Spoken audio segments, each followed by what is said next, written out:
ਸਤਿ ਸ਼੍ਰੀ ਅਕਾਲ Punjabi radio USA ਦੇ ਜਿੰਨੇ ਵੀ ਸਰੋਤੇ ਸਾਡੇ ਸਾਰੇ ਹੀ ਏਐਮ ਸਟੇਸ਼ਨਸ, ਐਫਐਮ ਸਟੇਸ਼ਨਸ, ਘਰਾਂ ਦੇ ਵਿੱਚ ਰੇਡੀਓ ਸੈਟਸ ਦੇ ਰਾਹੀਂ, ਟੈਲੀਫੋਨ ਦੇ ਰਾਹੀਂ, ਫੇਸਬੁੱਕ, ਯੂਟਿਊਬ ਤੇ ਲਾਈਵ ਦੇਖ ਰਹੇ ਹੋ, ਸੁਣ ਰਹੇ ਹੋ, ਸਾਰਿਆਂ ਨੂੰ ਜੀ ਆਇਆਂ ਨੂੰ ਤੇ ਬਹੁਤ ਹੀ ਪਿਆਰ ਤੇ ਸਤਿਕਾਰ ਭਰੀ ਸਤਿ ਸ਼੍ਰੀ ਅਕਾਲ ਸਰੋਤਿਓ। ਅੱਜ ਅਪ੍ਰੈਲ ਦੀ 6 ਤਰੀਕ ਆ, ਦਿਨ ਸ਼ਨਿਚਰਵਾਰ ਆ ਤੇ ਤੁਹਾਡੇ ਲਈ ਸਵੇਰ ਦਾ ਅਪਡੇਟ ਇਮੀਗ੍ਰੇਸ਼ਨ ਪ੍ਰੋਗਰਾਮ ਲੈ ਕੇ ਹਾਜ਼ਰ ਹੋਏ ਆ।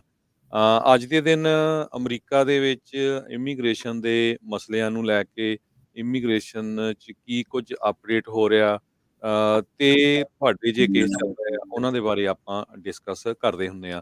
ਤੇ ਸਾਡੇ ਨਾਲ ਅਟਾਰਨੀ ਜੇ ਤਿਰਕੀਆਣਾ ਜੀ ਜੁੜਦੇ ਆ। ਜੇ ਜੀ, ਜੀ ਆਇਆਂ ਨੂੰ ਤੇ ਬਹੁਤ ਹੀ ਪਿਆਰ ਤੇ ਸਤਿਕਾਰ ਭਰੀ ਸਤਿ ਸ਼੍ਰੀ ਅਕਾਲ। ਸਤਿ ਸ਼੍ਰੀ ਅਕਾਲ ਜੀ ਸਾਰਿਆਂ ਨੂੰ। ਸੋ ਸਰੋਤਿਓ, ਪਹਿਲਾਂ ਆਪਾਂ ਕੁਛ ਕੁ ਜਿਹੜੇ ਕੁਐਸਚਨ ਹੈਗੇ ਆ ਉਹ ਸਰੋਤਿਆਂ ਦੇ ਨਾਲ ਜੋ ਸਾਂਝੇ ਕਰਾਂਗੇ। ਉਸ ਤੋਂ ਬਾਅਦ ਫਿਰ ਜੋ ਆਪਾਂ ਤੁਸੀਂ ਕੁਐਸਚਨ ਕਰ ਸਕਦੇ ਹੈਗੇ ਸਾਨੂੰ ਕਿਸੇ ਤਰ੍ਹਾਂ ਦਾ ਵੀ ਜਿਹੜਾ ਇਮੀਗ੍ਰੇਸ਼ਨ ਦੇ ਨਾਲ ਰਿਲੇਟਡ ਹੋਇਆ ਤਾਂ। ਸੋ ਜੀ ਅੱਜ ਆਪਾਂ ਕਿਹੜੇ ਟੌਪਿਕ ਦੇ ਉੱਤੇ ਗੱਲਬਾਤ ਕਰਾਂਗੇ? ਆਪਾਂ ਜੀ ਅਸਾਈਲਮ ਦੇ ਕੇਸਾਂ ਦੇ ਬਾਰੇ ਗੱਲ ਕਰਾਂਗੇ, ਅਸਾਈਲਮ ਦੇ ਪ੍ਰੋਸੈਸ ਬਾਰੇ ਗੱਲ ਕਰਾਂਗੇ। ਤੇ ਹੁਣ ਜਿਹੜਾ ਸਾਡਾ ਸ਼ੋਅ ਆ ਉਹਦੇ ਵਿੱਚ ਕੀ ਸਾਨੂੰ ਵੇਖਣ ਨੂੰ ਮਿਲਦਾ ਕਿ ਇੱਕ ਤਾਂ ਜਿਹੜੇ ਪੁਰਾਣੇ ਜੁੜੇ ਹੋਏ ਆ 3-4 ਸਾਲ ਤੋਂ ਸਾਡੇ ਨਾਲ, ਉਹ ਤਾਂ ਲੋਕਾਂ ਨੂੰ ਕਾਫੀ ਨੌਲੇਜ ਆ। ਤੇ ਜਿਹੜੇ ਨਵੇਂ ਆਉਂਦੇ ਆ ਜਾਂ ਨਵੇਂ ਕੇਸ ਸਾਡੇ ਕੋਲ ਆਉਂਦੇ ਆ, ਉਹਨਾਂ ਨੂੰ ਇਦਾਂ ਲੱਗਦਾ ਕਈ ਵਾਰੀ ਕੁਛ ਵੀ ਨਹੀਂ ਪਤਾ ਨਾ ਕਿ ਰੀਲੋਕੇਸ਼ਨ ਦਾ ਜਾਂ 3-3 4-4 ਸਾਲ ਤੋਂ ਜਿਹੜੀਆਂ ਆਪਾਂ ਗੱਲਾਂ ਇਨਫੋਰਮੇਸ਼ਨ ਵੀ ਸਾਂਝੀ ਕੀਤੀ ਆ ਤੇ ਕਾਫੀ ਲੋਕੀ ਜਿਹੜੇ ਪਿੱਛੇ ਉਹ ਰਹਿ ਜਾਂਦੇ ਆ। ਤੇ ਉਹਦੇ ਬਾਰੇ ਹੁਣ ਇੱਕ ਸੀਗਾ ਕਿ ਸਾਰਾ ਅੱਜ ਦਾ ਜਿਹੜਾ ਟੌਪਿਕ ਆ ਉਹਦੇ ਵਿੱਚ ਕਾਫੀ ਚੀਜ਼ਾਂ ਜਿਹੜੀਆਂ ਉਹ ਕਵਰ ਕਰਨ ਦੀ ਕੋਸ਼ਿਸ਼ ਕਰਾਂਗੇ, ਸਪੈਸ਼ਲੀ ਜਿਹੜੇ ਅਸਾਲਮ ਦਾ ਕੀ ਚੱਲਦਾ, ਕੀ ਲੇਟੈਸਟ ਉਹਦੇ ਰਿਲੇਟਡ ਆ, ਕੀ ਕੋਰਟ ਰੂਮ ਦਾ ਹਿਸਾਬ ਕਿਤਾਬ ਹੁੰਦਾ ਤੇ ਕੇਸਾਂ ਦੇ ਵਿੱਚ ਕੀ ਮੁੱਦੇ ਹੁੰਦੇ ਆ। ਜੀ, ਸੋ ਬਿਲਕੁਲ ਅਸਾਈਲਮ ਹਾਲਾਂਕਿ ਯੂਐਸਏ ਦੇ ਵਿੱਚ ਜੇ ਕਿਸੇ ਨੇ ਪੋਲੀਟੀਕਲ ਅਸਾਈਲਮ ਲੈਣਾ ਆ, ਉਹ ਕੇਸ ਤਾਂ 1980 ਤੋਂ ਹੀ ਚੱਲਦੇ ਹੈਗੇ ਆ।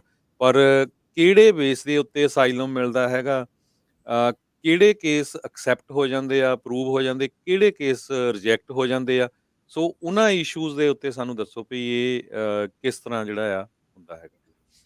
ਸੋ ਅਸਾਲਮ ਦੇ ਜੀ ਕਈ ਸਾਰੇ ਜਿਹੜੇ ਬੇਸ ਹੁੰਦੇ ਆ, race, religion, political opinion, nationality, particular social group.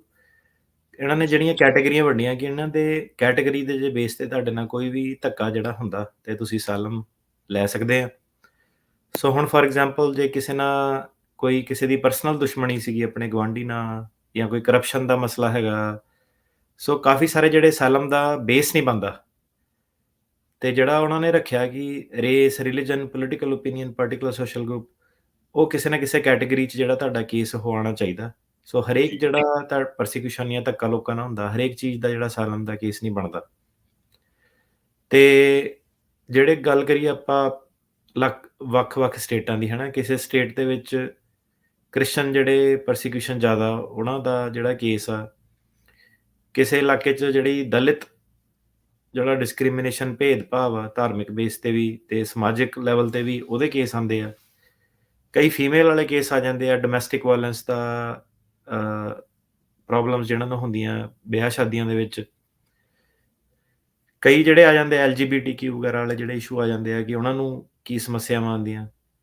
ਤੇ ਜ਼ਿਆਦਾਤਰ ਜਿਹੜੇ ਕੇਸ ਆਉਂਦੇ ਆ ਉਹ ਆਉਂਦੇ ਆ ਰਿਲੀਜਨ ਤੇ ਪੋਲੀਟੀਕਲ ਓਪੀਨੀਅਨ ਦੇ ਬੇਸ ਤੇ। ਆਪਣੇ ਜਿਹੜੇ ਪੰਜਾਬ ਤੋਂ ਜ਼ਿਆਦਾ ਜਿਹੜੇ ਕੇਸ ਆ ਉਹ ਰਿਲੀਜਨ ਤੇ ਪੋਲੀਟੀਕਲ ਵਾਲੇ ਕੇਸ ਜਿਹੜੇ ਆਉਂਦੇ ਆ, ਸਿੱਖਾਂ ਦੇ ਜਿਹੜੇ ਕੇਸ ਜ਼ਿਆਦਾ। ਜੀ, ਤੇ ਸਿੱਖਾਂ ਦੇ ਜਿਹੜੇ ਕੇਸ ਆ ਉਹ ਕਾਫੀ ਸਾਲਾਂ ਤੋਂ ਹੀ ਜਿਹੜੀ ਕਾਫੀ ਦਹਾਕਿਆਂ ਤੋਂ ਹੀ ਇੱਥੇ ਜਿਹੜੀ ਸਿੱਖ ਕਮਿਊਨਿਟੀ ਵੱਖ-ਵੱਖ ਕੰਟਰੀਆਂ 'ਚ ਜਿਹੜੀ ਮੂਵ ਹੋ ਗਈ ਸੀਗੀ 1970s 80s।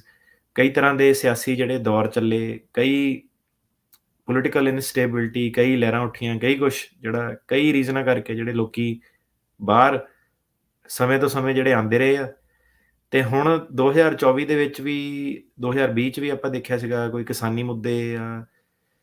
ਸੋ ਜਿਹੜਾ ਵੀ ਬੰਦਾ ਬਾਹਰ ਆਉਂਦਾ ਉਹਦਾ ਕਿਸੇ ਨਾ ਕਿਸੇ ਲੈਵਲ ਤੇ ਜੇ ਕਿਸੇ ਦੀ ਪੋਲੀਟੀਕਲ ਪਾਰਟੀਸਪੇਸ਼ਨ ਕਰਕੇ, ਧਾਰਮਿਕ ਵਿਚਾਰਾਂ ਕਰਕੇ, ਉਹਨਾਂ ਦੀ ਜਿਹੜੀ ਕਿਸਾਨੀ ਅੰਦੋਲਨ ਦੇ ਵਿੱਚ ਪਾਰਟੀਸਪੇਸ਼ਨ ਕਰਕੇ, ਜਾਂ ਕੋਈ ਵੀ ਉਹਨਾਂ ਦੀ ਪੋਲੀਟੀਕਲ ਲੈਵਲ ਤੇ ਜੇ ਸ਼ਮੂਲੀਅਤ ਉਹਨਾਂ ਨੇ ਦਿੱਤੀ ਆ ਜਾਂ ਧਾਰਮਿਕ ਲੈਵਲ ਤੇ ਜਿਹਦੇ ਕਰਕੇ ਕਿ ਉਹਨਾਂ ਨੂੰ ਕੋਈ ਸਮੱਸਿਆਵਾਂ ਆਈਆਂ।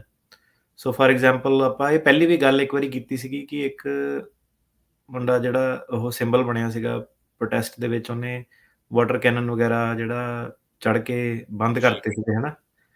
ਤੇ ਇੱਕ ਲੈਵਲ ਤੇ ਲੱਗਦਾ ਸੀਗਾ ਕਿ ਧਰਨੇ ਜਿਹੜੇ ਬੰਦ ਹੋ ਗਏ ਆ, ਪਰ ਹੁਣ ਤੁਸੀਂ ਦੁਬਾਰਾ ਦੇਖੋ ਕਿ ਦੁਬਾਰਾ ਧਰਨੇ ਵੀ ਸ਼ੁਰੂ ਹੋ ਗਏ ਆ। ਉਹ ਕਈ ਸਾਰੇ ਜਿਹੜੇ ਲੋਕ ਸੀਗੇ, ਉਹਨਾਂ ਦੇ ਮਗਰ ਵੀ ਸਰਕਾਰ ਗਈ, ਪਰਚੇ ਵੀ ਕੀਤੇ। ਸੋ ਉਹ ਕੋਈ ਕੋਇੰਸੀਡੈਂਸ ਨਹੀਂ ਕਿ ਜਿਹੜਾ ਇੱਕ ਬੰਦਾ ਧਰਨਿਆਂ ਦੇ ਵਿੱਚ ਜ਼ਿਆਦਾ ਜਿਹਨੇ ਪਾਰਟਿਸਿਪੇਸ਼ਨ ਕੀਤੀ ਤੇ ਦੁਬਾਰਾ ਉਹਦੇ ਖਿਲਾਫ ਹੀ ਜਿਹੜੇ ਪਰਚੇ ਵਗੈਰਾ ਪਾ ਦਿੱਤੇ ਗਏ ਆ।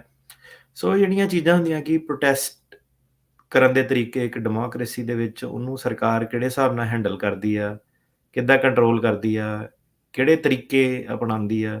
ਸੋ ਉਹ ਜਿਹੜੇ ਸਾਰੇ ਬੇਸ ਹੈਗਾ, ਉਹ ਇੱਕ ਪੋਲੀਟੀਕਲ ਅਸਾਈਲਮ ਦਾ ਇੱਕ ਜਿਹੜਾ ਬੇਸ ਹੁੰਦਾ, ਉਹ ਲੋਕਾਂ ਲਈ ਜਿਹਨਾਂ ਕੋਲ ਪ੍ਰੂਫ ਹੁੰਦਾ ਕਿ ਉਹਨਾਂ ਨੇ ਪਾਰਟਿਸਿਪੇਸ਼ਨ ਕੀਤੀ ਹੈ। ਸੋ ਜ਼ਿਆਦਾਤਰ ਜਿਹੜੇ ਪੰਜਾਬ ਤੋਂ ਕੇਸ ਇਸ ਵੇਲੇ ਜਿਹੜੇ ਆ ਰਹੇ ਆ, ਉਹ ਆ ਰਹੇ ਆ ਜਿਹੜੇ ਫਾਰਮਿੰਗ ਦੇ ਰਿਲੇਟਿਡ, ਉਹਨਾਂ ਦੇ ਪੋਲੀਟੀਕਲ ਓਪੀਨੀਅਨ ਦੇ ਰਿਲੇਟਿਡ। ਤੇ ਜੀ, ਏਦਾਂ ਹੀ ਜੇ ਹੋਰ ਬਰੋਡਰ ਲੈਵਲ ਤੇ ਗੱਲ ਕਰੀਏ, ਵੱਖਰੇ-ਵੱਖਰੇ ਦੇਸ਼ਾਂ ਦੇ ਵੱਖਰੇ-ਵੱਖਰੇ ਜਿਹੜੇ ਮੁੱਦੇ ਜਿਹੜੇ ਹੁੰਦੇ ਆ। ਸੋ ਇਹ ਤੁਸੀਂ ਅਫਗਾਨਿਸਤਾਨ 'ਚ ਚੱਲ ਜਾਓ, ਉੱਥੋਂ ਬੜੇ ਜਿਹੜੇ ਕੇਸ ਆਉਂਦੇ ਆ, ਤੇ ਇਨਫੈਕਟ ਬੰਦੇ ਕਈ ਪੰਜਾਬੀ, ਹਿੰਦੀ ਵੀ ਬੋਲ ਲੈਂਦੇ ਆ, ਤੇ ਉਹਨਾਂ ਦੇ ਜਿਹੜੇ ਦੇਸ਼ ਦੇ ਹਾਲਾਤ ਇੱਕਦਮ ਤੋਂ ਜਿਹੜੀ ਸਰਜ ਜਿਹੜੀ ਹੁਣੇ ਪਿਛਲੇ 2 ਸਾਲਾਂ 'ਚ ਜਿਹੜੀ ਉੱਧਰੋਂ ਉੱਠੀ, ਤੇ ਉਹ ਜਿਹੜੀ ਕਮਿਊਨਿਟੀ ਆ ਕਾਫ਼ੀ ਜਿੱਦਾਂ ਨਾ, ਪਤਾ ਸਾਨੂੰ ਵੀ ਨਹੀਂ ਸੀਗਾ ਪਹਿਲਾਂ, ਜਿੱਦਾਂ ਆਪਾਂ ਤਾਂ ਇੱਥੇ ਰੇਡੀਓ ਤੇ ਗੱਲਬਾਤ ਕਰਦੇ ਹਾਂ, ਤਾਂ ਜੀ, ਇਹਦੇ ਵਿੱਚ ਵੀ ਕਾਫ਼ੀ ਜਿਹੜੀ ਅਫਗਾਨੀ ਆਡੀਅנס ਸਾਨੂੰ ਸੁਣਨ ਵਾਲੀ ਜਿਹੜੀ ਹੈਗੀ ਆ, ਟਿਕਟੋਕ ਤੇ ਜੀ, ਵੀ ਕਾਫ਼ੀ ਜਿਹੜੇ ਅਫਗਾਨ ਦੇ ਲੋਕੀ ਆ, ਪੰਜਾਬੀ ਵੀ ਸਮਝ ਲੈਂਦੇ ਆ। ਜੀ, ਸੋ ਇਹ ਜਿਹੜਾ ਸਾਰਾ ਕੇਸ ਬੇਸਿਕਲੀ ਇਹ ਹੁੰਦਾ ਕਿ ਜੇ ਕਿਸੇ ਨਾਲ ਵੀ ਕਿਸੇ ਜਗ੍ਹਾ 'ਚ ਧੱਕਾ ਹੋਇਆ, ਉੱਥੇ ਸੇਫ ਰਹਿ ਨਹੀਂ ਸਕਦਾ, ਤੇ ਤਾਂ ਕਰਕੇ ਜਿਹੜਾ ਅਸਾਲਮ ਦਾ ਕੇਸ ਬਣਦਾ।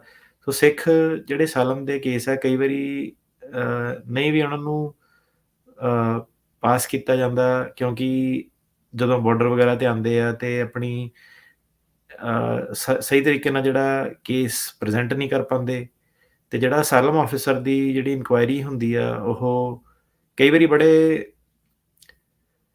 ਈਜ਼ੀ ਜਿਹੇ ਲੈਵਲ ਦੀ ਉਹ ਕਰਦੇ ਆ ਕਿ ਥੋੜ੍ਹੇ ਜਿਹੇ ਕੇਸ ਜਿਹੜੇ ਥੋੜ੍ਹੇ ਜਿਹੇ ਸਵਾਲ ਪੁੱਛ ਕੇ ਬੰਦੇ ਨੂੰ ਵੇਖਿਆ ਕਿ ਕ੍ਰੈਡੀਬਲ ਫੇਅਰ ਇੰਟਰਵਿਊ ਨੂੰ ਕਹਿੰਦੇ, ਜਿਹਨੂੰ ਕਹਿੰਦੇ ਕਿ ਬਾਰਡਰ ਤੇ ਬਿਆਨ ਦੇਣੇ ਆ। ਜੀ, ਤੇ ਕਈ ਵਾਰੀ ਉਹ ਇੰਟਰਵਿਊ ਸਹੀ ਤਰੀਕੇ ਨਾਲ ਕੰਡਕਟ ਨਹੀਂ ਹੁੰਦੀ, ਕਈ ਵਾਰੀ ਇੰਟਰਵਿਊ ਕਰਦੇ ਨਹੀਂ, ਉਹ ਸਿੱਧੇ ਹੀ ਛੱਡ ਦਿੰਦੇ ਸੀ। ਜਿੱਦਾਂ ਬਾਈਡਨ ਦੇ ਕਾਰਜਕਾਲ 'ਚ ਬਹੁਤ ਜ਼ਿਆਦਾ ਲੋਕੀ ਆ ਗਏ ਸੀ, ਤਾਂ ਉਹਨਾਂ ਨੇ ਰੋਕਿਆ ਨਹੀਂ ਕਿਸੇ ਨੂੰ। ਹੁਣ ਜਦੋਂ ਰਿਪਬਲਿਕਨ ਸੀਗੇ, ਪਹਿਲਾਂ ਟਰੰਪ ਸੀਗਾ, ਕਾਫ਼ੀ ਲੋਕੀ ਉਹ ਵਾਪਸ ਭੇਜ ਦਿੰਦੇ ਸੀਗੇ ਉੱਥੋਂ, ਕ ਨਹੀਂ ਤੁਹਾਡੀ ਪਾਸਟ ਪ੍ਰੋਸੀਕਿਊਸ਼ਨ ਨਹੀਂ ਬਣੀ, ਤੇ ਐਡੀ ਜ਼ਿਆਦਾ ਇਨਕੁਆਇਰੀ ਨਹੀਂ ਜਿਹੜੀ ਕਰਦੇ ਸੀ, ਕਹਿ ਲਓ ਕਿ ਬਹਾਨਾ ਲਾ ਕੇ ਲੋਕਾਂ ਨੂੰ ਵਾਪਸ ਜਿਹੜਾ ਭੇਜ ਦਿੰਦੇ ਸੀ ਜਾਂ ਜੇਲ੍ਹ 'ਚ ਡੱਕ ਲੈਂਦੇ ਸੀਗੇ। ਸੋ ਹੁਣ ਜਿਹੜੇ ਹਾਲਾਤ ਆ 2024 ਦੇ ਵਿੱਚ, 2022-23 ਦੇ ਵਿੱਚ ਤਾਂ ਬਹੁਤ ਜਣੇ ਆਏ, ਹੁਣ 24 ਤੇ ਦੇਖਦੇ ਆ ਕਿ ਜਿਹੜੀ ਸਰਕਾਰ ਆ, ਉਹ ਸ਼ਿਕੰਜਾ ਕੱਸਦੀ ਆ ਕਿ ਨਹੀਂ ਕੱਸਦੀ ਆ, ਬਾਰਡਰ ਨੂੰ ਟਾਈਟ ਕਰਦੀ ਆ ਕਿ ਨਹੀਂ ਕਰਦੀ ਆ। ਇਹਦੇ ਨਾਲ-ਨਾਲ ਕੀ ਆ ਕਿ ਜਿਹੜਾ ਅਸਾਈਲਮ ਜਿਹੜਾ ਸਿਸਟਮ ਆ ਸਾਰਾ ਕੇਸ ਪ੍ਰੈਜ਼ੈਂਟ ਕਰਨ ਦਾ, ਉਹਦੇ ਵਿੱਚ ਫਰਾਡ ਵੀ ਬਹੁਤ ਜ਼ਿਆਦਾ, ਇਨਕੰਪੀਟੈਂਸ ਵੀ ਬਹੁਤ ਜ਼ਿਆਦਾ। ਸੋ ਉਹ ਕਈ ਲੈਵਲ ਤੇ ਹੀ ਆ, ਅਟਾਰਨੀਜ਼ ਦੇ ਲੈਵਲ ਤੇ ਵੀ, ਪੈਰਾਲੀਗਲਾਂ ਦੇ ਲੈਵਲ ਤੇ ਵੀ, ਏਜੰਟ ਵਗੈਰਾ ਵੀ ਜਿਹੜੇ ਅ, ਬਾਰਡਰ 'ਚ ਹੈਲਪ ਕਰਾਉਂਦੇ ਆ, ਪਾਸ ਕਰਾਉਂਦੇ ਆ, ਉਹਨਾਂ ਦੇ ਲੈਵਲ ਤੇ ਵੀ ਕਾਫ਼ੀ ਜਿਹੜੀਆਂ ਇਨਕੰਪੀਟੈਂਸ ਕਾਫ਼ੀ ਆ, ਲੋਕਾਂ ਨੂੰ ਵੀ ਪਤਾ ਨਹੀਂ ਹੁੰਦਾ, ਡਰਦੇ ਵੀ ਆ ਲੋਕੀ ਸਰਕਾਰ ਤੋਂ। ਇੰਗਲਿਸ਼ ਦੇ ਫਾਰਮਸ ਹੁੰਦੇ ਆ, ਇੰਗਲਿਸ਼ ਬੋਲਣੀ ਪੈਂਦੀ ਆ, ਆਉਂਦੀ ਨਹੀਂ, ਜ਼ੁਬਾਨ ਦੀ ਪ੍ਰੋਬਲਮ ਜਿਹੜੀ ਆ ਜਾਂਦੀ ਆ।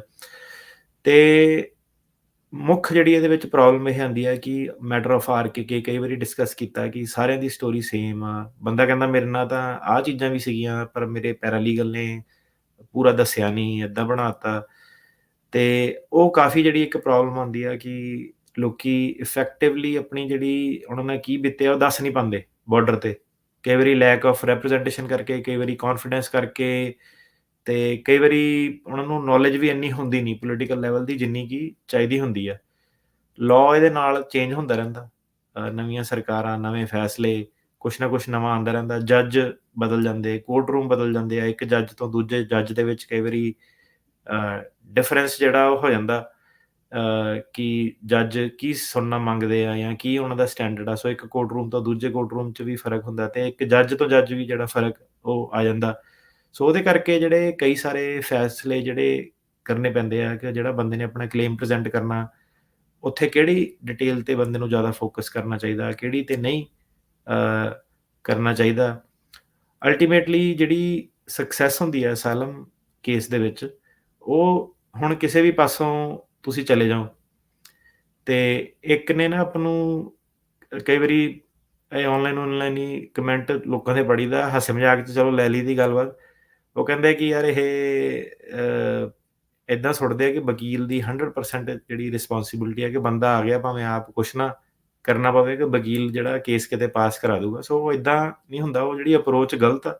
ਤੇ ਕਈ ਵਾਰੀ ਐਂਡ 'ਚ ਜਦੋਂ ਬੰਦਾ ਕਲਾਇੰਟ ਨਾਲ ਬਹਿੰਦਾ, ਆਪਣੀ ਐਕਸਪੈਕਟੇਸ਼ਨ ਵਕੀਲ ਵੀ ਸਾਹਮਣੇ ਜਿੱਦਾਂ ਆਪਾਂ ਰੱਖ ਦਈਦੀ ਆ ਕਿ ਯਾਰ ਆਹ ਜਿਹੜਾ ਕੋਰਟ ਰੂਮ ਦਾ ਸਟਰਕਚਰ ਆ, ਆਹ ਜਿਹੜਾ ਲੀਗਲ ਸਟੈਂਡਰਡ ਆ, ਇਹਨੂੰ ਜਿਹੜਾ ਬੰਦਾ ਮੀਟ ਕਰੂਗਾ, ਉਹੀ ਜਿਹੜਾ ਕੇਸ ਆਪਣਾ ਪਾਸ ਕਰਾ ਸਕਦਾ। ਤੇ ਹੁਣ ਜਿਹੜਾ ਕੰਮ ਆ ਬਹੁਤ ਟਫ ਆ 2024 ਦੇ ਵਿੱਚ।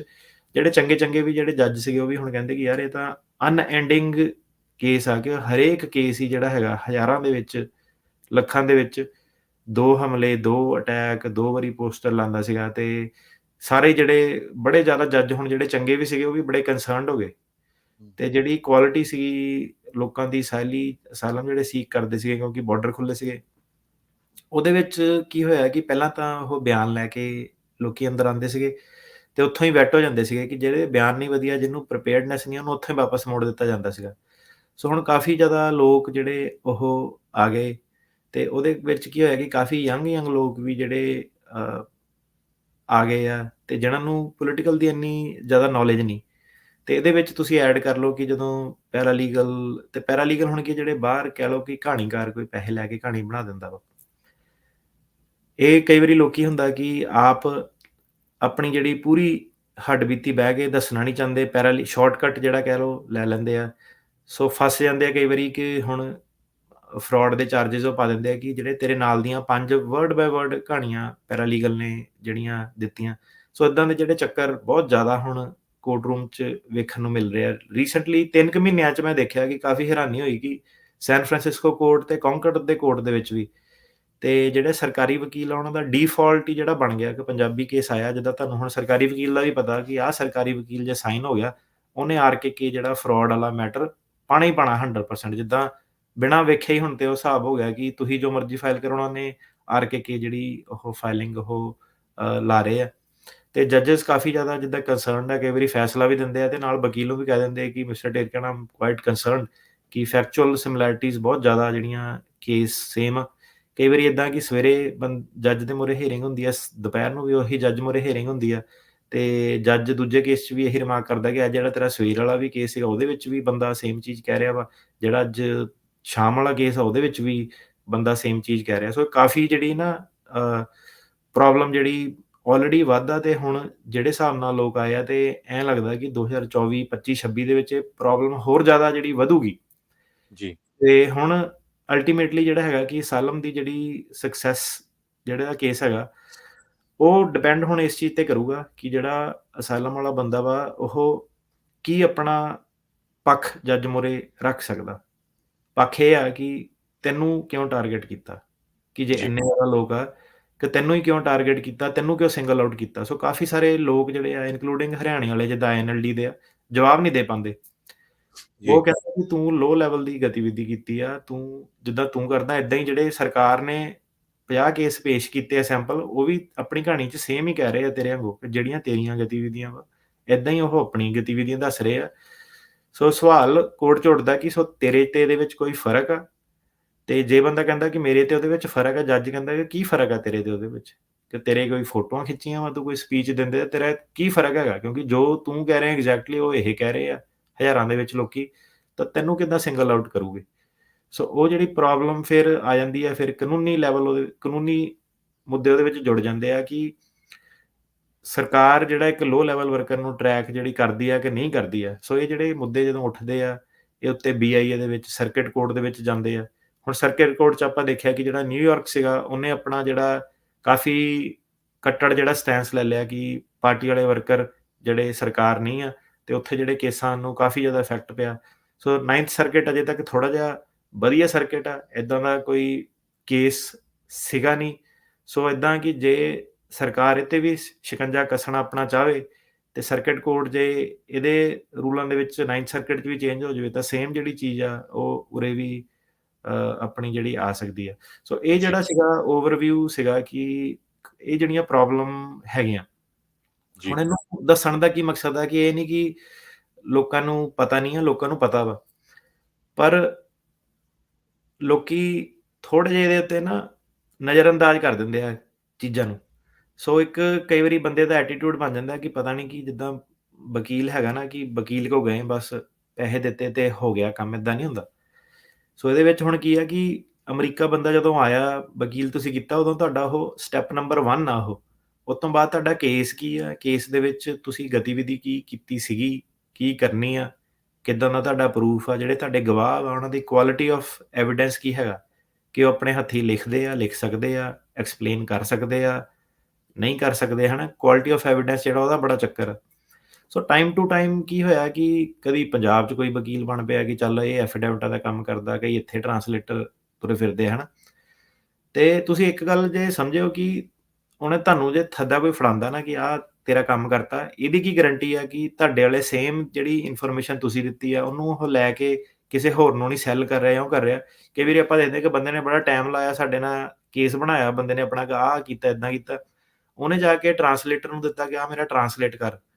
ਤੇ ਉਹ ਜਿਹੜਾ ਟਰਾਂਸਲੇਟਰ ਸੀਗਾ ਉਹਦੇ ਵਿੱਚੋਂ ਕਈ ਵਾਰੀ ਮੈਂ ਦੇਖਦਾ ਤੇ ਦੁਬਾਰਾ ਕੋਈ ਵਾਰੀ ਹੋਰ ਕੇਸ ਲੈ ਕੇ ਆਂਦਾ। ਮੈਂ ਕਿਹਾ ਯਾਰ ਇਹ ਤਾਂ ਜਾਣੇ ਪਛਾਣੇ ਜਿਹਾ ਲੱਗ ਰਿਹਾ, ਲਿਖਣ ਦਾ ਅੰਦਾਜ਼ ਵੀ ਜਿਹੜਾ ਮੇਰਾ ਹੀ ਆ, ਲੈਂਗੁਏਜ ਵੀ ਉਹੀ ਆ। ਤੇ ਘੁੰਮ ਫਿਰ ਕੇ ਜਿਹੜਾ ਉਹ ਹੈਗਾ ਕਿ ਟਰਾਂਸਲੇਟਰ ਦੇ ਥਰੂ ਜਿਹੜੀ ਇਨਫੋਰਮੇਸ਼ਨ ਆ ਉਹ ਲੀਕ ਹੋ ਜਾਂਦੀ ਆ, ਬਾਹਰ ਚਲ ਜਾਂਦੇ ਆ। ਸੋ ਇਹ ਬੜਾ ਜ਼ਿਆਦਾ ਜਿਹੜਾ ਇੱਕ ਚੱਕਰ ਪੈ ਰਿਹਾ ਕਿ ਆਪਾਂ ਆਪ ਹੁਣ ਹੈਰਾਨ ਆ ਕਿ ਯਾਰ ਇਹ ਕਿੱਦਾਂ ਇਹ ਮਤਲਬ ਪ੍ਰੋਬਲਮ ਨੂੰ ਸੋਲਵ ਕੀਤਾ ਜਾਵੇ। ਤੇ ਇਹਦੇ ਵਿੱਚ ਇਹ ਹੈ ਕਿ ਇਹ ਚੀਜ਼ ਨੂੰ ਪਹਿਲਾਂ ਸਮਝੋ ਕਿ ਇਹ ਪ੍ਰੋਬਲਮ ਆ, ਤੇ ਜਿਹੜਾ ਟਰਾਂਸਲੇਟਰ ਜਾਂ ਐਫੀਡੇਵਿਟ ਵਾਲਾ ਬੰਦਾ ਜੇ ਅੰਗੇਜ ਤੁਸੀਂ ਕਰਦੇ ਆ ਇੰਡੀਆ ਭਾਵੇਂ ਇੱਥੇ ਆ, ਸੋਚ ਪਹਿਲਾ ਜੇ ਐਫਰਟ ਤੁਸੀਂ ਲਾਓਗੇ ਐਜ਼ ਅ ਕਮਿਊਨਿਟੀ ਕਿ ਨਹੀਂ ਮੈਂ ਆਪ ਦੱਸਣਾ ਵਾ ਤੇ ਮੇਰੀ ਚੀਜ਼ ਉਹਨੇ ਲਿਖਣੀ ਆ, ਤੇ ਫਿਰ ਉਹਦੇ ਵਿੱਚ ਕਿਸੇ ਦੇ ਨਾਲ ਰਲਣ ਦੀ ਸੰਭਾਵਨਾ ਆ, ਉਹਦੇ ਢਾਂਚੇ ਦੇ ਕਿਸੇ ਦੇ ਨਾਲ ਰਲਣ ਦੀ ਸੰਭਾਵਨਾ 0 ਆ। ਕਿਉਂਕਿ ਜੋ ਤੁਸੀਂ ਦੱਸ ਰਹੇ ਜੇ ਉਹ ਐਗਜ਼ੈਕਟਲੀ ਉਦਾਂ ਹੀ ਲਿਖ ਰਿਹਾ। ਤੇ ਜੇ ਤੁਸੀਂ ਅਗਲੇ ਬੰਦੇ ਤੇ ਸੁੱਟ ਰਹੇ ਆ ਤਾਂ ਉਹਦਾ ਪਤਾ ਨਹੀਂ ਕਿ ਉਹਨੇ ਲੈਂਗੁਏਜ ਕਿਹੜੀ ਕਿੱਥੋਂ ਦੀ ਕਿੱਦਾਂ ਦੀ ਲਾ ਦੇਣੀ ਆ। ਸੋ ਆਹ ਚੀਜ਼ ਜਿਹੜੀ ਮੇਨ ਅੱਜ ਦੀ ਪ੍ਰੋਬਲਮ ਆ 2024 ਦੇ ਵਿੱਚ, ਜਿਹੜੀ ਕਾਫੀ ਕੋਰਟਾਂ ਦੇ ਵਿੱਚ ਆ ਰਹੀ ਆ ਤੇ ਜਿਹਦੇ ਕਰਕੇ ਜੱਜ ਵੀ ਕਾਫੀ ਸਤੇ ਹੋਏ ਆ। ਜੀ। ਸੋ ਬਿਲਕੁਲ ਸਰੋਤਿਆਂ ਨੂੰ ਦੱਸਦੇ ਜਾਈਏ, ਜਿਸ ਤਰ੍ਹਾਂ ਆਪਾਂ ਖਬਰਾਂ 'ਚ ਵੀ ਸਾਂਝੀਆਂ ਕਰਦੇ ਰਹਿੰਦੇ ਆ। ਟੈਕਸਸ ਵਾਲਾ ਜੀ ਜਿਹੜਾ ਲਾਅ ਆ ਨਾ, ਟੈਕਸਸ ਸਟੇਟ ਨੇ, ਅੱਜ ਮੈਂ ਨਿਊਜ਼ ਪੜ੍ਹ ਰਿਹਾ ਸੀ, ਐਰੀਜ਼ੋਨਾ ਵਾਲਾ ਵੀ ਇਸ ਸਾਲ ਬੈਲਟ ਤੇ ਲੈ ਕੇ ਆ ਰਿਹਾ ਨਵੰਬਰ ਮਹੀਨੇ 'ਚ। ਜੀ, ਸੋ ਜਿਹੜੀਆਂ ਸਟੇਟਸ ਆ, ਜੇ ਹੁਣ ਟੈਕਸਸ ਤੇ ਐਰੀਜ਼ੋਨਾ ਦੋਨੋਂ ਹੀ ਬਲੌਕ ਹੋ ਜਾਂਦੀਆਂ ਤੇ ਸਿਰਫ ਇਹ ਸਾਡੀ ਸਟੇਟ ਹੀ ਰਹਿ ਜਾਂਦੀ, ਕੈਲੀਫੋਰਨੀਆ। ਜਾਂ ਜੀ, ਕਾਫੀ ਜ਼ਿਆਦਾ ਜਿਹੜੇ ਸਟ੍ਰਿਕਟ ਹੋਣ ਜਾ ਰਹੇ ਆ। ਈਵਨ ਡੈਮੋਕ੍ਰੇਟਸ ਵੀ ਬਹੁਤ ਸਾਰਾ ਅਪਸੈਟ ਆ ਰਾਈਟ ਨਾਓ, ਆਪਾਂ ਦੇਖਦੇ ਹੀ ਆ। ਜੀ, ਤੇ ਬਹੁਤ ਵਾਰ ਸਾਡੇ ਆਫਿਸ ਵੀ ਕਾਲਾਂ ਆ ਜਾਂਦੀਆਂ ਵੀ ਭਾਜੀ ਅਸੀਂ ਕਾਲ ਕੀਤੀ ਸੀ ਜੇ ਉਹਨਾਂ ਦੇ ਆਫਿਸ ਦੇ ਵਿੱਚ, ਉਹ ਕਹਿੰਦੇ ਅਸੀਂ ਤਾਂ ਤੁਹਾਡਾ ਕੇਸ ਨਹੀਂ ਲੈਣਾ, ਹਨਾ। ਸੋ ਇਹ ਦੱਸੋ ਵੀ ਜਦੋਂ ਕੋਈ ਅਸਾਈਲਮ ਵਾਲਾ ਐਪਲੀਕੈਂਟ ਤੁਹਾਡੇ ਕੋਲ ਆਉਂਦਾ, ਤੁਸੀਂ ਉਹ ਤੋਂ ਕੀ ਐਕਸਪੈਕਟ ਕਰਦੇ ਆ?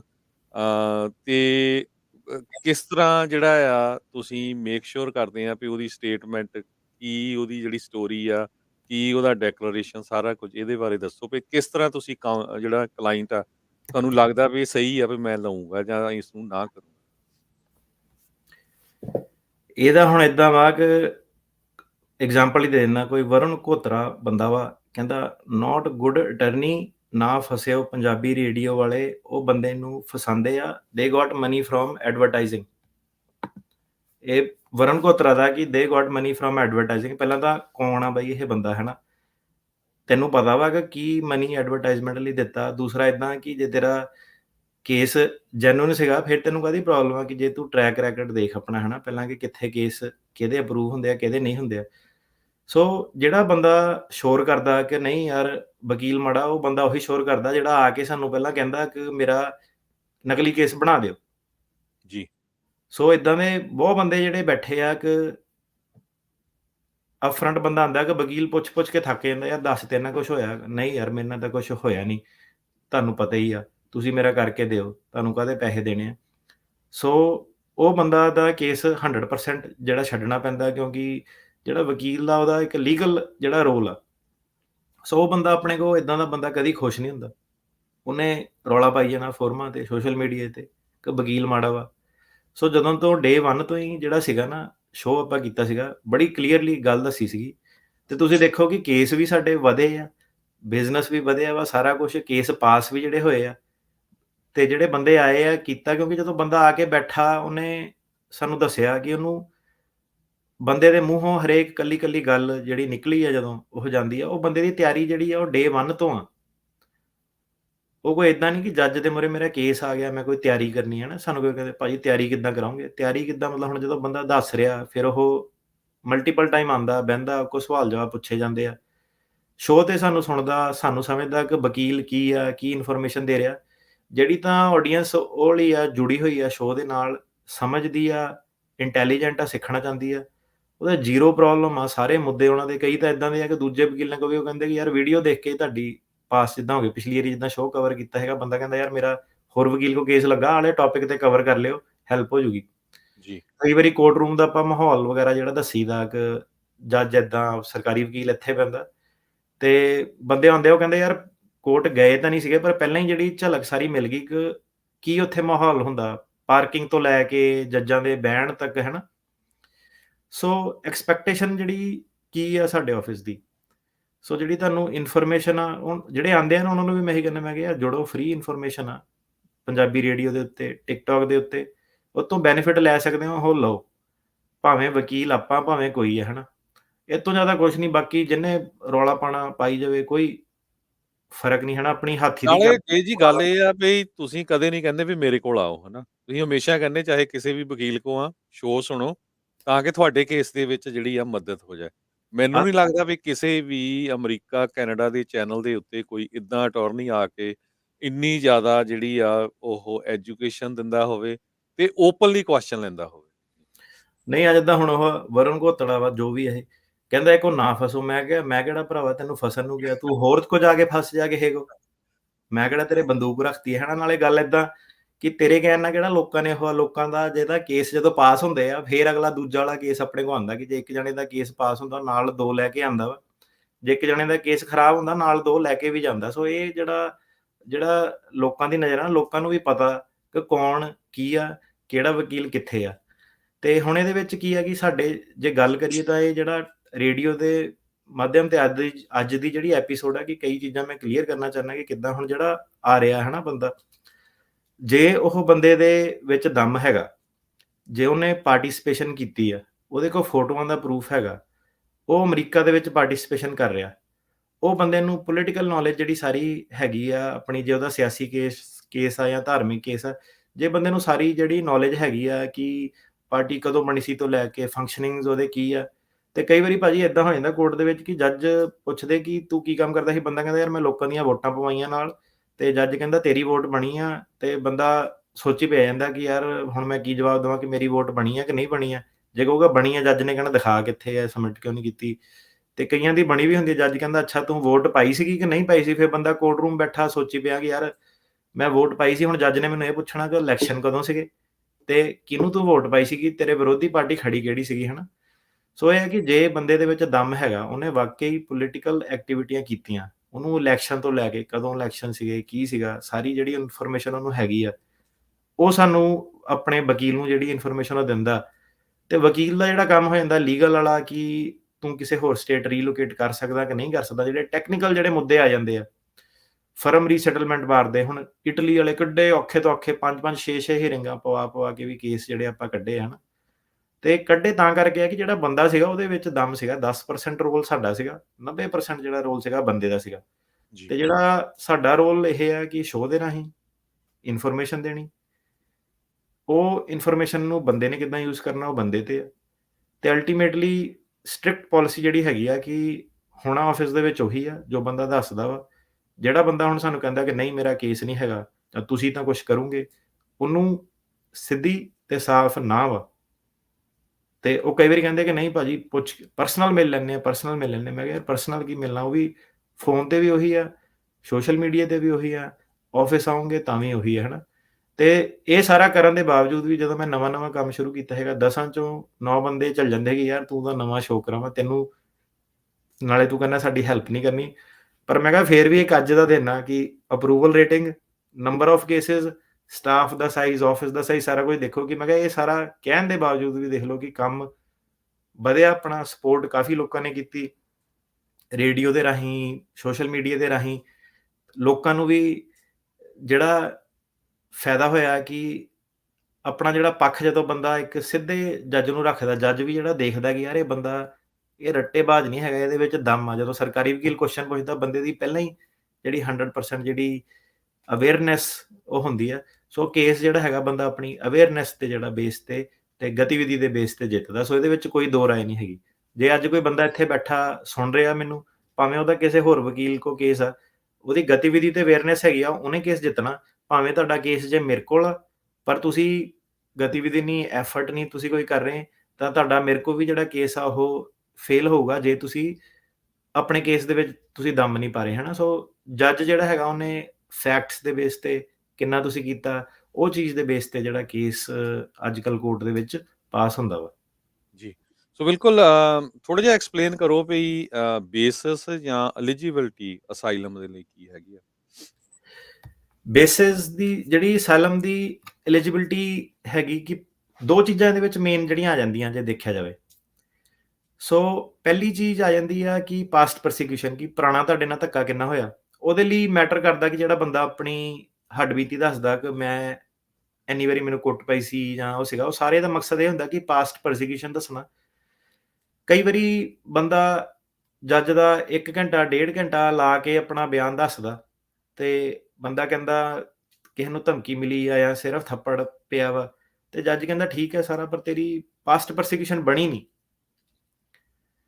ਕਈ ਵਾਰੀ ਬੰਦਾ ਹੁਣ ਜਿਹੜਾ ਆਪਣਾ ਵਿਜੇ ਕੁਮਾਰ ਵਾਲਾ ਕੇਸ ਆਪਾਂ ਡਿਸਕਸ ਕੀਤਾ ਸੀਗਾ, ਸੁਪਰੀਮ ਕੋਰਟ ਤੱਕ ਜਿਹੜਾ ਗਿਆ ਸੀਗਾ, ਵਿਜੇ ਕੁਮਾਰ ਥੇਰਾਸਿਗਿਅਮ ਦਾ, ਉਹਦੀ ਸ਼੍ਰੀਲੰਕਾ ਦੇ ਵਿੱਚ ਉਹਨੂੰ ਕਿਸੇ ਨੇ ਉਹਦੇ ਸਿਰ ਤੇ ਨਕਾਬ ਪਾ ਦਿੱਤਾ ਸੀਗਾ ਪਿੱਛੋਂ ਦੀ, ਤੇ ਉਹਨੂੰ ਕੁੱਟਿਆ ਸੀਗਾ। ਜਾਂ ਕਈ ਵਾਰੀ ਹੁੰਦਾ ਕਿ ਅਣਪਛਾਤੇ ਬੰਦੇ ਮੂੰਹ ਢੱਕੇ ਸੀਗੇ। ਜੱਜ ਕਹਿੰਦਾ ਕਿ ਇਹ ਜਿਹੜਾ ਬੰਦਾ ਤੂੰ 2 ਘੰਟਾ ਲਾ ਕੇ ਆਪਣੀ ਕਹਾਣੀ ਤਾਂ ਦੱਸਤੀ, ਪਰ ਇਹਦਾ ਕੋਈ ਤੈਨੂੰ ਬੈਨੀਫਿਟ ਨਹੀਂ ਹੋਣਾ, ਕਿਉਂਕਿ ਬੰਦੇ ਅਣਪਛਾਤੇ ਸੀ, ਤੈਨੂੰ ਕਿੱਦਾਂ ਪਤਾ ਕਿਹਨੇ ਕੁੱਟਿਆ? ਉਹ ਕਹਿੰਦਾ ਨਹੀਂ, ਇਹਨਾਂ ਨੇ ਕੁੱਟਿਆ ਹੋਣਾ। ਜਿਹੜਾ ਸੁਪਰੀਮ ਕੋਰਟ ਤੱਕ ਕੇਸ ਗਿਆ ਕਿ ਨਹੀਂ, ਇਹਨਾਂ ਦੀ ਧਮਕੀ ਸੀ, ਇਹਨਾਂ ਨੇ ਕੁੱਟਿਆ, ਹੋਰ ਕੋਈ ਕੁੱਟ ਹੀ ਨਹੀਂ ਸਕਦਾ। ਤੇ ਉਹ ਕਹਿੰਦੇ ਕਿ ਨਹੀਂ, ਏਦਾਂ ਅਜ਼ੰਪਸ਼ਨ ਜਿਹੜੀ ਹੈਗੀ ਨਾ, ਉਹਦੇ ਬੇਸ ਤੇ ਨਹੀਂ ਆਪਾਂ ਮੰਨ ਸਕਦੇ ਕਿ ਕੇਸ ਤੇਰਾ ਪਾਸ ਹੋਣਾ। ਜਿਹੜੀ ਪਾਸਟ ਪ੍ਰੋਸੀਕਿਊਸ਼ਨ ਆ, ਕਿਹਨੇ ਕੀਤੀ ਆ? ਐਕਟਰ ਕੌਣ ਸੀਗਾ? ਕੀ ਉਹ ਸਰਕਾਰ ਸੀਗੇ ਕਿ ਨਹੀਂ ਸੀਗੇ? ਜਿੱਦਾਂ ਨਿਊਯਾਰਕ 'ਚ ਪਾਰਟੀ ਦੇ ਵਰਕਰ ਸਰਕਾਰ ਨਹੀਂ ਹੈਗੇ, ਪੁਲਿਸ ਸਰਕਾਰ ਹੈਗੀ ਨਿਊਯਾਰਕ ਦੇ ਵਿੱਚ। ਕੈਲੀਫੋਰਨੀਆ ਦੇ ਵਿੱਚ ਪਾਰਟੀ ਦੇ ਵਰਕਰ ਵੀ ਸਰਕਾਰ ਆ, ਪੁਲਿਸ ਵੀ ਸਰਕਾਰ ਆ, ਹੈ ਨਾ। ਥੋੜ੍ਹਾ ਜਿਹਾ ਜ਼ਿਆਦਾ ਲਿਬਰਲ ਜਿਹੜਾ ਕੋਰਟ ਆ, ਕਿ ਜਿਹੜੀ ਪਾਸਟ ਪ੍ਰੋਸੀਕਿਊਸ਼ਨ ਆ, ਪਹਿਲਾਂ ਤਾਂ ਉਹ ਹਮਲੇ ਦਾ ਲੈਵਲ ਉੱਥੇ ਤੱਕ ਗਿਆ ਕਿ ਨਹੀਂ ਗਿਆ, ਤੇ ਕਿੰਨੇ ਉਹ ਕੀਤੀ ਆ, ਕਿ ਪ੍ਰਾਈਵੇਟ ਐਕਟਰ ਨੇ, ਤੁਹਾਡੇ ਚਾਚੇ ਤਾਏ ਗੁਆਂਢੀ ਨੇ ਕੀਤੀ ਆ, ਕਿ ਉਹ ਸਰਕਾਰੀ ਮੁਲਾਜ਼ਮ ਨੇ ਕੀਤੀ ਆ।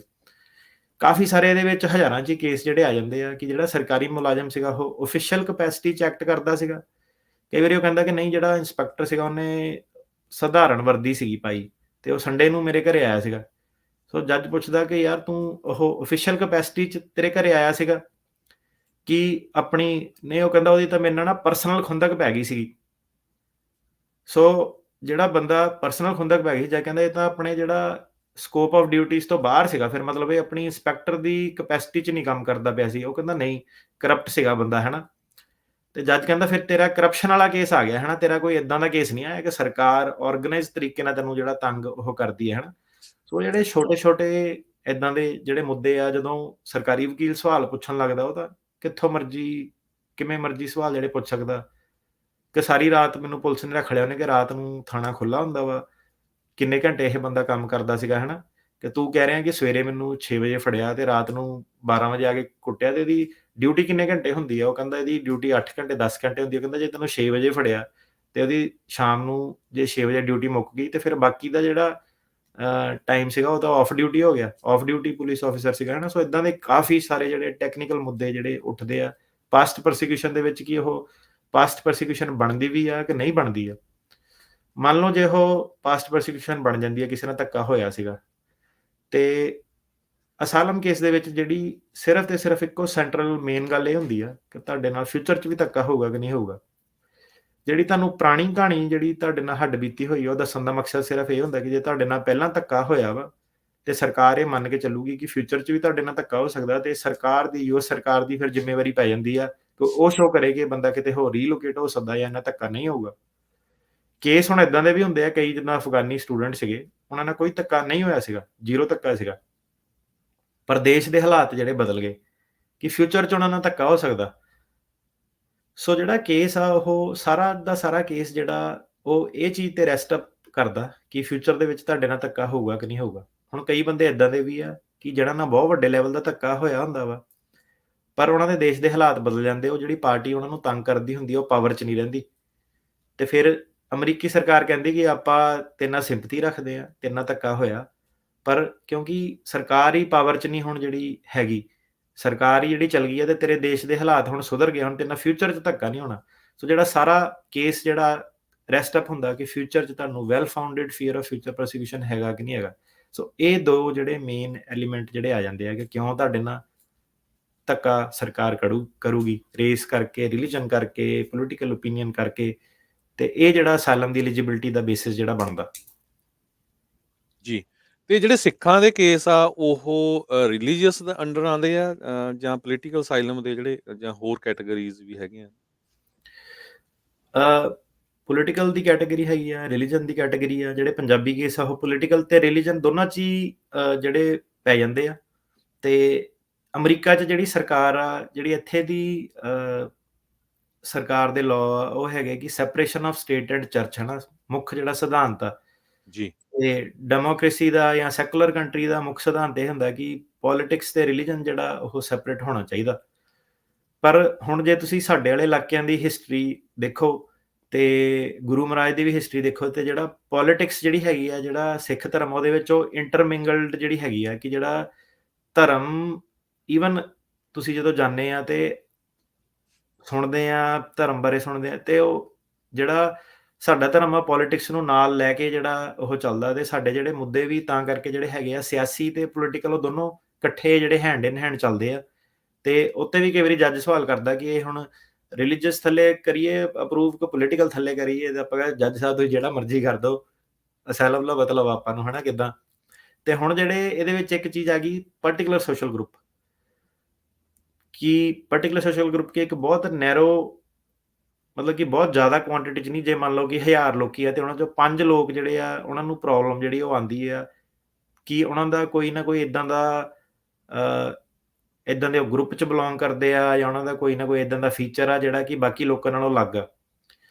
ਸੋ ਜਿਹੜੇ ਹੁਣ ਪੰਜਾਬੀ ਕੇਸ ਆ, ਇਹਦੇ ਵਿੱਚ ਪਾਰਟਿਕੂਲਰ ਸੋਸ਼ਲ ਗਰੁੱਪ ਆਪਣਾ ਆ ਗਿਆ ਕਿ ਜਿਹੜੇ NRI ਵੀਰ ਹੈਗੇ ਆ ਉਰੋਂ ਅੰਦੋਲਨ ਨੂੰ ਜਿਹਨਾਂ ਨੇ ਸਪੋਰਟ ਕੀਤਾ, ਹਨਾ, ਉਹਦੀਆਂ ਜਿਹੜੀਆਂ ਖਬਰਾਂ ਕੰਟਰੀ ਕੰਡੀਸ਼ਨ ਕਿ ਜਦੋਂ ਉਹ ਵਾਪਸ ਗਏ ਸੀਗੇ ਉਹਦੇ ਤੇ ਬੜਾ ਜ਼ਿਆਦਾ ਜਿਹੜੇ NRIਆਂ ਨੂੰ ਕਈ ਵਾਰੀ ਫੜ ਲੈਂਦੇ ਆ। ਤੇ ਪਹਿਲਾਂ ਇਹ ਜਿਹੜਾ ਆਪਸ਼ਨ ਨਹੀਂ ਸੀਗੀ, ਹੁਣ ਇੱਕ ਆਹ ਪਾਰਟਿਕੂਲਰ ਸੋਸ਼ਲ ਗਰੁੱਪ ਦੀ ਜਿਹੜੀ ਆਪਸ਼ਨ ਆ ਸਿਰਫ ਕਿ ਧਰਨਿਆਂ ਦੇ ਵਿੱਚ ਜਿਹਨਾਂ ਨੇ ਪਾਰਟਿਸਿਪੇਸ਼ਨ ਕਰਕੇ ਜਿਹੜੇ ਗਏ ਸੀਗੇ ਉਹਨਾਂ ਦੇ ਕੰਟਰੀ ਕੰਡੀਸ਼ਨ ਬਥੇਰੇ ਪਏ ਆ ਕਿ ਉਹਨਾਂ ਨਾਲ ਕਿਸੇ ਨਾਲ ਚੰਡੀਗੜ੍ਹ ਧੱਕਾ ਹੋ ਗਿਆ, ਕਿਸੇ ਨਾਲ ਜਲੰਧਰ ਧੱਕਾ ਹੋ ਗਿਆ। ਸੋ ਪਾਰਟਿਕੂਲਰ ਸੋਸ਼ਲ ਗਰੁੱਪ ਦੇ ਬੇਸ ਤੇ ਜਿਹੜੇ ਕਈ ਸਿੱਖ ਵੀ ਨਹੀਂ ਸੀਗੇ, ਪੋਲੀਟੀਕਲ ਪਾਰਟੀ 'ਚ ਵੀ ਨਹੀਂ ਸੀਗੇ, ਹਿੰਦੂ ਐਕਚੁਅਲੀ ਸੀਗੇ ਪੰਜਾਬ ਤੋਂ, ਪੰਜਾਬੀ ਹਿੰਦੂ ਜਿਹਨੂੰ ਕਹਿ ਦਿੰਦੇ ਆ, ਤੇ ਜਿਹਨਾਂ ਨੇ ਧਰਨੇ ਜਿਹੜੇ ਸਪੋਰਟ ਕੀਤੇ ਸੀਗੇ, ਤੇ ਕਿਸਾਨੀ ਜਿਹੜੀਆਂ ਸੰਸਥਾਵਾਂ ਉਹਨਾਂ ਨੂੰ ਡੋਨੇਸ਼ਨਾਂ ਵਗੈਰਾ ਕੀਤੀਆਂ ਸੀਗੀਆਂ, ਸਿਰਫ ਤੇ ਸਿਰਫ ਉਸ ਬੇਸ ਤੇ ਵੀ ਜਿਹੜੇ ਤੁਸੀਂ ਵੇਖ ਲਓ ਕਿ ਅਸਾਈਲਮ ਜਿਹੜੇ ਹੁਣ ਪਾਸ ਹੋ ਜਾਂਦੇ ਆ ਜੇ ਪਾਰਟਿਕੂਲਰ ਸੋਸ਼ਲ ਗਰੁੱਪ ਤੁਸੀਂ ਐਸਟੈਬਲਿਸ਼ ਜਿਹੜਾ ਕਰ ਦੋ। ਤੇ ਜੀ। ਇਸ ਤੋਂ ਇਲਾਵਾ ਨੈਸ਼ਨੈਲਿਟੀ, ਜਿੱਦਾਂ ਹੁਣ ਸਿਟੀਜ਼ਨਸ਼ਿਪ ਅਮੈਂਡਮੈਂਟ ਐਕਟ ਸੀਗੀ, ਉਹਦੇ ਜੀ। ਵਿੱਚ ਜਿਹੜੇ ਕਈ ਦਲਿਤ ਆ ਜਾਂ ਕਈ ਜਿਹੜੇ ਪੁਰਾਣੇ ਲੋਕੀ ਆਏ ਆ, ਤੁਸੀਂ ਉਹ ਦੇਖਿਆ ਹੋਣਾ, ਉਹ ਕਹਿੰਦੇ ਕਿ ਪ੍ਰੂਵ ਕਰੋ ਆਪਣਾ ਬਰਥ ਸਰਟੀਫਿਕੇਟ ਰਾਹੀਂ, ਜਾਂ ਜੀ। ਕਈ ਬੰਗਲਾਦੇਸ਼ੀਆਂ ਨੂੰ ਜਾਂ ਜਿਹੜੇ ਅਫਗਾਨੀ ਆ ਗਏ ਸੀਗੇ ਇੰਡੀਆ ਦੇ ਵਿੱਚ, ਉਹਨਾਂ ਨੂੰ ਟਾਰਗੇਟ ਜਿਹੜਾ ਕੀਤਾ ਜਾਂਦਾ। ਤੇ ਉਹ ਜਿਹੜਾ ਹੈਗਾ ਨੈਸ਼ਨੈਲਿਟੀ ਦੇ ਬੇਸ ਤੇ ਜਿਹੜਾ ਡਿਸਕ੍ਰਿਮੀਨੇਸ਼ਨ, ਉਹ ਵੀ ਇੱਕ ਕੈਟਾਗਰੀ ਹੁਣ ਇੰਡੀਆ ਦੇ ਕੇਸਾਂ ਦੇ ਵਿੱਚ ਆ ਜਾਂਦੀ ਹੈ। ਜਿਹੜੇ ਪਨਾਹੀ ਲੋਕ ਜਿਹੜੇ ਹੁੰਦੇ ਆ ਹਰਿਆਣੇ ਦੇ ਵਿੱਚ ਵਸੇ ਆ, ਤੇ ਉਹਨਾਂ ਦੇ ਵੀ ਜਿਹੜੇ ਕੇਸ ਉਹ ਕਾਫੀ ਜਿਹੜੇ ਨਵੇਂ ਸਾਹਮਣੇ ਜਿਹੜੇ ਆ ਰਹੇ ਆ, ਯੂਨੀਕ ਤੇ ਡਿਫਰੈਂਟ ਜਿਹੜੇ ਕੇਸ, ਨਵੇਂ ਜਿਹੜੇ ਦੇਸ਼ 'ਚ ਮੁੱਦੇ ਚੱਲਦੇ ਆ, ਸਿਟੀਜ਼ਨਸ਼ਿਪ ਅਮੈਂਡਮੈਂਟ ਐਕਟ ਦੇ ਰਾਹੀਂ ਬਹੁਤ ਜਿਹੜਾ ਕੇਸ ਜਿਹੜੇ ਉਹ ਸਾਹਮਣੇ ਆਏ ਆ। ਜੀ। ਸੋ ਬਹੁਤ ਵਾਰ ਜਿਹੜਾ ਸ਼ਬਦ ਆਉਂਦਾ ਹੈਗਾ ਪਰਸੀਕਿਊਸ਼ਨ, ਵੀ ਮੇਰੀ ਨਾਲ ਆਹ ਹੋਇਆ, ਉਹਦੇ ਬਾਰੇ ਥੋੜਾ ਜਿਹਾ ਐਕਸਪਲੇਨ ਕਰੋ ਪਰਸੀਕਿਊਸ਼ਨ ਬਾਰੇ। ਪਰਸੀਕਿਊਸ਼ਨ ਜਿਹੜੀ ਆ ਉਹਨਾਂ ਨੇ ਡਿਫਾਈਨ ਨਹੀਂ ਕੀਤੀ ਕਿ ਕੀ ਹੈਗਾ। ਜਿਹੜੇ ਕੋਰਟ ਆ ਉਹਨਾਂ ਨੇ ਡਿਸਕ੍ਰਾਈਬ ਕੀਤਾ ਕਿ ਕੋਈ ਵੀ ਸਫਰਿੰਗ ਜਾਂ ਹਾਰਮ ਇਦਾਂ ਦਾ ਕਿਸੇ ਬੰਦੇ ਉੱਤੇ ਲਾਗੂ ਕਰਨਾ ਜਿਹਨੂੰ ਕਿ ਜਿਹੜਾ ਕਿ ਅਫੈਂਸਿਵ ਹੋਵੇ, ਮਤਲਬ ਸਿਰਫ ਹਰਾਸਮੈਂਟ ਜਾਂ ਗਾਲੀ ਗਲੋਚ ਉਹ ਅਫੈਂਸਿਵ ਨਹੀਂ ਹੁੰਦੀ। ਹੁਣ ਉਹ ਕਹਿੰਦਾ ਉਹ ਆਏ ਜੀ, ਉਹਨਾਂ ਨੇ ਆ ਕੇ ਗਾਲੀ ਗਲੋਚ ਕੀਤੀ, ਬੁਰਾ ਭਲਾ ਬੋਲਿਆ ਮੇਰੇ ਮਾਪੇ ਨੂੰ, ਮੇਰੇ ਭੈਣਾਂ ਨੂੰ। ਹੁਣ ਅਮਰੀਕਾ ਦੇ ਵਿੱਚ ਇਦਾਂ ਕਿ ਫਰੀडम ਆਫ ਓਪੀਨੀਅਨ, ਕੋਈ ਕਿਸੇ ਨੂੰ ਕੁਝ ਵੀ ਕਹਿ ਸਕਦਾ, ਹਨਾ, ਸੋਸ਼ਲ ਮੀਡੀਆ ਜੋ ਵੀ ਸਾਰਾ ਹੈਗਾ। ਤੇ ਉਰੇ ਜਿਹਦਾ ਸੜਕ ਤੇ ਵੀ ਜੇ 2 ਜਾਣੇ ਲੜਦੇ ਆ ਨਾ ਤੇ ਗਾਲੀ ਗਲੋਚ ਇੱਕ ਦੂਜੇ ਨੂੰ ਕਰ ਰਿਹਾ, ਤੇ ਕੋਪ ਜਾਊਗਾ, ਉਹ ਕੁਝ ਕਹੂਗਾ ਨਹੀਂ ਉਹਨਾਂ ਨੂੰ, ਕਿਉਂਕਿ ਉਹ ਵਰਬਲੀ ਜਿਹੜੀ ਉਹਨਾਂ ਦੀ ਗੱਲਬਾਤ ਜਿਹੜੀ ਹੋ ਰਹੀ ਹੈ। ਜੀ। ਤੇ ਵਰਬਲ ਜਿਹੜਾ ਅਬਿਊਜ਼ ਹੈਗਾ ਉਹ ਕੋਈ ਗਾਲੀ ਗਲੋਚ ਵਾਲਾ, ਉਹ ਕੋਈ ਪਰਸੀਕਿਊਸ਼ਨ ਵਾਲੇ ਲੈਵਲ ਤੇ ਨਹੀਂ ਜਾਂਦਾ। ਉਦਾਂ ਉਹਨਾਂ ਨੇ ਡਿਫਾਈਨ ਨਹੀਂ ਕੀਤਾ ਕਿ ਪਰਸੀਕਿਊਸ਼ਨ ਕੀ ਹੁੰਦੀ ਹੈ, ਪਰ ਉਹ ਕਹਿੰਦੇ ਕਿ ਸਿੰਪਲ ਜਿਹੜਾ ਛੋਟੀ ਜਿਹੜੀ ਡਿਸਕ੍ਰਿਮੀਨੇਸ਼ਨ ਜਾਂ ਹਰਾਸਮੈਂਟ ਆ, ਛੋਟਾ-ਮੋਟਾ ਜਿਹੜਾ ਤੁਹਾਡੇ ਨਾਲ ਧੱਕਾ ਹੁੰਦਾ, ਉਹਨੂੰ ਆਪਾਂ ਪ੍ਰੋਸੀਕਿਊਸ਼ਨ ਨਹੀਂ ਮੰਗਦੇ। ਫਿਜ਼ੀਕਲ ਵਾਇਲੈਂਸ ਕੋਈ ਹੋ ਜਾਂਦਾ ਜਾਂ ਬਹੁਤ ਜ਼ਿਆਦਾ ਤੁਹਾਨੂੰ ਮਾਲੀ ਨੁਕਸਾਨ ਜਾਂ ਸਾਈਕੋਲੋਜੀਕਲ ਹਾਰਮ ਕਰਤਾ ਜਾਂ ਇੰਪ੍ਰਿਜ਼ਨਮੈਂਟ ਕਰਤੀ ਤੁਹਾਡੀ, ਅ ਅਟੈਂਪਟਡ ਰੇਪ ਹੋ ਗਿਆ ਇਹਦਾ ਵਿਮਨ ਦੇ ਕੇਸ ਦੇ ਵਿੱਚ, ਸੈਕਸ਼ੂਅਲ ਹਰਾਸਮੈਂਟ ਹੋ ਗਈ, ਇੱਦਾਂ ਦੀਆਂ ਜਿਹੜੀਆਂ ਚੀਜ਼ਾਂ, ਤੁਹਾਡੀ ਰੋਜ਼ੀ-ਰੋਟੀ ਤੇ ਗੱਲ ਆ ਗਈ, ਤੁਹਾਨੂੰ ਧਰਮ ਨਹੀਂ ਆਪਣਾ ਪ੍ਰੈਕਟਿਸ ਕਰਨ ਦਿੱਤਾ, ਤੇ ਤੁਹਾਡੇ ਨਾਲ ਕੰਟੀਨਿਊਅਸ ਵਿਤਕਰਾ ਕੀਤਾ, ਇੱਕ ਤੋਂ ਵੱਧ ਤੁਹਾਡੇ ਨਾਲ ਇੰਸਟੈਂਸ ਜੇ ਹੋਏ ਆ, ਤੇ ਨਾਲ ਤੁਹਾਨੂੰ ਥ੍ਰੈਟ ਕੋਈ ਜੇ ਦਿੱਤੇ ਗਏ, ਸਾਰਾ ਜਿਹੜਾ ਹਰੇਕ ਚੀਜ਼ ਜਿਹੜੀ ਕੰਬਾਈਨ ਕਰਕੇ ਜਿਹੜਾ ਟੋਟੈਲਿਟੀ ਆਫ ਸਰਕਮਸਟੈਂਸਸ ਦੇ ਵਿੱਚ ਕੋਰਟ ਦੇਖੂਗਾ ਕਿ ਇਹ ਪਾਸਟ ਪ੍ਰੋਸੀਕਿਊਸ਼ਨ ਬਣਦੀ ਆ ਕਿ ਨਹੀਂ ਬਣਦੀ ਆ। ਇਸ ਚੀਜ਼ ਤੇ ਵੀ ਕਈ ਵਾਰੀ ਬਹਿਸ ਹੁੰਦੀ ਹੈ ਕਿ ਕੇਸ ਬੜਾ ਬਾਰਡਰਲਾਈਨ ਜਿਹਾ ਹੁੰਦਾ ਤੇ ਸਰਕਾਰੀ ਵਕੀਲ ਕਹਿੰਦਾ ਕਿ ਉਹ ਲੈਵਲ ਤੇ ਨਹੀਂ ਪਹੁੰਚਦੀ ਕਿ ਇਹ ਪ੍ਰੋਸੀਕਿਊਸ਼ਨ ਮੰਨੀ ਜਾਵੇ, ਤੇ ਜੱਜ ਉੱਤੇ ਸੋਚ ਵਿਚਾਰ ਕਰਦੇ ਆ, ਤੇ ਇਹਦੇ ਵਿੱਚ ਫਿਰ ਜੱਜਾਂ ਤੇ ਵੀ ਆ ਜਾਂਦਾ ਕਈ ਵਾਰੀ ਕਿ ਜਿੱਦਾਂ ਹੁਣ ਸਟ੍ਰਿਕਟ ਜੱਜ ਜਿਹਨੂੰ ਕਹਿੰਦੇ ਹੁੰਦੇ ਆ, ਉਹ ਕਹਿੰਦੇ ਕਿ ਨਹੀਂ ਇਹ ਪ੍ਰੋਸੀਕਿਊਸ਼ਨ ਬਣਦੀ ਨਹੀਂ, ਤੇ ਕਈ ਕਹਿੰਦੇ ਆ ਕਿ ਨਹੀਂ ਇਹ ਪ੍ਰੋਸੀਕਿਊਸ਼ਨ ਬਣ ਜਾਂਦੀ ਹੈ ਕਿਉਂਕਿ ਇਹਨੂੰ ਬਾਅਦ ਚ ਵੀ ਧਮਕੀਆਂ ਦਿੱਤੀਆਂ ਸੀਗੀਆਂ, ਹੋਰ ਵੀ ਇਹਨੂੰ ਸੇਮ ਭਾਵੇਂ ਛੋਟੀਆਂ ਇਹਨਾਂ ਚੀਜ਼ਾਂ ਹੋਈਆਂ ਪਰ ਕਈ ਵਾਰੀ ਹੋਈਆਂ।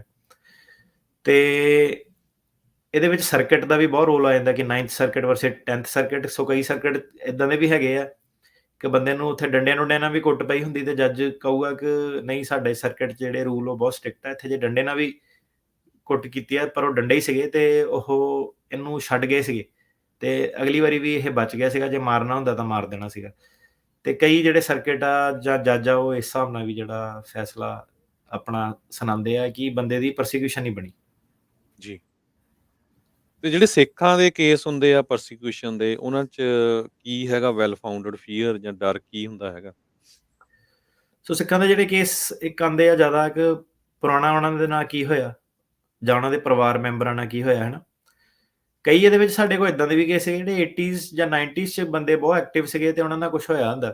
ਟਿਕਟੌਕ ਤੇ ਇੱਕ ਜਣੇ ਦੀ ਵੀਡੀਓ ਵੀ ਆਪਣੀ ਕਿ ਕੇਸ ਬਹੁਤ ਕਹਿੰਦਾ ਮੇਰਾ ਪੁਰਾਣਾ ਉਹਦਾ ਇਹੀ ਸੀਗਾ, ਤੇ ਸੀਗਾ ਬਹੁਤ ਕੁਛ ਲਿਟਰੇਚਰ, ਅਖਬਾਰਾਂ ਅਖਬੂਰਾਂ 'ਚ ਫੋਟੋਆਂ ਪੁਰਾਣੀਆਂ, ਧਰਨੇ ਜਿਹੜੇ ਐਡੇ-ਐਡੇ ਪੁਰਾਣੇ, ਤੇ ਜੱਜ ਵੀ ਉਹ ਸੀਗਾ ਕਿ ਕਹਿੰਦਾ ਕਿ ਬਾਕੀ ਜਿਹੜੇ ਕੇਸ ਆ, ਕੇਸ ਤਾਂ ਬਹੁਤ ਵਧੀਆ ਵਾ, ਪਰ ਕਹਿੰਦਾ ਜਿਹੜਾ ਇੰਨਾ ਕਹਿੰਦਾ ਪੁਰਾਣਾ ਹੋ ਗਿਆ, ਤੁਸੀਂ 90 ਦੀ ਗੱਲ ਕਰਦੇ, ਕਹਿੰਦਾ ਉੱਤੋਂ ਹੁਣ ਕਹਿੰਦਾ 2024 ਆ ਗਿਆ, ਕਹਿੰਦਾ ਹੁਣ ਮੈਨੂੰ ਕਹਿੰਦਾ ਆਹ ਸਮਝਣ 'ਚ ਪ੍ਰੋਬਲਮ ਆ ਕਿ ਹੁਣ ਕੀ ਪ੍ਰੋਬਲਮ ਤੁਹਾਨੂੰ ਆਊਗੀ ਕਿ ਤੁਸੀਂ ਉਸ ਤੋਂ ਬਾਅਦ ਪਹਿਲਾਂ ਬੜੇ ਸਰਗਰਮ ਰਹੇ, ਫਿਰ ਕਈ ਸਾਲ ਤੁਸੀਂ ਨਹੀਂ ਵੀ ਸਰਗਰਮ ਰਹੇ ਜਾਂ ਤੁਹਾਨੂੰ ਕਿਸੇ ਨੇ ਲੱਭਿਆ, ਤੁਸੀਂ ਆਰਾਮ ਨਾਲ ਆਪਣਾ ਜੌਬ ਕਰਦੇ ਗਏ, ਤੁਹਾਡੇ ਨਿਆਣੇ ਪੜ੍ਹ ਗਏ। ਤੇ ਜਿਹੜੇ ਸਿੱਖਾਂ ਦੇ ਕੇਸ ਹੈਗੇ ਉਹਦੇ ਵਿੱਚ ਮੇਨ ਕੀ ਗਤੀਵਿਧੀ ਕੀ ਹੋਈ, ਕਦੋਂ ਹੋਈ, ਕਿੱਥੇ ਹੋਈ, ਇਹ ਚੀਜ਼ ਜਿਹੜੀ ਮੇਨ ਉਹ ਪੈਂਦੀ ਹੈ। ਉਹ ਕਈ ਵਾਰੀ ਜੱਜ ਸਾਹਿਬ ਕਹਿੰਦੇ ਆ ਕਿ ਯਾਰ ਤੁਹਾਡਾ 2024 'ਚ ਆ, ਤੇਰੇ ਬਾਪੂ ਦੀ ਉਮਰ 65 ਸਾਲ ਆ ਤੇ ਤੇਰੀ 48 ਸਾਲ ਆ, ਤੂੰ ਇੰਨੇ ਸਾਲ ਨਹੀਂ ਕੁਛ ਕੀਤਾ ਤੇ ਤੂੰ ਹੁਣ 48 ਸਾਲ ਤੇ ਆ ਕੇ ਉਹ ਵੀ ਅਮਰੀਕਾ ਆਉਣ ਤੋਂ 2 ਸਾਲ ਪਹਿਲਾਂ ਕੋਈ ਪਾਰਟੀ ਜੁਆਇਨ ਕਰ ਲਈ, ਹੁਣ ਤੇਰੇ ਨਾਲ ਕੋਈ ਧੱਕਾ ਹੋ ਗਿਆ, ਕਿ ਇਹ ਸਮਝ ਜਿਹੀ ਨਹੀਂ ਮੈਨੂੰ ਗੱਲ ਲੱਗਦੀ ਕਿ ਇੰਨੇ ਸਾਲ ਜਦੋਂ ਤੂੰ ਭਰ ਜਵਾਨੀ 'ਚ ਸੀਗਾ, ਤੇਰਾ ਬਾਪੂ 65 ਸਾਲ ਤੱਕ ਸੀਗਾ, ਉਦੋਂ ਨਹੀਂ ਤੁਸੀਂ ਕੋਈ ਗਤੀਵਿਧੀ ਕੀਤੀ, ਕਿ ਬਾਕੀ ਤਾਂ ਤੇਰਾ ਸਾਰਾ ਠੀਕ ਆ, ਪਰ ਮੈਂ ਇਹ ਗੱਲ ਸਮਝਣ 'ਚ ਮੈਨੂੰ ਪ੍ਰੋਬਲਮ ਆ ਰਹੀ ਹੈ ਕਿ ਇੱਕਦਮ ਹੀ ਅਮਰੀਕਾ ਆਉਣ ਤੋਂ ਪਹਿਲਾਂ ਹੀ ਕਿੱਦਾਂ ਕਿ ਹਰੇਕ ਬੰਦਾ ਸੇਮ ਚੀਜ਼ ਕਹਿ ਰਿਹਾ ਕਿ 2 ਸਾਲ ਪਹਿਲਾਂ ਉਹਨੇ ਪਾਰਟੀ ਜੁਆਇਨ ਕਰ ਲਈ, 2 ਉਹਦੇ ਉੱਤੇ ਹਮਲੇ ਹੋਏ, 2 ਵਾਰੀ ਉਹ ਪੋਸਟਰ ਲਾਉਂਦਾ ਸੀਗਾ, ਹਨਾ। ਸੋ ਇਹ ਜਿਹੜੀ ਕਿਵੇਂ, ਕਿੱਦਾਂ, ਕਿੱਥੇ ਉਹਦੇ ਰਿਲੇਟਡ ਜਿਹੜੇ ਇਦਾਂ ਦੇ ਮੁੱਦੇ ਆ ਬਹੁਤ ਜ਼ਿਆਦਾ ਕੋਰਟ ਦੇ ਵਿੱਚ ਉੱਠਦੇ ਆ। ਫਿਰ ਉਹ ਦੇਖਦੇ ਆ ਕਿ ਤੈਨੂੰ ਕਿਸੇ ਹੋਰ ਨਾਲ ਵੀ ਪਤਾ ਇਦਾਂ ਹੋਇਆ ਸੀਗਾ ਜਾਂ ਤੈਨੂੰ ਪਹਿਲੀ ਵਾਰੀ ਪਾਰਟੀ ਦਾ ਕਦੋਂ ਪਤਾ ਲੱਗਾ ਸੀਗਾ, ਤੇ ਹੁਣ ਬੰਦਾ ਜੇ ਕੋਈ ਕਹਿੰਦਾ ਕਿ ਮੈਨੂੰ 2020 'ਚ ਪਤਾ ਲੱਗਾ ਹੈਗਾ, ਕਹਿੰਦਾ ਕਿ ਤੂੰ ਹੁਣ 2020 'ਚ ਤਾਂ ਆ ਕੇ ਕਹਿ ਰਿਹਾ ਕਿ ਇੰਨੀ ਜ਼ਿਆਦਾ ਗਤੀਵਿਧੀ ਆ, ਕੰਧਾਂ ਤੇ ਪੋਸਟਰ ਲਾਏ ਆ, ਉਹ ਆ ਕਿ ਲੋਕਾਂ ਨੂੰ ਬਹੁਤ ਤੰਗ ਕਰਦੇ ਆ, ਤੇ ਹੋਰ ਵੀ ਹਜ਼ਾਰਾਂ ਲੋਕੀ ਅਮਰੀਕਾ ਜਾ ਕੇ ਅਸਾਈਲਮ ਕਲੇਮ ਕਰਦੇ ਆ। ਏਦਾਂ ਕਿੱਦਾਂ ਹੋ ਸਕਦਾ ਕਿ ਤੈਨੂੰ 48 ਸਾਲ ਦੀ ਉਮਰ ਤੱਕ ਤੂੰ ਕੰਧ ਤੇ ਕੋਈ ਪੋਸਟਰ ਨਹੀਂ ਲੱਗਾ ਦੇਖਿਆ, ਤੈਨੂੰ ਇਹ ਨਹੀਂ ਪਤਾ ਕਿ ਪਿੰਡ 'ਚ ਕਿਸੇ ਹੋਰ ਨਾਲ ਹੋਇਆ ਹੋਵੇ, ਕਿ ਤੂੰ ਇਕੱਲਾ ਹੀ ਉਹ ਕਰਦਾ, ਤੇ ਤੈਨੂੰ ਪਤਾ ਕਿ ਤੇਰੇ ਕਿਸੇ ਪਿੰਡ 'ਚ ਹੋਰ ਬੰਦੇ ਨੇ ਅਸਾਈਲਮ ਲਾਇਆ ਹੈਗਾ, ਤੈਨੂੰ ਪਤਾ ਕਿ ਤੂੰ ਜਿਹੜੇ ਰੂਮਮੇਟਾਂ ਨਾਲ ਰਹਿਣਾ ਉਹ 'ਚੋਂ ਕਿਸੇ ਨੇ ਅਸਾਈਲਮ ਲਾਇਆ ਹੈਗਾ, ਕਿ ਜਦੋਂ ਤੈਨੂੰ ਸਵਾਲ ਪੁੱਛਿਆ ਕਿ ਤੈਨੂੰ ਕਿਸੇ ਹੋਰ ਦਾ ਪਤਾ, ਨਾ ਤੂੰ ਕਿਸੇ ਨੂੰ ਗਵਾਹ ਲੈ ਕੇ ਆਇਆ ਆਪਣੇ ਨਾਲ ਅਮਰੀਕਾ ਦੇ ਵਿੱਚ, ਤੇ ਨਾ ਤੂੰ ਕਿਸੇ ਦਾ ਐਫੀਡੇਵਿਟ ਲਾਇਆ ਜਿਹਦੇ ਨਾਲ ਕਿ ਏਦਾਂ ਹੋਇਆ ਜਾਂ ਸਬੂਤ ਲਾਇਆ। ਸੋ ਜੱਜ ਇਸ ਗੱਲ ਤੋਂ ਵੀ ਬੜੇ ਉਹ ਆ ਕਿ ਲੈਕ ਆਫ ਐਵੀਡੈਂਸ, ਕਿ ਹਰੇਕ ਬੰਦਾ ਇਹੀ ਕਿਉਂ ਕਹਿੰਦਾ ਕਿ ਯਾਰ ਗਵਾਹ ਅਵੇਲੇਬਲ ਨਹੀਂ ਹੈਗਾ, ਕੋਈ ਕੋਈ ਤੁਹਾਡੇ ਬੰਦਾ ਨਾਲ ਗਵਾਹੀ ਦੇਣ ਨਹੀਂ ਜਾ ਰਿਹਾ, ਕਿ 8 ਜਣਿਆਂ ਨਾਲ ਤੁਸੀਂ ਰਹਿੰਦੇ ਆ, 8 ਜਣਿਆਂ ਨੇ ਅਸਾਈਲਮ ਲਾਇਆ ਵਾ, ਉਹ ਵਾਲਾ ਐਡਰੈਸ ਕੋਰਟ ਦੇ ਵਿੱਚ ਗਿਆ ਹੋਇਆ ਵਾ, ਕਿ ਉਹ ਬੰਦੇ ਗਵਾਹੀ ਦੇਣ ਕਿਉਂ ਨਹੀਂ ਜਿਹੜੇ ਕੋਰਟ ਦੇ ਵਿੱਚ ਆਏ ਅੱਜ, ਹਨਾ। ਸੋ ਇਦਾਂ ਦੇ ਵੀ ਕਈ ਵਾਰੀ ਸਵਾਲ ਆ, ਤੇ ਜੇ ਗਵਾਹੀ ਦੇਣ ਆਉਂਦੇ ਆ ਉਹਨਾਂ ਕੇਸ ਵਾਕਈ ਬੰਦੇ ਦਾ ਸਟਰੋਂਗ ਵੀ ਬਹੁਤ ਜ਼ਿਆਦਾ ਜਿਹੜਾ ਹੁੰਦਾ ਵਾ। ਜੀ। ਤੇ ਤੁਸੀਂ ਬਾਰ-ਬਾਰ ਰੈਲੋਕੇਸ਼ਨ ਨੂੰ ਮੈਂਸ਼ਨ ਕਰਦੇ ਰਹਿੰਦੇ ਆ। ਤੇ ਇੱਕ ਇਹ ਵੀ ਦੱਸਿਓ ਵੀ ਅਸਾਈਲਮ ਨੂੰ ਜਿਹੜੇ ਚੈਲੰਜ ਕੀ ਆਉਂਦੇ ਹੈਗੇ ਆ, ਬਾਰਸ ਜਿਹੜੇ ਹੈਗੇ ਆ, ਕਿਹੜੇ ਮੁੱਦੇ ਦੇ ਉੱਤੇ ਅਸਾਈਲਮ ਜਿਹੜਾ ਆ ਉਹ ਡਿਨਾਈ ਹੁੰਦਾ ਜਾਂ ਉਹ ਲੈਣਾ ਹੀ ਨਹੀਂ ਚਾਹੁੰਦੇ ਹੈਗੇ? ਸੋ ਰੀਲੋਕੇਸ਼ਨ ਦਾ ਮੁੱਦਾ ਬਹੁਤ ਸੈਂਟਰਲ, ਜਿੱਦਾਂ ਹੁਣ ਪੰਜਾਬ ਦੇ ਕੇਸ ਆ, ਉਹ ਬੰਦਾ ਉਹਨਾਂ ਦਾ ਤਾਂ ਚਲੋ ਇੱਕ ਪੁਆਇੰਟ ਆ ਗਿਆ ਕਿ ਉਹੀ ਮੰਗ ਜੇ ਕਿਤੇ ਹੋਰ ਵੀ ਕਰਦੇ ਆ ਸੇਮ ਹੀ ਉਹਨਾਂ ਨੂੰ ਪ੍ਰੋਬਲਮ ਜਿਹੜੀ ਆ ਜਾਣੀ ਹੈ ਹਨਾ, ਕਿਉਂਕਿ ਉਹ ਮੰਗ ਵੱਖ ਸਟੇਟ ਦੀ ਕਿਤੇ ਕਰ ਨਹੀਂ ਸਕਦੇ, ਹਰੇਕ ਚੀਜ਼ ਜਿਹੜੀ ਉਹਨਾਂ ਨੂੰ ਮਾੜਾ ਸਮਝਿਆ ਜਾਂਦਾ ਜੇ ਉਹ ਕਰਦੇ ਆ। ਪਰ ਜਿਹੜਾ ਆਹੀ ਕੇਸ ਹੈ ਜਿੱਦਾਂ ਹੁਣ INLD ਦੇ ਆ, ਹਰਿਆਣੇ ਦੇ ਲੋਕਲ ਆ, ਕਿ ਉਹਨਾਂ ਦੀ ਕਲੇਮ ਇਹ ਹੈ ਕਿ ਉਹ ਪਾਰਟੀ ਨੂੰ ਆਪਣੀ ਨੂੰ ਹੈਲਪ ਕਰਦੇ ਆ, ਗਰੀਬਾਂ ਦੀ ਮਦਦ ਕਰਦੀ ਆ ਪਾਰਟੀ INLD। ਤੇ ਉਹਨੂੰ ਜਦੋਂ ਜੱਜ ਪੁੱਛਦਾ ਕਿ ਯਾਰ ਤੂੰ ਕੇਰਲਾ ਚਲ ਜਾ, ਉੱਥੇ ਜਾ ਕੇ ਗਰੀਬਾਂ ਦੀ ਹੈਲਪ ਕਰ ਲਾ, ਕਿਸਾਨਾਂ ਦੀ ਹੈਲਪ ਕਰ ਲਾ, ਉਹ 'ਚ ਕੀ ਪ੍ਰੋਬਲਮ ਆ ਕਿਸੇ ਨੂੰ, ਉਹ 'ਚ ਤੈਨੂੰ ਕੌਣ ਟੰਗੂਗਾ ਹਨਾ। ਸੋ ਰੀਲੋਕੇਸ਼ਨ ਦਾ ਮੁੱਦਾ ਪੈ ਗਿਆ, ਉਹ 'ਚ ਬੰਦੇ ਕੋਲ ਜਵਾਬ ਨਹੀਂ ਹੈਗਾ ਕਿ ਯਾਰ ਕਿੱਦਾਂ, ਕਿਉਂ ਨਹੀਂ ਉੱਥੇ ਤੈਨੂੰ ਕਿਉਂ ਫੜੂਗੇ ਉਹ ਹਨਾ, ਜੇ ਤੇਰੀ ਪਾਰਟੀ ਲੋਕਲ ਆ ਤੇ ਤੂੰ ਗਰੀਬਾਂ ਦੀ ਹੈਲਪ ਹੀ ਕਰਨੀ ਸੀ, ਤੇ ਤੂੰ ਉਹ ਕਹਿੰਦਾ ਮੈਂ ਜਾਊਂਗਾ ਤਾਂ ਮੈਂ ਗਰੀਬਾਂ ਦੀ ਹੈਲਪ ਕਰੂੰਗਾ, ਉਹਨੇ ਕਹਿਣਾ ਕਰ ਲੈ, ਗਰੀਬਾਂ ਦੀ ਹੈਲਪ ਕਰਨ ਨਾਲ ਕੀ ਪ੍ਰੋਬਲਮ ਆ, ਉਹ ਜਵਾਬ ਨਹੀਂ ਬੰਦਾ ਦੇ ਸਕਦਾ। ਸੋ ਇਹਨੂੰ ਕਹਿੰਦੇ ਆ ਰੀਲੋਕੇਸ਼ਨ ਦਾ ਮੁੱਦਾ। ਸੋ ਸੇਮ ਚੀਜ਼ ਸਿੱਖਾਂ ਦੇ ਕੇਸ 'ਚ ਵੀ ਬਹੁਤ ਜ਼ਿਆਦਾ ਰੀਲੋਕੇਸ਼ਨ ਦੇ ਜਿਹੜੇ ਮੁੱਦੇ, ਜਿੱਦਾਂ ਆਪਾਂ ਦੱਸਿਆ ਕਿ 2nd ਸਰਕਿਟ, 9th ਸਰਕਿਟ, ਬਹੁਤ ਲੰਬੀਆਂ ਆਪਾਂ ਰੇਡੀਓ ਤੇ ਡਿਸਕਸ਼ਨ ਕੀਤੀਆਂ ਹੋਈਆਂ, Singh versus Whitaker, Singh versus Garland, ਕੀ ਇਹਨਾਂ ਦੇ ਫਰਕ ਹੈਗੇ ਆ। ਤੇ ਇਹ ਤੋਂ ਇਲਾਵਾ ਰੀਲੋਕੇਸ਼ਨ ਤੋਂ ਇਲਾਵਾ ਆਪਾਂ ਹੁਣ ਜਿਹੜਾ ਵੇਖਦੇ ਆ, ਗੱਲ ਇਹ ਕਹਿਣੀ ਨਹੀਂ ਚਾਹੀਦੀ ਪਰ ਇਹ ਫੈਕਟ ਆ, ਇੱਕ ਕ੍ਰਾਈਮ ਜਿਹੜੇ ਹੈਗੇ ਨਾ, ਕ੍ਰਿਮੀਨਲ ਕੇਸ ਬਹੁਤ ਜ਼ਿਆਦਾ ਹੁਣ ਜਿਹੜੇ ਆ ਰਹੇ ਆ, ਜੀ। ਡਰੱਗ ਦੇ ਰਿਲੇਟਡ, ਚਿੱਟੇ ਦੇ ਰਿਲੇਟਡ, ਕਮਰਸ਼ੀਅਲ ਗ੍ਰੇਡ ਜਿਹੜੀ ਸਮਗਲਿੰਗ ਆ ਉਹਦੇ ਕੀ ਨੋਟਿਸ ਨਾ ਸਾਨੂੰ ਕਈ ਵਾਰੀ ਆ ਜਾਂਦਾ ਕਿ ਕੈਲੀਫੋਰਨੀਆ ਕੇਸ ਲੱਗਾ, ਇਹਨੂੰ ਨਾ ਸਰਕਾਰ ਕਹਿੰਦੀ ਕਿ ਇਹਨੂੰ ਮੂਵ ਕਰ ਦਿਓ ਵਰਜੀਨੀਆ, ਨੋਟਿਸ ਆ ਜਾਂਦਾ ਕਿ ਜੱਜ ਨੇ ਚੇਂਜ ਆਫ ਵੈਨਿਊ ਗ੍ਰਾਂਟ ਕਰਤਾ ਆਪਣੇ ਆਪ ਹੀ, ਤੇ ਉਹ ਬਿਨਾਂ ਪੜ੍ਹੇ ਨਾ ਕਈ ਵਾਰੀ ਸਟਾਫ ਕਹਿੰਦਾ, ਬੈਠਣ ਤੇ ਗੱਲ ਕਰਦੇ, ਮੈਂ ਕਿਹਾ ਇਹਦਾ ਜੇ ਮੈਂ ਤੁੱਕਾ ਲਾਣਾ ਚਾਹਾਂ ਤਾਂ ਇਦਾਂ ਆ ਕਿ ਇਹਨੂੰ ਫੜ ਲਿਆ ਕਿਸੇ ਸਟੇਟ ਦੇ ਵਿੱਚ, ਤੇ ਇਹ ਹੁਣ ਜੇਲ੍ਹ 'ਚ ਬੰਦਾ ਇਸ ਵੇਲੇ, ਤੇ ਸਰਕਾਰ ਨੇ ਇਹਦਾ ਜਿਹੜਾ ਕੇਸ ਆ ਉਹ ਮੂਵ ਕਰਤਾ, ਤੇ ਹੋਇਆ ਵੀ ਇਦਾਂ ਹੀ ਹੁੰਦਾ। ਤੇ ਉਹ ਹੁਣ ਬੰਦੇ ਦੀ ਕਈ ਵਾਰੀ ਕਿਸਮਤ ਹੈ, ਕਈ ਵਾਰੀ ਮਾੜੀ ਸਟੇਟ ਦੇ ਵਿੱਚ ਬੰਦਾ ਫਸ ਜਾਂਦਾ, ਜਿੱਥੇ ਕਿ ਬਹੁਤ ਜ਼ਿਆਦਾ ਛੋਟੇ ਕੋਰਟ ਆ, ਸਟ੍ਰਿਕਟ ਜੱਜ ਜਿਹੜੇ ਹੁੰਦੇ ਆ, ਤੇ ਉੱਤੋਂ ਦੀ ਡਰੱਗ ਦਾ ਚਾਰਜ ਪੈ ਜਾਂਦਾ ਕਿਸੇ ਤੇ, ਸੈਕਸ਼ੂਅਲ ਅਬਿਊਜ਼ ਦੇ ਕੇਸ, ਮਾਈਨਰਸ ਦੇ ਨਾਲ ਕ੍ਰਾਈਮ ਵਾਲੇ ਕੇਸ, ਬੱਚਿਆਂ ਦੇ ਅਬਿਊਜ਼ ਵਾਲੇ ਕੇਸ, ਤੇ ਇਦਾਂ ਦੇ ਜਿਹੜੇ ਕੇਸ ਆ ਕਿ ਜਿਹੜੇ ਵਕੀਲ ਆਪਣੇ ਜਿਹੜੇ ਫਰਮ 'ਚ ਰੱਖੇ ਨਾ, ਉਹ ਕਹਿੰਦੇ ਜੇ ਆਪਾਂ ਨਹੀਂ ਇਹ ਕੇਸ ਕਰਨਾ, ਇਹ ਬੰਦੇ ਨੇ ਮਾਈਨਰ ਨਾਲ ਗਲਤ ਕੰਮ ਜਿਹੜਾ ਕੀਤਾ, ਵਕੀਲ ਜਿਹੜਾ ਵਿੱਚ ਫਸਿਆ, ਜੱਜ ਦੇ ਕੋਲ ਜਾਓ, ਜੱਜ ਫੀਮੇਲ, ਸਰਕਾਰੀ ਵਕੀਲ ਕਈ ਵੇਲੇ ਫੀਮੇਲ, ਤੇ ਇੰਟਰਪ੍ਰੇਟਰ ਫੀਮੇਲ, ਤੇ ਉਹ ਹੁਣ ਜਿਹੜੇ ਪੁੱਠੇ ਕੰਮ ਜਿਹੜੇ ਕਰਦੀ ਜਨਤਾ ਇਦਾਂ ਦੇ, ਉਹ ਹੁਣ ਜਿਹੜਾ ਜੱਜ ਕਈ ਵਾਰੀ ਹੁੰਦਾ ਨਾ ਕਿ ਉਹ ਕਹਿੰਦਾ ਕਿ ਤੁਹਾਡੇ ਸੇਮ ਜਿਹੜੇ ਕੇਸ ਲੱਗਦੇ ਆ, ਪਰ ਉਹ ਕਹਿੰਦਾ ਚੱਲ ਤੂੰ ਵਧੀਆ ਇੱਕ ਓਨੈਸਟ ਟਰੱਕ ਡਰਾਈਵਰ ਆ, ਤੂੰ ਟੈਕਸ ਦਿੰਦਾ ਵਾ ਸਾਰਾ ਦਿੰਦਾ, ਤੇ ਸਾਨੂੰ ਟਰੱਕ ਡਰਾਈਵਰਾਂ ਦੀ ਲੋੜ ਆ, ਤਾਂ ਕਰਕੇ ਮੈਂ ਤੇਰਾ ਕੇਸ ਜਿਹੜਾ ਪਾਸ ਕਰ ਰਿਹਾ, ਤੇ ਉਦਾਂ ਮੈਨੂੰ ਯਕੀਨ ਹੀ ਕੋਈ ਨਹੀਂ ਹੈਗਾ ਕੇਸਾਂ ਦੇ। ਜੱਜਾਂ ਨੇ ਕਈਆਂ ਨੇ ਇਹ ਕਿਹਾ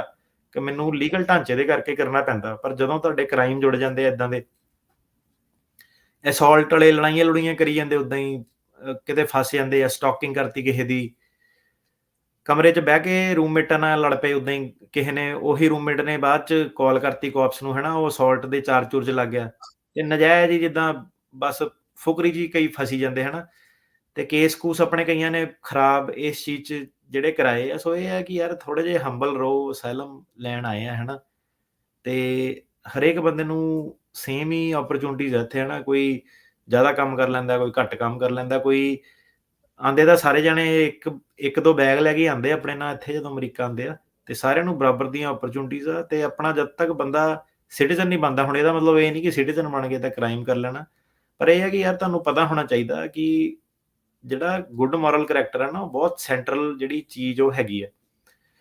ਤੇ ਅਮਰੀਕਾ ਵਾਲੇ ਵੀ ਇਦਾਂ ਜਦੋਂ ਕ੍ਰਾਈਮ ਵਾਲਾ ਫੜਦੇ ਆ, ਅੱਛਾ ਉਹ ਜਿਹੜੇ ਹੁਣ ਕਈ ਫੜਦੇ ਆ ਚਾਈਲਡ ਚੂਲਡ ਵਾਲੇ ਜਿਹੜੇ ਕੇਸ ਹੁੰਦੇ ਆ ਨਾ, ਉਹ ਕਈ ਵਾਰੀ ਕਹਿੰਦੇ ਕਿ ਵਕੀਲ ਕ੍ਰਿਮੀਨਲ ਵੀ ਉਹਨਾਂ ਦਾ ਕੋਈ ਕੇਸ, ਕ੍ਰਿਮੀਨਲ ਲਾਇਰ ਵੀ ਜਿਹੜਾ ਹੈਗਾ ਨਾ, ਉਹ ਵੀ ਕੇਸ ਫੜ ਕੇ ਰਾਜੀ ਨਹੀਂ ਹੈਗਾ। ਮੈਂ ਕਿਹਾ ਵਕੂਲ ਕਰੋ, ਇਹਨੂੰ ਉਹ ਕਰੋ, ਕਹਿੰਦੇ ਯਾਰ ਸਾਨੂੰ ਵਕੀਲ ਹੀ ਨਹੀਂ ਮਿਲਦਾ। ਸੋ ਜਿਹੜਾ ਵਕੀਲ ਆ ਉਹਦੇ ਵੀ ਅੱਗੋਂ ਆਪਣੇ ਹੈ ਨਾ ਜਵਾਕ ਜੂਕ ਹੋਊਗੇ ਜਾਂ ਜੋ ਵੀ, ਉਹ ਵੀ ਸੁਸਾਇਟੀ 'ਚ ਬਹਿਣ ਉੱਠਣ ਵਾਲਾ ਜਿਹੜਾ ਬੰਦਾ। ਸੋ ਇਦਾਂ ਕਿ ਕਈ ਵਾਰੀ ਬੰਦੇ ਇਦਾਂ ਦੇ ਕੰਮਾਂ 'ਚ ਬਹੁਤ ਫਸੇ, ਉਹ ਵਾਲੇ ਕੇਸਾਂ 'ਚ ਬਹੁਤ ਜਿਹੜਾ ਰਾਈਜ਼ ਆਪਣਾ ਜਿਹੜਾ ਹੋ ਰਿਹਾ। ਤੇ ਇਹ ਤੋਂ ਇਲਾਵਾ ਜਿਹੜੀ ਇੱਕ ਚੀਜ਼ ਸੀਗੀ ਟੈਰਰਿਸਟ ਬਾਰ ਵਾਲੇ ਜਿਹੜੇ ਪ੍ਰੋਸੀਕਿਊਟਰ ਬਾਰ ਵਾਲੇ ਜਿਹੜੇ ਕੇਸ ਬਹੁਤ ਆ, ਕਿ ਕਿਸੇ ਨੇ ਗਲਤ ਬੰਦੇ ਨੂੰ ਰੋਟੀ ਖਵਾਤੀ, ਕਿਸੇ ਨੇ ਗਲਤ ਬੰਦੇ ਦਾ ਸਾਥ ਦੇ ਦਿੱਤਾ, ਤੇ ਟੈਰਰਿਸਟ ਬਾਰ ਵਾਲੇ ਤਾਂ ਜਿੰਨੀਆਂ ਗੱਲਾਂ ਕਰ ਲਈਆਂ ਉਨੀਆਂ ਘੱਟ ਆ ਕਿ ਕਈ ਵਾਰੀ ਏਦਾਂ ਹੁੰਦਾ ਕਿ ਉਹਨਾਂ ਨੇ ਸਾਡੇ ਤੇ ਪਥਰਾਵ ਕੀਤਾ, ਫਿਰ ਆਪਾਂ ਬੈਕ ਉਹਨਾਂ ਤੇ ਪਥਰਾਵ ਕਰਤਾ।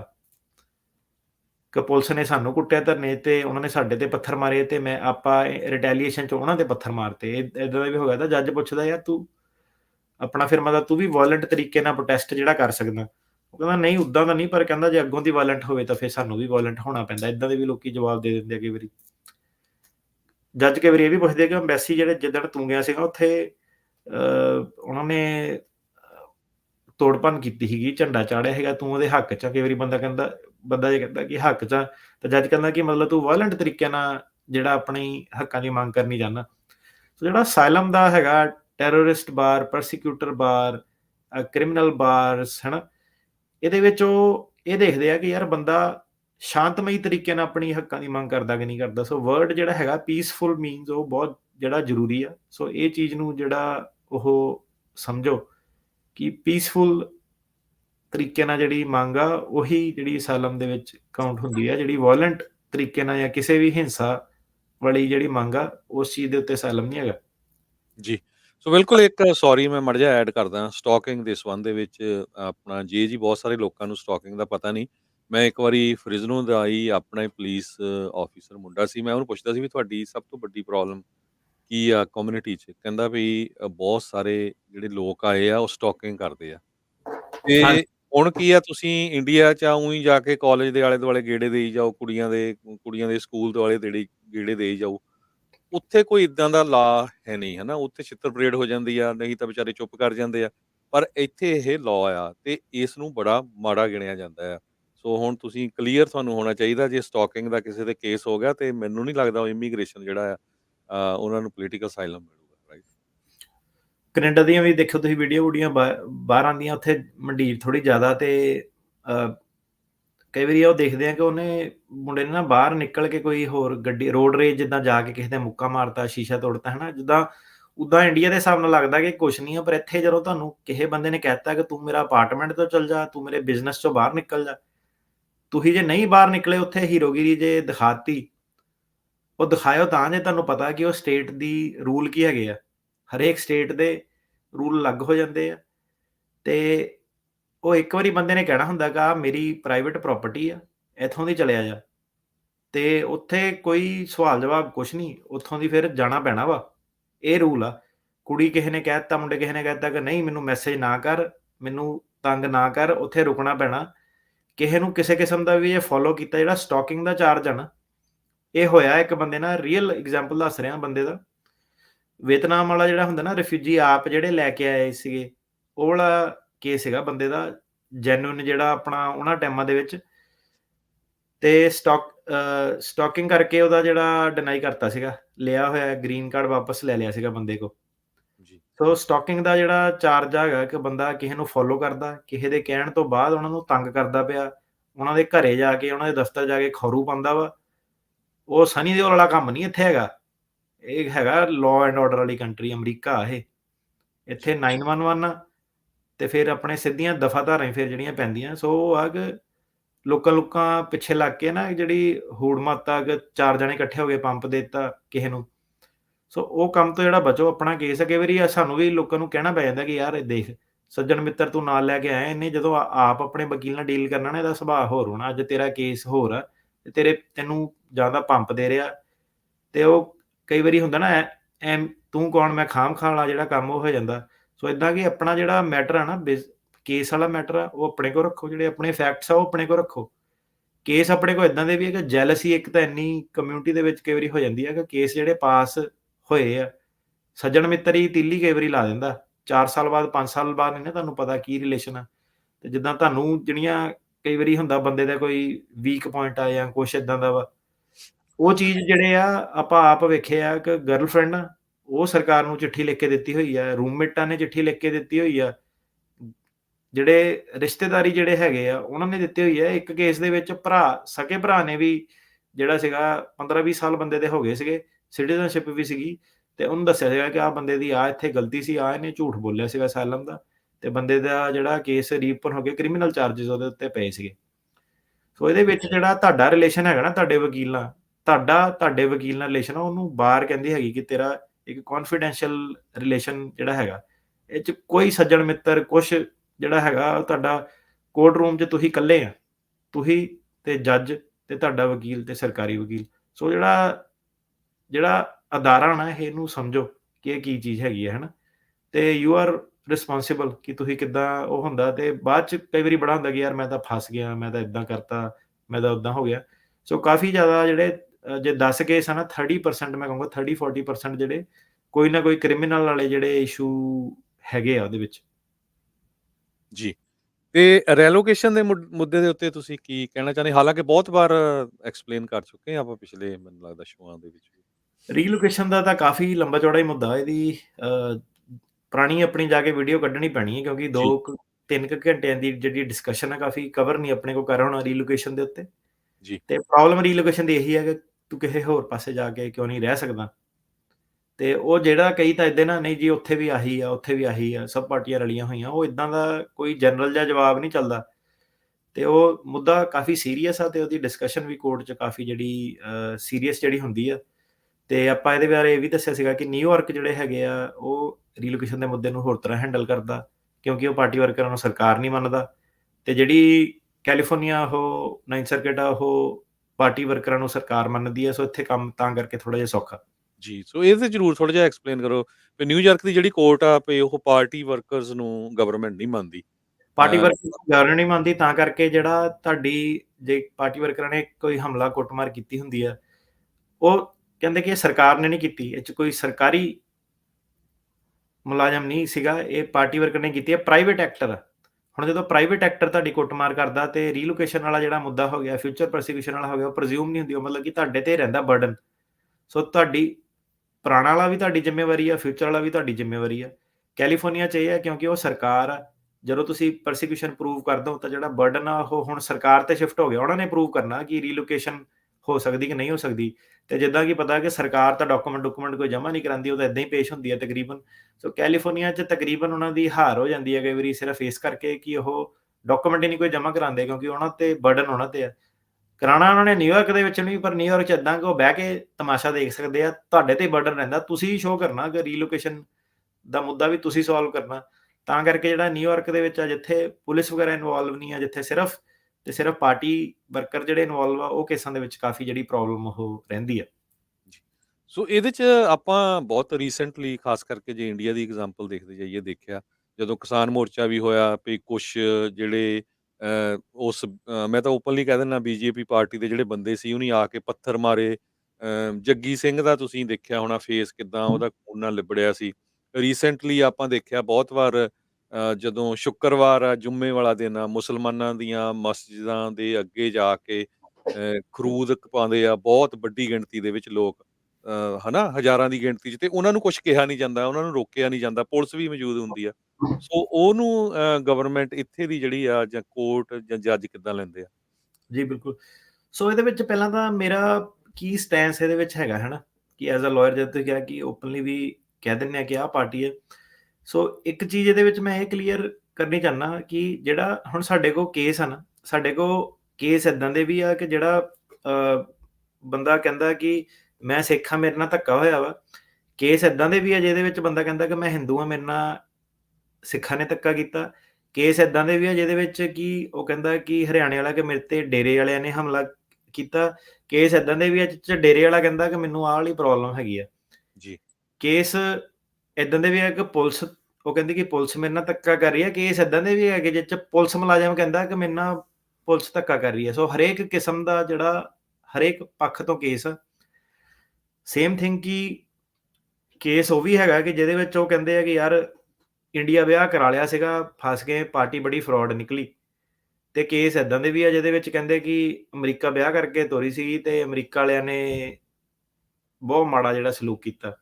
ਸੋ ਅਕ੍ਰੋਸ ਦਾ ਬੋਰਡ ਜਿਹੜੇ ਕੇਸ ਉਹ ਅਸਾਈਲਮ ਦੇ ਜਿਹੜੇ ਆਉਂਦੇ ਆ, ਜੇ ਇਮੀਗ੍ਰੇਸ਼ਨ ਪਰਸਪੈਕਟਿਵ ਨਾਲ ਗੱਲ ਕਰੀਏ, ਜਿਹੜਾ ਉੱਦਾਂ ਇੱਕ ਪਰਸਨਲ ਓਪੀਨੀਅਨ ਹੈਗਾ ਕਿ ਯਾਰ ਤੇਰੀ ਸੋਚ ਕਹਿਣਾ ਵਾ ਜੀ। ਕਿਸਾਨੀ ਬਾਰੇ ਕਿ ਉਹ ਤਾਂ ਹੁਣ ਦੇਖੋ ਜੀ ਪੰਜਾਬੀ ਬੰਦੇ ਆ, ਪੰਜਾਬੀ ਖੇਤੀਬਾੜੀ ਵਾਲੇ ਪਰਿਵਾਰ 'ਚੋਂ ਆਉਂਦੇ ਆ ਤੇ ਮੁੱਦੇ ਜਿਹੜੀਆਂ ਪ੍ਰੋਬਲਮਾਂ ਸਾਰਿਆਂ ਦੀਆਂ ਸਾਂਝੀਆਂ, ਸਾਰਿਆਂ ਨੂੰ ਹਰੇਕ ਬੰਦੇ ਨੂੰ ਆਪਣੇ ਕਲਚਰ ਨਾਲ, ਆਪਣੇ ਸੱਭਿਆਚਾਰ ਨਾਲ, ਆਪਣੇ ਲੋਕਾਂ ਨਾਲ ਲਗਾਵ ਜਿਹੜਾ ਰਹਿੰਦਾ। ਜੀ। ਤੇ ਦੁਆ ਦਿਲ 'ਚ ਇਹੀ ਹੁੰਦੀ ਹੈ ਕਿ ਹਾਲਾਤ ਹਰੇਕ ਪਾਸੇ ਸੁਧਰ ਜਾਣ, ਲੋਕਾਂ ਨੂੰ ਨੌਕਰੀਆਂ ਮਿਲਣ, ਸਾਰਾ ਮਿਲਣ, ਕਿ ਲੋਕਾਂ ਨੂੰ ਕਈ ਤਾਂ ਰੋਜ਼ਗਾਰ ਕਰਕੇ ਵੀ ਹੁਣ ਅਮਰੀਕਾ ਜਾਂ ਉੱਧਰ ਰੀਲੋਕੇਟ ਹੋਣਾ ਪੈਂਦਾ। ਆਪਾਂ ਵੀ ਕਿਸੇ ਲੈਵਲ ਤੇ ਵਕੀਲ ਸੀਗੇ ਤਾਂ ਉਰੇ ਆਏ ਢਾਂਚੇ-ਢੂੰਚੇ ਦੇਖੇ, ਵਧੀਆ ਲੱਗਿਆ, ਇੱਥੇ ਹੀ ਰਹਿ ਗਏ, ਹੈ ਨਾ, ਵਾਪਸ ਨਹੀਂ ਗਏ। ਅਜੇ ਪੈਸੇ-ਪੂਸੇ ਦੀ ਇੰਨੀ ਕੋਈ ਪ੍ਰੋਬਲਮ ਨਹੀਂ ਸੀਗੀ, ਕਿ ਹਰੇਕ ਬੰਦਾ ਡਿਫਰੈਂਟ ਰੀਜ਼ਨ ਕਰਕੇ ਜਿਹੜਾ ਮੂਵ ਆਪਣਾ ਕਰਦਾ, ਤੇ ਨਹੀਂ ਤਾਂ ਦਿਲ ਤਾਂ ਬੰਦੇ ਨਾਲ ਆਪਣੀ ਧਰਤੀ ਨਾਲ ਹੀ ਜੁੜਿਆ ਰਹਿੰਦਾ ਹਮੇਸ਼ਾ। ਇਹ ਕਦੀ ਵੀ ਹਰੇਕ ਇਮੀਗ੍ਰੈਂਟ ਤੁਹਾਨੂੰ ਕਹੂਗਾ ਕਿ ਨਹੀਂ ਜਾਂਦੀ, ਹੈ ਨਾ। ਜੀ। So as a immigration lawyer ਜਿਹੜਾ ਇਹ ਹੈਗਾ ਕਿ ਕਿਉਂ ਤੁਸੀਂ ਆਉਂਦੇ ਆ, ਕਿਹੜੇ ਕਰਕੇ ਆਉਂਦੇ ਆ, ਕਿਹੜੇ ਮੈਥਡ ਨਾਲ ਆਉਂਦੇ ਆ। ਜਿੱਦਾਂ ਕਈ ਵਾਰੀ ਕਹਿੰਦੇ ਕਿ ਤੁਸੀਂ ਰੇਡੀਓ ਤੇ ਅਸਾਈਲਮ ਵਾਲਿਆਂ ਬਾਰੇ ਗੱਲ ਕਰਦੇ ਰਹਿੰਦੇ ਆ, ਇਹ ਤਾਂ 2 ਨੰਬਰੀ ਆ, ਫੈਮਿਲੀ ਬਾਰੇ ਨਹੀਂ ਗੱਲ ਕਰਦੇ, ਹੈ ਨਾ। ਜਿੱਦਾਂ ਕਈ ਵਾਰੀ ਕਈ ਲੋਕੀ ਥੱਲੇ ਵੀ ਸੁੱਟਣਾ ਚਾਹੁੰਦੇ ਕਿ ਯਾਰ ਇਹ ਅਸਾਈਲਮ ਵਾਲੇ ਆ। ਸੋ ਇੰਡੀਵਿਜੂਅਲ ਲੈਵਲ ਤੇ ਮੈਨੂੰ ਕੋਈ ਫ਼ਰਕ ਨਹੀਂ ਕਿ ਯਾਰ H1B ਵਾਲੇ ਆ, ਤੁਸੀਂ ਕੌਣ ਆ। ਜੇ ਤੁਸੀਂ ਇਮੀਗ੍ਰੈਂਟ ਆ, ਤੁਸੀਂ ਇੱਥੇ ਆਏ ਆ, ਤੇ ਜਿਹੜੇ ਮਰਜ਼ੀ ਰੀਜ਼ਨ ਕਰਕੇ ਆਏ ਆ, ਤੁਹਾਨੂੰ ਇੱਥੇ ਤੁਸੀਂ ਆਪਣੇ ਪੈਰ ਜੇ ਲਾਉਣਾ ਚਾਹੁੰਦੇ ਆ, ਤੁਸੀਂ ਇੱਕ ਓਨੈਸਟ ਬੰਦੇ ਆ, ਤੁਹਾਡਾ ਇੱਕ ਇੱਦਾਂ ਦਾ ਐਟੀਟਿਊਡ ਹੈਗਾ ਕਿ ਮੇਰੇ ਐਟੀਟਿਊਡ ਦੇ ਨਾਲ ਮਿਲਦਾ ਵਾ, ਤੇ ਮੀਟਿੰਗ ਆਫ ਮਾਈਂਡਸ ਹੈਗੀ ਆ, ਤੇ ਉਹ ਚੀਜ਼ ਦੇ ਵਿੱਚ ਤੁਹਾਡੀ ਹੈਲਪ ਹਮੇਸ਼ਾ ਐਜ਼ ਅ ਇਮੀਗ੍ਰੇਸ਼ਨ ਲਾਇਰ, ਕਿਉਂਕਿ ਉਹ ਮੇਰਾ ਉਨਾ ਕੁ ਮੇਰੇ ਪੱਲੇ ਹੈਗਾ, ਉਹ ਤੋਂ ਇਲਾਵਾ ਮੈਂ ਕੁਛ ਨਹੀਂ ਸਮਾਜ ਲਈ, ਸੋਸਾਇਟੀ ਲਈ ਕਰ ਸਕਦਾ। ਜੀ। ਹੁਣ ਜਿਹੜੇ ਬਿਲਕੁਲ, ਜੱਜ ਨਾਲੇ ਇਹ ਤਾਂ ਅਮਰੀਕਾ ਨੇ ਜਿਹੜਾ ਲਾਅ ਬਣਾਏ ਆ ਵੀ ਬੰਦਾ ਪੋਲੀਟੀਕਲ ਅਸਾਈਲਮ ਲੈ ਸਕਦਾ, ਬੰਦਾ ਬਿਜ਼ਨਸ ਵੀਜ਼ੇ ਤੇ ਗ੍ਰੀਨ ਕਾਰਡ ਲੈ ਸਕਦਾ, ਬੰਦਾ H1 ਵੀਜ਼ੇ ਤੇ ਵਰਕ ਪਰਮਿਟ ਲੈ ਸਕਦਾ। ਇਹ ਤਾਂ ਅਕੋਰਡਿੰਗ ਟੂ ਲਾਅ ਆ, ਰਾਈਟ? ਇਹ ਆਪਾਂ ਨਹੀਂ ਡਿਸਾਈਡ ਕਰਨ ਵਾਲੇ ਵੀ ਕੌਣ ਝੂਠਾ ਆ, ਕੌਣ ਸੱਚਾ ਆ, ਇਹ ਤਾਂ ਕੋਰਟਸ ਡਿਸਾਈਡ ਕਰਦੀਆਂ, ਰਾਈਟ? ਜਿਹੜਾ ਹੁਣ H1B ਵਾਲੇ ਦੀ ਬਹੁਤ ਵੱਡੀ ਪ੍ਰੈਕਟਿਸ ਸੀਗੀ ਆਪਣੀ ਅਸਾਈਲਮ ਕੇਸ ਫੜਨ ਤੋਂ ਪਹਿਲਾਂ, ਜਦੋਂ ਜੀ, ਬਿਲਕੁਲ। ਰੇਡੀਓ ਤੇ ਆਉਣ ਤੋਂ ਪਹਿਲਾਂ, ਤਾਂ ਕਰਕੇ ਜਿਹੜਾ ਆਫਿਸ ਵੀ ਸੈਨ ਹੋਜ਼ੇ ਆ, ਸੈਨ ਹੋਜ਼ੇ ਦੇ ਵਿੱਚ ਤੁਸੀਂ ਦੇਖੋ ਕਿ ਆਫਿਸ ਪਾਇਆ ਵਾ, ਇੱਥੇ ਪੰਜਾਬੀ ਕਮਿਊਨਿਟੀ ਘੱਟ ਆ, ਪੰਜਾਬੀ ਕਮਿਊਨਿਟੀ ਫਰੈਜ਼ਨੋ ਜਾਂ ਉੱਥੋਂ ਜ਼ਿਆਦਾ, ਉਹ ਕਹਿੰਦੇ ਯਾਰ ਤੁਸੀਂ ਐਡੀ ਦੂਰ ਕਾਹਲੀ ਆਫਿਸ ਪਾਇਆ, ਇੱਥੇ ਸਾਨੂੰ ਸਟਾਫ ਨਹੀਂ ਮਿਲਦਾ ਪੰਜਾਬੀ, ਕਿਉਂਕਿ ਪੰਜਾਬੀ ਬੰਦੇ ਹੀ ਘੱਟ ਆ। ਤਾਂ ਵੀ ਉਰੇ ਮੈਂ ਕਿਹਾ ਕੋਈ ਨਹੀਂ, ਮਤਲਬ ਕਿ ਇੱਕ ਜਿਹੜੀ ਅਗੇਂਸਟ ਦਾ ਗ੍ਰੇਨ ਜਦੋਂ ਬੰਦਾ ਜਾਂਦਾ, ਤੇ ਉਰੇ ਪਹਿਲਾਂ ਇਮੀਗ੍ਰੇਸ਼ਨ ਦਾ ਸਾਡਾ ਐਮਪਲੋਇਮੈਂਟ ਇਮੀਗ੍ਰੇਸ਼ਨ ਵਗੈਰਾ ਦਾ ਕੰਮ ਸੀਗਾ, ਸਾਊਥ ਇੰਡੀਅਨ ਕਲਾਇੰਟ ਸੀਗੇ ਬਹੁਤ ਜ਼ਿਆਦਾ, ਹੁਣ ਵੀ ਹੈਗੇ ਆ, ਪਰ ਹੁਣ ਕਿਉਂਕਿ ਅਸਾਈਲਮ ਵਾਲਾ ਵੀ ਬਹੁਤ ਕੰਮ ਵਧਿਆ, ਤਾਂ ਕਰਕੇ ਹੁਣ ਜਿਹੜੇ ਅਸਾਈਲਮ ਵਾਲੇ ਜ਼ਿਆਦਾ ਕਿ ਬੈਲੈਂਸ ਜਿਹੜਾ ਜ਼ਿਆਦਾ ਟਿਲਟ ਹੋ ਗਿਆ ਅਸਾਈਲਮ ਵਾਲੇ ਕੇਸਾਂ ਨੂੰ। ਤੇ ਉਹ ਜਿਹੜੇ ਬੰਦੇ ਆ, ਉਹ ਕਈ ਵਾਰੀ ਬੈਠੇ-ਬੈਠੇ ਪੁੱਛਦੇ ਕਿ ਜੇ ਤੂੰ ਏਦਾਂ, ਉਹ ਤਾਂ ਹੁਣ ਜਿਹੜੇ ਪੂਰੇ ਇੰਡੀਆ ਦੇ ਸਪੋਰਟਰ ਆ, ਕਿਉਂਕਿ ਉਹ ਆਪਣੇ ਦੇਸ਼ ਤੋਂ ਆ, ਉੱਥੋਂ ਇੰਜੀਨੀਅਰ ਆ, ਵਾਪਸ ਵੀ ਕਈ ਚੱਲ ਜਾਂਦੇ ਆ ਉਹਨਾਂ ਚੋਂ, ਜਿੱਦਾਂ ਜੀ। ਸਟੇਟਾਂ ਵੀ ਥੋੜ੍ਹੀਆਂ ਸੁਖਾਲੀਆਂ ਉੱਥੇ, ਕੇਰਲਾ-ਕੁਰਲਾ, ਹੁਣ ਕਿੰਨੀਆਂ ਸੋਹਣੀਆਂ ਸਟੇਟਾਂ, ਕੋਈ ਨੇਚਰ ਉੱਥੇ ਅਬੰਡੈਂਸ ਆ, ਲੋਕ ਥੋੜ੍ਹੇ ਰੱਬ ਤੋਂ ਡਰਨ ਵਾਲੇ ਆ। ਤੇ ਇੰਡੀਆ ਦੇ ਵਿੱਚ ਵੀ ਕਈ ਸਟੇਟਾਂ ਤੋਂ ਕਈ ਤਰ੍ਹਾਂ ਦੇ ਹੀ ਲੋਕ ਜਿਹੜੇ ਹੈਗੇ, ਡਾਇਵਰਸਿਟੀ ਬੜੀ ਆ, ਤੇ ਕਿ ਉਹ ਕਹਿੰਦੇ ਏਦਾਂ ਇਹ 2 ਨੰਬਰ 'ਚ ਕਹਿੰਦੇ ਆਉਂਦੇ ਆ ਬਾਰਡਰ ਟੱਪ ਕੇ, ਤੇ ਕਈ ਜਿਹੜੇ ਵੀਜ਼ੇ-ਵੂਜ਼ੇ ਤੇ ਆਉਂਦੇ ਨਾ, ਉਹ ਆਪਣੇ ਆਪ ਨੂੰ ਕਈ ਵਾਰੀ ਏਦਾਂ ਕਹਿੰਦੇ ਕਿ ਯਾਰ ਆਪਾਂ ਲੀਗਲ ਚੈਨਲ ਨਾਲ ਆਏ। ਕਈ ਵਾਰੀ ਇੱਥੇ ਅਮਰੀਕਨ ਵੀ ਇਹੀ ਕਹਿ ਦਿੰਦੇ ਕਿ ਤੁਸੀਂ ਲੀਗਲ ਚੈਨਲ ਨਾਲ, ਉਹਨਾਂ ਨੂੰ ਉਹ ਜ਼ਿਆਦਾ ਉੱਤੇ ਦੇਖਦੇ ਆ, ਜਿਹੜੇ ਬਾਰਡਰ ਟੱਪ ਕੇ ਆਏ ਆ, ਉਹਨਾਂ ਨੂੰ ਥੋੜ੍ਹੇ ਉਹ ਏਦਾਂ ਸਮਝਦੇ ਆ ਕਿ ਇਹਨਾਂ ਨੇ ਕੋਈ ਲਾਅ ਵਾਇਲੇਟ ਕੀਤਾ, ਹੈ ਨਾ। ਸੋ ਉਹਨਾਂ ਨੂੰ ਮੈਂ ਇਹ ਕਹਿੰਦਾ ਹੁੰਦਾ, ਮੈਂ ਕਹਿੰਦਾ ਕਿ ਜੇ ਤੈਨੂੰ ਪੁੱਛਿਆ ਜਾਵੇ ਕਿ ਤੇਰੀ ਕੰਪਨੀ ਨੂੰ ਕਿ ਤੇਰੇ ਜਿਹੜਾ H1B ਵੀਜ਼ਾ ਵਾ ਜਾਂ ਉਹ ਵਾਲੇ ਵੀਜ਼ੇ ਆ, ਕੀ ਉਹ 100% ਕੰਪਲਾਈ ਕਰ ਰਹੇ ਆ, ਕਿ 100% ਉਹਨਾਂ ਨੇ ਜਾ ਕੇ ਐਵਰੀ ਡੋਰ ਨੌਕ ਕੀਤਾ ਹੈਗਾ ਕਿ ਅਮਰੀਕਨ ਵਰਕਰ ਨਹੀਂ ਅਵੇਲੇਬਲ, ਫਿਰ ਹਾਇਰ ਕਰਨਾ, ਕਿ ਉਹਦੇ ਵਿੱਚ ਵੀ ਇੱਕ ਕਿਸਮ ਤੇ ਲੌਬੀ ਜਾਂ ਰੈਗੂਲੇਸ਼ਨ ਜਾਂ ਉਹ ਹੈਗੀ ਆ। ਸੋ ਇਹ ਤਾਂ ਹੁਣ ਬੰਦਾ 100% ਆਂਸਰ ਨਹੀਂ ਕਰ ਸਕਦਾ। ਮੈਂ ਕਿਹਾ ਹੁਣ ਤੈਨੂੰ ਜੇ ਆਪਸ਼ਨ ਮਿਲੂਗੀ ਕਿ $1,00,000 ਦੇ ਦੇ, ਤੇਰਾ ਕੇਸ ਫਾਸਟ ਹੋ ਜਾਣਾ, ਤੂੰ $1,00,000 ਦਊਂਗਾ ਕਿ ਨਹੀਂ ਫਾਸਟ ਹੋਣ ਨੂੰ? ਗ੍ਰੀਨ ਕਾਰਡ ਕਿ 15 ਸਾਲ ਵੇਟ ਕਰੂੰਗਾ? ਉਹ ਕਹਿੰਦਾ ਕਿ ਆਹੋ ਮੈਂ ਕਰੂੰਗਾ, ਆਪਣੀ ਫੈਮਿਲੀ ਵਾਸਤੇ ਜੋ ਵੀ ਮੇਰੇ ਕੋਲ ਬਣ ਪਾਉਂਦਾ ਮੈਂ ਉਹ ਕਰੂੰਗਾ, ਹੈ ਨਾ, ਲੀਗਲ ਫਰੇਮਵਰਕ ਦੇ ਅੰਡਰ। ਸੋ ਸੇਮ ਚੀਜ਼ ਜਿਹੜੀ ਫੈਮਿਲੀ ਇਮੀਗ੍ਰੇਸ਼ਨ ਵਾਲੀ ਆ, ਉਹ ਵੀ ਤਾਂ ਬੈਠੇ-ਬੈਠੇ ਹੀ ਬੰਦੇ ਨੂੰ ਮਿਲ ਲੈਣਾ, ਚਲੋ ਠੀਕ ਆ, ਭੈਣ-ਭਰਾ ਦਾ ਕੇਸ ਆ, ਨਾਲ ਉਹਨਾਂ ਦੇ ਅੱਗੇ ਜਵਾਕ, ਜਿਹਨੂੰ ਚੇਨ ਮਾਈਗ੍ਰੇਸ਼ਨ ਆਪਾਂ ਕਹਿੰਦੇ ਆ। ਹੁਣ ਕਈ ਕਹਿੰਦੇ ਆ ਕਿ ਨਹੀਂ ਯਾਰ ਇਹ ਤਾਂ ਚੇਨ ਮਾਈਗ੍ਰੇਸ਼ਨ, ਇਹਨੂੰ ਬੰਦ ਕਰੋ। ਫਿਰ ਜਿਹੜੇ ਫੈਮਿਲੀ ਬੇਸਡ ਵਾਲੇ ਆ, ਉਹ ਬੜੇ ਪਰੇਸ਼ਾਨ ਹੁੰਦੇ ਆ ਕਿ ਯਾਰ ਏਦਾਂ ਕਿੱਦਾਂ ਕਹਿ ਦਿੱਤਾ ਸਾਨੂੰ, ਚੇਨ ਮਾਈਗ੍ਰੇਸ਼ਨ ਵਾਲਾ ਕਹਿ ਦਿੱਤਾ। ਇਹਦੇ ਉੱਤੇ ਇੱਕ ਵਾਰੀ ਰੇਡੀਓ ਤੇ ਸਾਡੀ ਆਡੀਅנס ਦਾ ਵੀ ਆਪਸ 'ਚ ਵਿਵਾਦ ਜਿਹੜਾ ਚੱਲ ਪਿਆ ਸੀਗਾ, ਹੈ ਨਾ। ਮੈਂ ਕਿਹਾ ਯਾਰ ਏਦਾਂ ਕੋਈ ਫੈਮਿਲੀ ਇਮੀਗ੍ਰੇਸ਼ਨ ਵਾਲੇ ਦੀ, ਕੋਈ ਅਸਾਈਲਮ ਇਮੀਗ੍ਰੇਸ਼ਨ ਵਾਲੇ ਨਾਲ ਲੜਾਈ ਨਹੀਂ ਹੈਗੀ ਕੋਈ, ਉਹਦਾ ਆਪਣਾ ਇੱਕ ਰਾਹ। ਉਹਨੇ ਫੈਮਿਲੀ ਇਮੀਗ੍ਰੇਸ਼ਨ ਵਾਲੇ ਨੇ, ਹੁਣ ਭੈਣ-ਭਰਾ ਦੀ ਕੈਟੇਗਰੀ ਆ, ਉਹ 15 ਸਾਲ ਲੱਗਦੇ ਆ। ਉਹ ਕੋਈ ਅਸਾਈਲਮ ਇਮੀਗ੍ਰੇਸ਼ਨ ਵਾਲਾ ਥੋੜ੍ਹਾ ਨਾ ਤੁਹਾਡੇ ਰਾਹ 'ਚ ਰੋੜੇ ਸੁੱਟ ਰਿਹਾ, ਉਹ ਟਾਈਮ ਉਹਨੂੰ ਇੰਨਾ ਲੱਗਦਾ। ਜਿਹੜਾ ਵਿਆਹ ਵਾਲਾ ਵਾ ਉਹਨੂੰ 1.5-2 ਸਾਲ ਲੱਗਦੇ ਆ। ਸੋ ਸੇਮ ਥਿੰਗ ਜਿਹੜਾ ਅਸਾਈਲਮ ਵਾਲਾ ਵਾ, ਉਹ ਬਾਰਡਰ ਟੱਪ ਕੇ ਆਉਂਦਾ, ਸਰਕਾਰ ਜਿਹੜੀ ਉਹ ਡਿਸਾਈਡ ਕਰਦੀ ਆ। ਤੇ ਕਈ ਜਿਹੜੇ ਆਪਣੇ ਪੰਜਾਬੀ ਆ, ਹੁਣ ਤੁਸੀਂ ਦੇਖੋ ਕਿ ਕਿਸੇ ਦੀ ਵੀਡੀਓ ਪਈ, ਹੈ ਨਾ, ਕਿ ਇਹਦਾ ਕੇਸ ਪਾਸ ਹੋ ਗਿਆ, ਉਹ ਜਿਹੜਾ ਹੁਣ ਦੂਜੇ ਸ਼ਹਿਰ 'ਚ ਜਾਂ ਇੰਡੀਆ 'ਚ ਜਿਹੜੇ ਆ ਨਹੀਂ ਸਕਦੇ ਆ, ਉਹਨਾਂ ਨੇ ਬਸ ਲੱਤਾਂ ਖਿੱਚ ਜਾਣੀਆਂ ਕਿ ਲੈ ਵੀ ਇਹ ਤਾਂ ਕੌਮ ਨੂੰ ਯੂਜ਼ ਕਰ ਲਿਆ, ਇਹ ਤਾਂ ਕਿਸਾਨੀ ਅੰਦੋਲਨ ਨੂੰ ਯੂਜ਼ ਕਰ ਲਿਆ, ਇਹ ਤਾਂ ਏਦਾਂ ਕਰ ਲਿਆ। ਮੈਂ ਕਈ ਵਾਰੀ ਉਹਨਾਂ ਨੂੰ ਸਵਾਲ ਪੁੱਛਦਾ, ਮੈਂ ਕਿਹਾ ਅੱਛਾ ਮੈਂ ਕਿਹਾ ਤੂੰ ਦੱਸ ਬਈ ਤੂੰ ਕਿੰਨੀ ਵਾਰੀ ਦਿੱਲੀ ਗਿਆ ਵਾ? ਤੂੰ ਕਿੰਨੀ ਵਾਰੀ ਤੂੰ ਮੈਨੂੰ ਦੱਸ ਕਿ ਤੂੰ ਕੀ ਕੀਤਾ ਕੌਮ ਦੇ ਲਈ ਜਾਂ ਪ੍ਰੋਟੈਸਟ ਦੇ ਲਈ? ਤੇ ਆਨਸਰ ਹੁੰਦਾ 0। ਬੰਦਾ 0 ਵਾਰੀ ਗਿਆ ਹੁੰਦਾ, ਬੈਠੇ-ਬੈਠੇ ਘਰ 'ਚ ਉਹਦਾ ਓਪੀਨੀਅਨ ਹੁੰਦਾ ਕਿ ਯਾਰ ਇਹਨੇ ਕੌਮ ਨੂੰ ਇੱਕ ਮੁੰਡਾ ਸੀਗਾ ਭਾਜੀ ਉਹ ਨਾ ਦਮਦਮੀ ਟਕਸਾਲ ਦੇ ਵਿੱਚ ਉਹ 12-13 ਸਾਲਾਂ ਤੋਂ ਉਹਨੇ ਸੀਗਾ ਤਾਂ ਉਹ ਆਇਆ ਮੈਂ ਬੜੇ ਸਵਾਲ ਉਹਨੂੰ ਪੁੱਛੇ ਮੈਂ ਕਿਹਾ ਯਾਰ ਕਿੱਦਾਂ ਹੈ ਨਾ ਕਿਉਂਕਿ ਮੈਨੂੰ ਕਿਹੜਾ ਪਹਿਲੀ ਵਾਰੀ ਕੀ ਕੋਈ ਬੰਦਾ ਹੈ ਤੇ ਉਹ ਕਹਿੰਦਾ ਮੈਂ ਸਿਖਾਨਾ ਹੀ ਗੁਰਬਾਣੀ ਵਗੈਰਾ ਸਿੱਖਦਾ ਵੀ ਸੀ ਕਾਫੀ ਉਹ ਬੰਦੇ ਨੂੰ ਕੁਝ ਤੁਸੀਂ ਕਹਿ ਲਓ ਕਿ ਉਹਨੂੰ ਸਾਨੂੰ ਹਿਸਟਰੀ ਦੱਸ ਗਿਆ ਹੋਊਗਾ ਕਿੱਦਾਂ ਸੀਗੀ ਜਿਹੜੀ ਪਤਾ ਵੀ ਨਹੀਂ ਸੀਗੀ ਕਿ ਜੀ, ਕਿੱਦਾਂ ਉਹ ਚੱਲਦੇ ਤੇ ਉਹਦੇ ਥੱਲੇ ਵੀ ਜਿਹੜੇ ਬੁੱਧੀਜੀਵ ਕਹਿ ਲਓ ਪੰਜਾਬ ਦੇ ਉਹ ਵੀਡੀਓ ਵੀ ਬੜੀ ਜ਼ਿਆਦਾ ਵਾਇਰਲ ਹੋਈ ਉਹ ਬੰਦੇ ਦੀ ਖਾਸ ਕਰਕੇ ਕਿਉਂਕਿ ਦਮਦਮੀ ਟਕਸਾਲ ਦਾ ਸੀਗਾ ਤੇ ਉਹਦੇ ਥੱਲੇ ਵੀ ਬੁੱਧੀਜੀਵਾਂ ਨੇ ਕਮੈਂਟ ਪਾਇਆ ਹੋਇਆ ਹੈਗਾ ਕਿ ਲੈ ਯਾਰ ਇਹਨੇ ਦਮਦਮੀ ਟਕਸਾਲ ਯੂਜ਼ ਕਰ ਲਈ ਮੈਂ ਕਿਹਾ ਯਾਰ ਤੇਰੇ ਬੱਲੇ ਕੀ ਆ ਤੂੰ ਕੀ ਕੀਤਾ ਕੌਮ ਲਈ ਜਾ ਕੇ ਅਗਲਾ ਜੇ 12-13 ਸਾਲ ਤੋਂ ਗੁਰਬਾਣੀ ਸਿੱਖਦਾ ਸੀਗਾ ਜਾਂਦਾ ਸੀਗਾ ਆ ਗਿਆ ਉਹਨੇ ਅਸਾਈਲਮ ਲੈ ਲਈ ਉਹਨੂੰ ਪ੍ਰੋਬਲਮ ਉਹ ਨਹੀਂ ਕਿ ਇਹ ਉਹ ਆ ਉਹਨੂੰ ਪ੍ਰੋਬਲਮ ਇਹ ਹੈਗੀ ਯਾਰ ਇਹ ਬੰਦਾ ਪੱਕਾ ਕਿੱਦਾਂ ਹੋ ਗਿਆ ਮੈਂ ਕਿਉਂ ਨਹੀਂ ਪੱਕਾ ਹੋਇਆ ਸੋ ਇਹ ਹੈ ਕਿ ਤੇ ਜਿਹੜਾ ਬੰਦਾ ਸੋ ਇਦਾਂ ਬਹੁਤ ਲੱਤ ਖਿੱਚਣ ਵਾਲੇ ਵੀ ਆਪਣੀ ਕਮਿਊਨਿਟੀ ਦੇ ਵਿੱਚ ਬਹੁਤ ਇੱਕ ਦੂਜੇ ਦੀ ਜਿਹੜੇ ਹੈਗੇ ਆ ਤੇ ਐਜ਼ ਅ ਵਕੀਲ ਤੁਹਾਨੂੰ ਮੈਂ ਦੱਸਦਾ ਕਿ ਹਰੇਕ ਬੰਦਾ ਭਾਵੇਂ ਬਿਜ਼ਨਸ ਵਾਲਾ ਵਾ ਭਾਵੇਂ ਫੈਮਿਲੀ ਵਾਲਾ ਵਾ ਪਹਿਲਾ ਸਵਾਲ ਇਹੀ ਹੁੰਦਾ ਕਿ ਯਾਰ ਐਡੀ ਦੇਰ ਵੇਟ ਕਰਨੀ ਆ ਕੋਈ ਸ਼ਾਰਟਕਟ ਦੱਸੋ ਹਰੇਕ ਬੰਦਾ ਬਿਜ਼ਨਸ ਵਾਲਾ ਭਾਵੇਂ ਕਰੋੜਾਂਪਤੀ ਬੰਦਾ ਵਾ ਭਾਵੇਂ ਇੰਡੀਆ ਤੋਂ ਤਾਂ ਕਰਕੇ ਭੱਜ ਕੇ ਆ ਰਿਹਾ ਕਿ ਇੰਡੀਆ 'ਚ ਕਰਪਸ਼ਨ ਬੜੀ ਆ ਅਮਰੀਕਾ 'ਚ ਕਹਿੰਦਾ ਸ਼ਾਰਟਕਟ ਨਹੀਂ ਕੋਈ ਲੱਭੂਗਾ ਮਿਲੀਅਨਰ ਬੰਦੇ ਆ ਭਾਵੇਂ ਕੰਪਨੀਆਂ ਚੱਲਦੀਆਂ ਸੋ ਸੋ ਇਹ ਆ ਕਿ ਬੰਦਾ ਅੱਜ ਕੱਲ ਹੋ ਕੇ ਆਪਣੇ ਵੱਲ ਨਹੀਂ ਦੇਖਣਾ ਕਿ ਦੂਜਾ ਬੰਦੇ ਨੂੰ ਜੇ ਕੁਝ ਹੋ ਰਿਹਾ ਉਤੋਂ ਬੜੀ ਜਿਹੜੀ ਕਮਿਊਨਿਟੀ ਦੀ ਇਮੀਗ੍ਰੇਸ਼ਨ ਦੇ ਵਿੱਚ ਵੀ ਮੈਂ ਦੇਖਿਆ ਕਿ ਲੱਤ ਖਿੱਚਣ ਵਾਲੀ ਬਹੁਤ ਜ਼ਿਆਦਾ ਜਿਹੜੀ ਆਦਤ ਆ ਤੇ ਲਾਈਕ ਆਈ ਸੈਡ ਬਿਫੋਰ ਕਿ ਆਪਣਾ ਤਾਂ ਹਾਥੀ ਵਾਲੀ ਚਾਲ ਆ ਸਾਈਡ ਤੇ ਕੀ ਕਿੰਨੇ ਹੋਣਾ ਕਿ ਆ ਆਪਣਾ ਕੰਮ ਆ ਇਹਦੇ ਵਿੱਚ ਜਿਹੜਾ ਬੰਦਾ ਵਾ ਲੀਗਲ ਐਥੀਕਲ ਸਾਡੇ ਨਾਲ ਜੁੜ ਸਕਦਾ ਵਾ ਉਹਦੀ ਪੂਰੀ ਹੈਲਪ ਹੋਊਗੀ ਇਹ ਸ਼ੋਅ ਸੁਣੋ ਜਿਹਨੂੰ ਫ੍ਰੀ ਇਨਫੋਰਮੇਸ਼ਨ ਵਧੀਆ ਲੱਗਦੀ ਆ ਗੁੱਡ ਜਿਹਨੂੰ ਨਹੀਂ ਵਧੀਆ ਲੱਗਦੀ ਉਹ ਅਨਸਕ੍ਰਾਈਬ ਕਰਕੇ ਆਪਣਾ ਕਿਸੇ ਹੋਰ ਵਕੀਲ ਨੂੰ ਸੁਣ ਲਓ ਹਨਾ ਆਪਾਂ ਕਿਹੜਾ ਕਿਸੇ ਨੂੰ ਫੜ ਕੇ ਬਿਠਾਇਆ ਵਾ ਜੀ।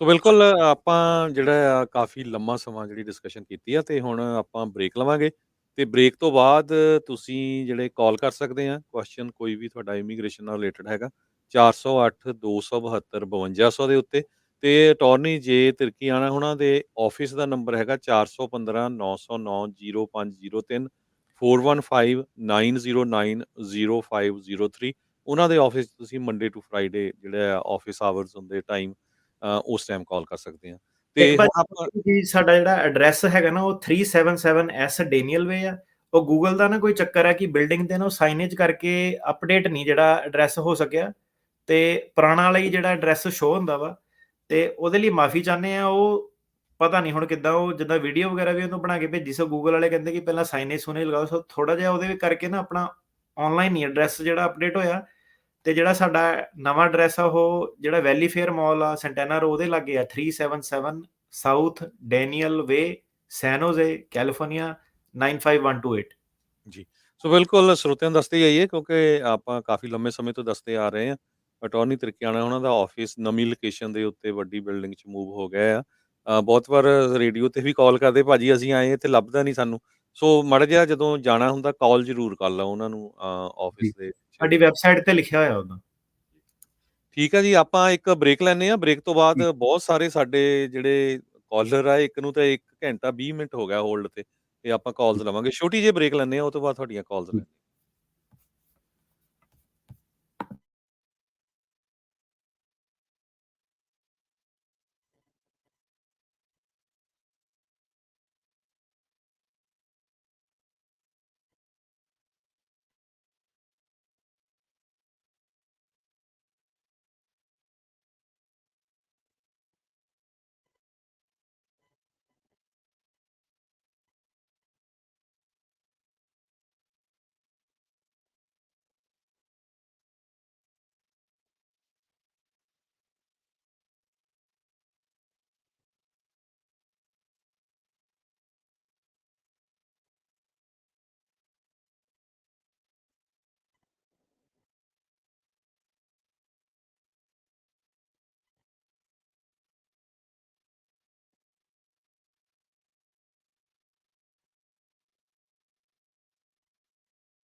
ਸਤਿ ਸ਼੍ਰੀ ਅਕਾਲ ਪੰਜਾਬੀ ਰੇਡੀਓ ਯੂਐਸਏ ਦੇ ਜਿੰਨੇ ਵੀ ਸਰੋਤੇ ਸੁਣ ਰਹੇ ਆ ਦੇਖ ਰਹੇ ਆ ਸਾਰਿਆਂ ਨੂੰ ਇੱਕ ਵਾਰੀ ਫੇਰ ਜੀ ਆਇਆਂ ਨੂੰ ਤੇ ਬਹੁਤ ਹੀ ਪਿਆਰ ਤੇ ਸਤਿਕਾਰ ਭਰੀ ਸਤਿ ਸ਼੍ਰੀ ਅਕਾਲ ਜੀ ਆਇਆਂ ਨੂੰ।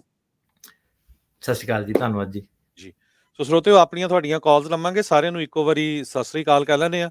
ਆਪਾਂ ਕੋਸ਼ਿਸ਼ ਕਰਦੇ ਆ ਜਲਦੀ ਤੋਂ ਜਲਦੀ ਸਾਰਿਆਂ ਦੀਆਂ ਜਿਹੜੇ ਆਨਸਰਸ ਆ ਉਹ ਦਿੱਤੇ ਜਾ ਸਕਣ। ਸਾਡੇ ਨਾਲ ਪਹਿਲੇ ਕਾਲਰ ਜੁੜੇ ਹੋਏ ਆ ਸ਼ਰਨਜੀਤ ਜੀ। ਸ਼ਰਨਜੀਤ ਜੀ ਹਾਂਜੀ ਸਰ, ਕੱਲ ਨਾ ਗੱਲ ਹੋਈ ਸੀ ਆਪਣੀ, ਬਟ ਮੈਂ ਇੱਕ ਸਵਾਲ ਰਹਿ ਗਿਆ ਸੀ ਪੁੱਛਣ ਵਾਲਾ। ਸਰ ਮੈਂ ਕਦੇ ਆਪਣਾ ਜਿੱਦਾਂ ਜੈਨੂਅਨ ਮੈਰਿਜ ਤੇ ਉਹਦੇ ਬੇਸ ਤੇ ਜੇ ਆਪਾਂ ਪੀਡੀ ਦੇ ਕੀ ਚਾਂਸ ਹੋ ਜਾਂਦੇ, ਜਾਂ ਆਪਾਂ ਜੇ ਮੈਰਿਜ ਕਰਾ ਲਾਂਗੇ ਤੇ ਕੇਸ ਦੀ ਟਰਮੀਨੇਟ ਤਰੀਕ ਕਦੋਂ ਤੁਹਾਡੀ? ਹੋਈ ਨਹੀਂ ਕੱਲ 2025 ਕੱਲ ਆਪਣੀ ਹੋਈ ਸੀ ਨਾ ਗੱਲ, ਬਟ ਮੇਰਾ ਇੱਕ ਕੁਐਸਚਨ ਰਹਿ ਗਿਆ ਉਹਦਾ ਜੇ ਤੁਸੀਂ ਵਿਆਹ ਕਰਾਉਂਦੇ ਆ ਨਾ ਤੇ I-130 ਜਿਹੜਾ ਹੈਗਾ ਉਹ ਫਾਈਲ ਹੋਣਾ ਚਾਹੀਦਾ ਵਾ। ਜਦੋਂ ਵਿਆਹ ਕਰਾ ਕੇ I-130 ਫਾਈਲ ਹੁੰਦਾ ਨਾ, ਉਹਦੀ ਰਸੀਦ ਆਉਂਦੀ ਆ, ਉਹਦੇ ਬੇਸ ਤੇ ਪੀਡੀ ਟਰਾਈ ਕਰ ਸਕਦੇ ਆ। ਜੇ ਅਪਰੂਵਲ ਹੋਵੇ I-130 ਦਾ ਚਾਂਸ ਹੋਰ ਜ਼ਿਆਦਾ ਵੱਧ ਜਾਂਦੇ ਆ ਬੰਦੇ ਦੇ। ਅੱਛਾ ਸਰ, ਅਪਰੂਵਲ ਕਿੰਨਾ ਟਾਈਮ ਲੱਗ ਜਾਂਦਾ I-130? ਅਪਰੂਵਲ ਨੂੰ ਭਾਜੀ ਟਾਈਮ ਲੱਗ ਜਾਂਦਾ 1.5-2 ਸਾਲ। ਸੋ ਅਪਰੂਵਲ ਤਾਂ ਨਹੀਂ ਤੁਹਾਡਾ ਆਉਣਾ, ਪਰ ਤੁਸੀਂ ਜਦੋਂ I-130 ਦਾ ਤੁਹਾਡਾ ਰਸੀਟ ਨੋਟਿਸ ਆ ਜਾਂਦਾ ਨਾ, ਤੁਸੀਂ ਆਪਣੇ ਵਕੀਲ ਨੂੰ ਕਹਿ ਕੇ ਰਾਈਟ ਵੇ ਫਿਰ ਪੀਡੀ ਦੀ ਰਿਕੁਐਸਟ ਪਾ ਦਿਓ ਰਸੀਟ ਨੋਟਿਸ ਦੇ ਨਾਲ। ਧੰਨਵਾਦ ਜੀ। ਠੀਕ ਹੈ ਸਰ। ਵਿਕਰਮਜੀਤ ਸਿੰਘ ਜੀ। ਹਾਂਜੀ ਸਤਿ ਸ਼੍ਰੀ ਅਕਾਲ ਭਾਈ ਜੀ। ਹਾਂਜੀ, ਮੈਂ ਕਿਹਾ ਜਿੱਦਾਂ ਕੇਸ 2025 ਦੇ ਵਿੱਚ ਆ ਰਿਹਾ, ਜਿੱਦਾਂ ਜਿਹੜੇ ਗਵਾਹ ਹੁੰਦੇ ਆ ਨਾ, ਉਹਨਾਂ ਕੋਲ ਜਿੱਦਾਂ ਆਪਾਂ ਟਰਾਂਸਲੇਟਰ ਕਰਾ ਲੈਂਦੇ ਆ ਪੰਜਾਬੀ ਦੇ ਵਿੱਚ ਨਾ, ਜਿੱਦਾਂ ਆਪਣੇ ਹੱਥ ਨਾਲ ਲਿਖ ਕੇ ਦੇ ਦਿੰਦੇ ਹੋ, ਤਾਂ ਉਹ ਟਰਾਂਸਲੇਟਰ ਆਪਾਂ ਮਤਲਬ ਇੰਗਲਿਸ਼ ਦੇ ਵਿੱਚ ਕਰਾਉਣੇ ਆ ਨਾ, ਦੇਖੋ ਉਹਦਾ ਸਰਟੀਫਿਕੇਟ ਵੀ ਚਾਹੀਦਾ ਜੀ। ਹਾਂਜੀ ਭਾਜੀ, ਬਿਲਕੁਲ ਚਾਹੀਦਾ। ਇਹਦੇ ਨਾਲ ਬਹੁਤ ਜ਼ਿਆਦਾ ਪੰਗੇ ਜਿਹੜੇ ਪੈਂਦੇ ਆ, ਡਿਪੈਂਡਿੰਗ ਕਿਹੜੇ ਜੱਜ ਕੋਲ। ਜੇ ਸਹੀ ਤਰੀਕੇ ਦਾ ਤੁਹਾਡਾ ਟਰਾਂਸਲੇਸ਼ਨ ਦਾ ਸਰਟੀਫਿਕੇਟ ਨਹੀਂ ਨਾ ਆਇਆ ਤੇ ਉਹ ਜਿਹੜੇ ਐਫੀਡੇਵਿਟ ਆ ਉਹਨੂੰ ਰਿਜੈਕਟ ਕਰ ਦਿੰਦੇ ਆ ਕਈ ਜੱਜ। ਵੈਸੇ ਤਾਂ ਭਾਜੀ ਮੈਂ ਤੁਹਾਡਾ ਕਲਾਇੰਟ ਹੀ ਆ, ਮੇਰੀ ਤਰੀਕ ਆ ਰਹੀ ਹੈ ਜਨਵਰੀ ਦੇ ਵਿੱਚ। ਜੱਜ ਬਾਰੇ ਪੁੱਛਣਾ ਹੀ ਭਾਈ, ਸੁਜਨ ਪੈਨ ਜੱਜ ਆ ਨਾ, ਕਿੱਦਾਂ ਭਾਜੀ ਉਹਦੀ ਰੇਟਿੰਗ ਆ? ਠੀਕ ਆ, ਜਿਹੜੀ ਜਨਵਰੀ 'ਚ ਤਾਂ ਭਾਜੀ ਤੁਹਾਡੇ ਕੋਲ ਬਹੁਤ ਟਾਈਮ ਅਜੇ ਪਿਆ। ਟਰਾਂਸਲੇਟਰ ਦਾ ਸਰਟੀਫਿਕੇਟ ਦਾ ਜਿਹੜਾ ਫਾਰਮੈਟ ਹੁੰਦਾ ਕੋਰਟ ਨੇ ਦਿੱਤਾ ਹੀ, ਉਹ ਤੁਸੀਂ ਸਾਡੇ ਆਫਿਸ ਤੋਂ ਹੀ ਲੈ ਲਿਓ ਜਦੋਂ ਜਾਊਗਾ। ਤੇ ਜਿਹੜਾ ਵੀ ਤੁਹਾਡਾ ਟਰਾਂਸਲੇਟਰ ਉਹਨੂੰ ਕਹੋਗਾ ਆਹ ਫਾਰਮੈਟ ਆ, ਮੈਨੂੰ ਆਹੀ ਸਰਟੀਫਿਕੇਟ ਚਾਹੀਦਾ, ਹੋਰ ਨਹੀਂ ਕੋਈ ਚਾਹੀਦਾ। ਧੰਨਵਾਦ ਜੀ। ਹਰਜੀਤ ਸਿੰਘ ਜੀ।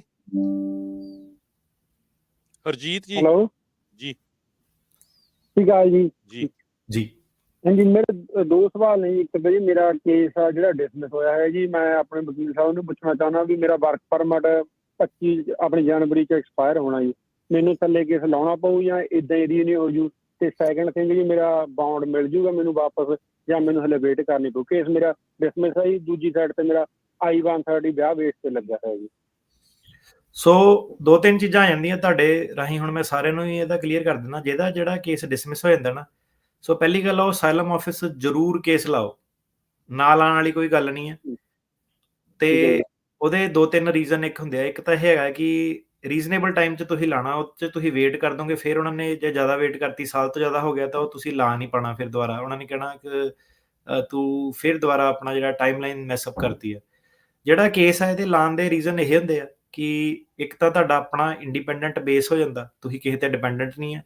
ਜਿਹੜੇ ਵਿਆਹ ਸ਼ਾਦੀ ਵਾਲੇ ਆ ਉਹ ਤੁਸੀਂ ਕਿਸੇ ਤੇ ਡਿਪੈਂਡੈਂਟ ਆ, ਘਰ ਵਾਲੀ ਨਾਲ ਬਣੂਗੀ ਨਹੀਂ ਬਣੂਗੀ, ਘਰ ਵਾਲੀ ਸਰਵਾਈਵ ਕਰੂਗੀ ਨਹੀਂ ਕਰੂਗੀ, ਹੈ ਨਾ। ਕਈ ਚੀਜ਼ਾਂ ਜਿਹੜੇ ਫੈਕਟਰ ਆ ਜਾਂਦੇ ਆ, ਕਿਸੇ ਤੇ ਤੁਸੀਂ ਮਤਲਬ ਕਿ ਡਿਪੈਂਡੈਂਟ ਜਿਹੜੇ ਉਹ ਹੋ ਜਾਂਦੇ ਆ। ਤੇ ਵਿਆਹ ਸ਼ਾਦੀਆਂ 'ਚ ਅਕਸਰ ਆਪਾਂ ਦੇਖਦੇ ਆ ਪ੍ਰੋਬਲਮਾਂ ਵੀ ਆ ਜਾਂਦੀਆਂ, ਲੜਾਈ ਝਗੜੇ ਜੇ ਸ਼ੁਰੂ ਹੋਣੇ ਹੋ ਗਏ ਤਾਂ ਕੰਪਲਿਕੇਟ ਹੋ ਜਾਂਦਾ ਕਈ ਵਾਰੀ। ਤੇ ਕਈ ਵਾਰੀ ਬੰਦਾ ਜਿਹੜਾ ਫਸ ਜਾਂਦਾ, ਫਿਰ ਅਸਾਈਲਮ ਦਾ ਕੇਸ ਨਹੀਂ ਉਹਨੇ ਲਾਇਆ ਹੁੰਦਾ ਤੇ ਉਹਨੂੰ ਫਿਰ ਕਹਿ ਲਓ ਕਿ ਪਿਸਣਾ ਪੈਂਦਾ ਬਿਨਾਂ ਮਤਲਬ ਦੇ। ਸੋ ਜਦੋਂ ਤੁਹਾਡੇ ਕੋਲ ਆਪਸ਼ਨਾਂ ਹੁੰਦੀਆਂ, ਐਗਜ਼ਿਟ ਸਟ੍ਰੈਟਜੀ ਹੁੰਦੀ ਆ, ਆਪਣੇ ਦਮ ਤੇ ਤੁਸੀਂ ਆਪਣਾ ਬੇਸ ਰੱਖਣਾ, ਕਿਸੇ ਤੇ ਵੀ ਡਿਪੈਂਡ ਨਹੀਂ ਹੋਣਾ ਲਾਈਫ ਦੇ ਵਿੱਚ ਕਦੀ।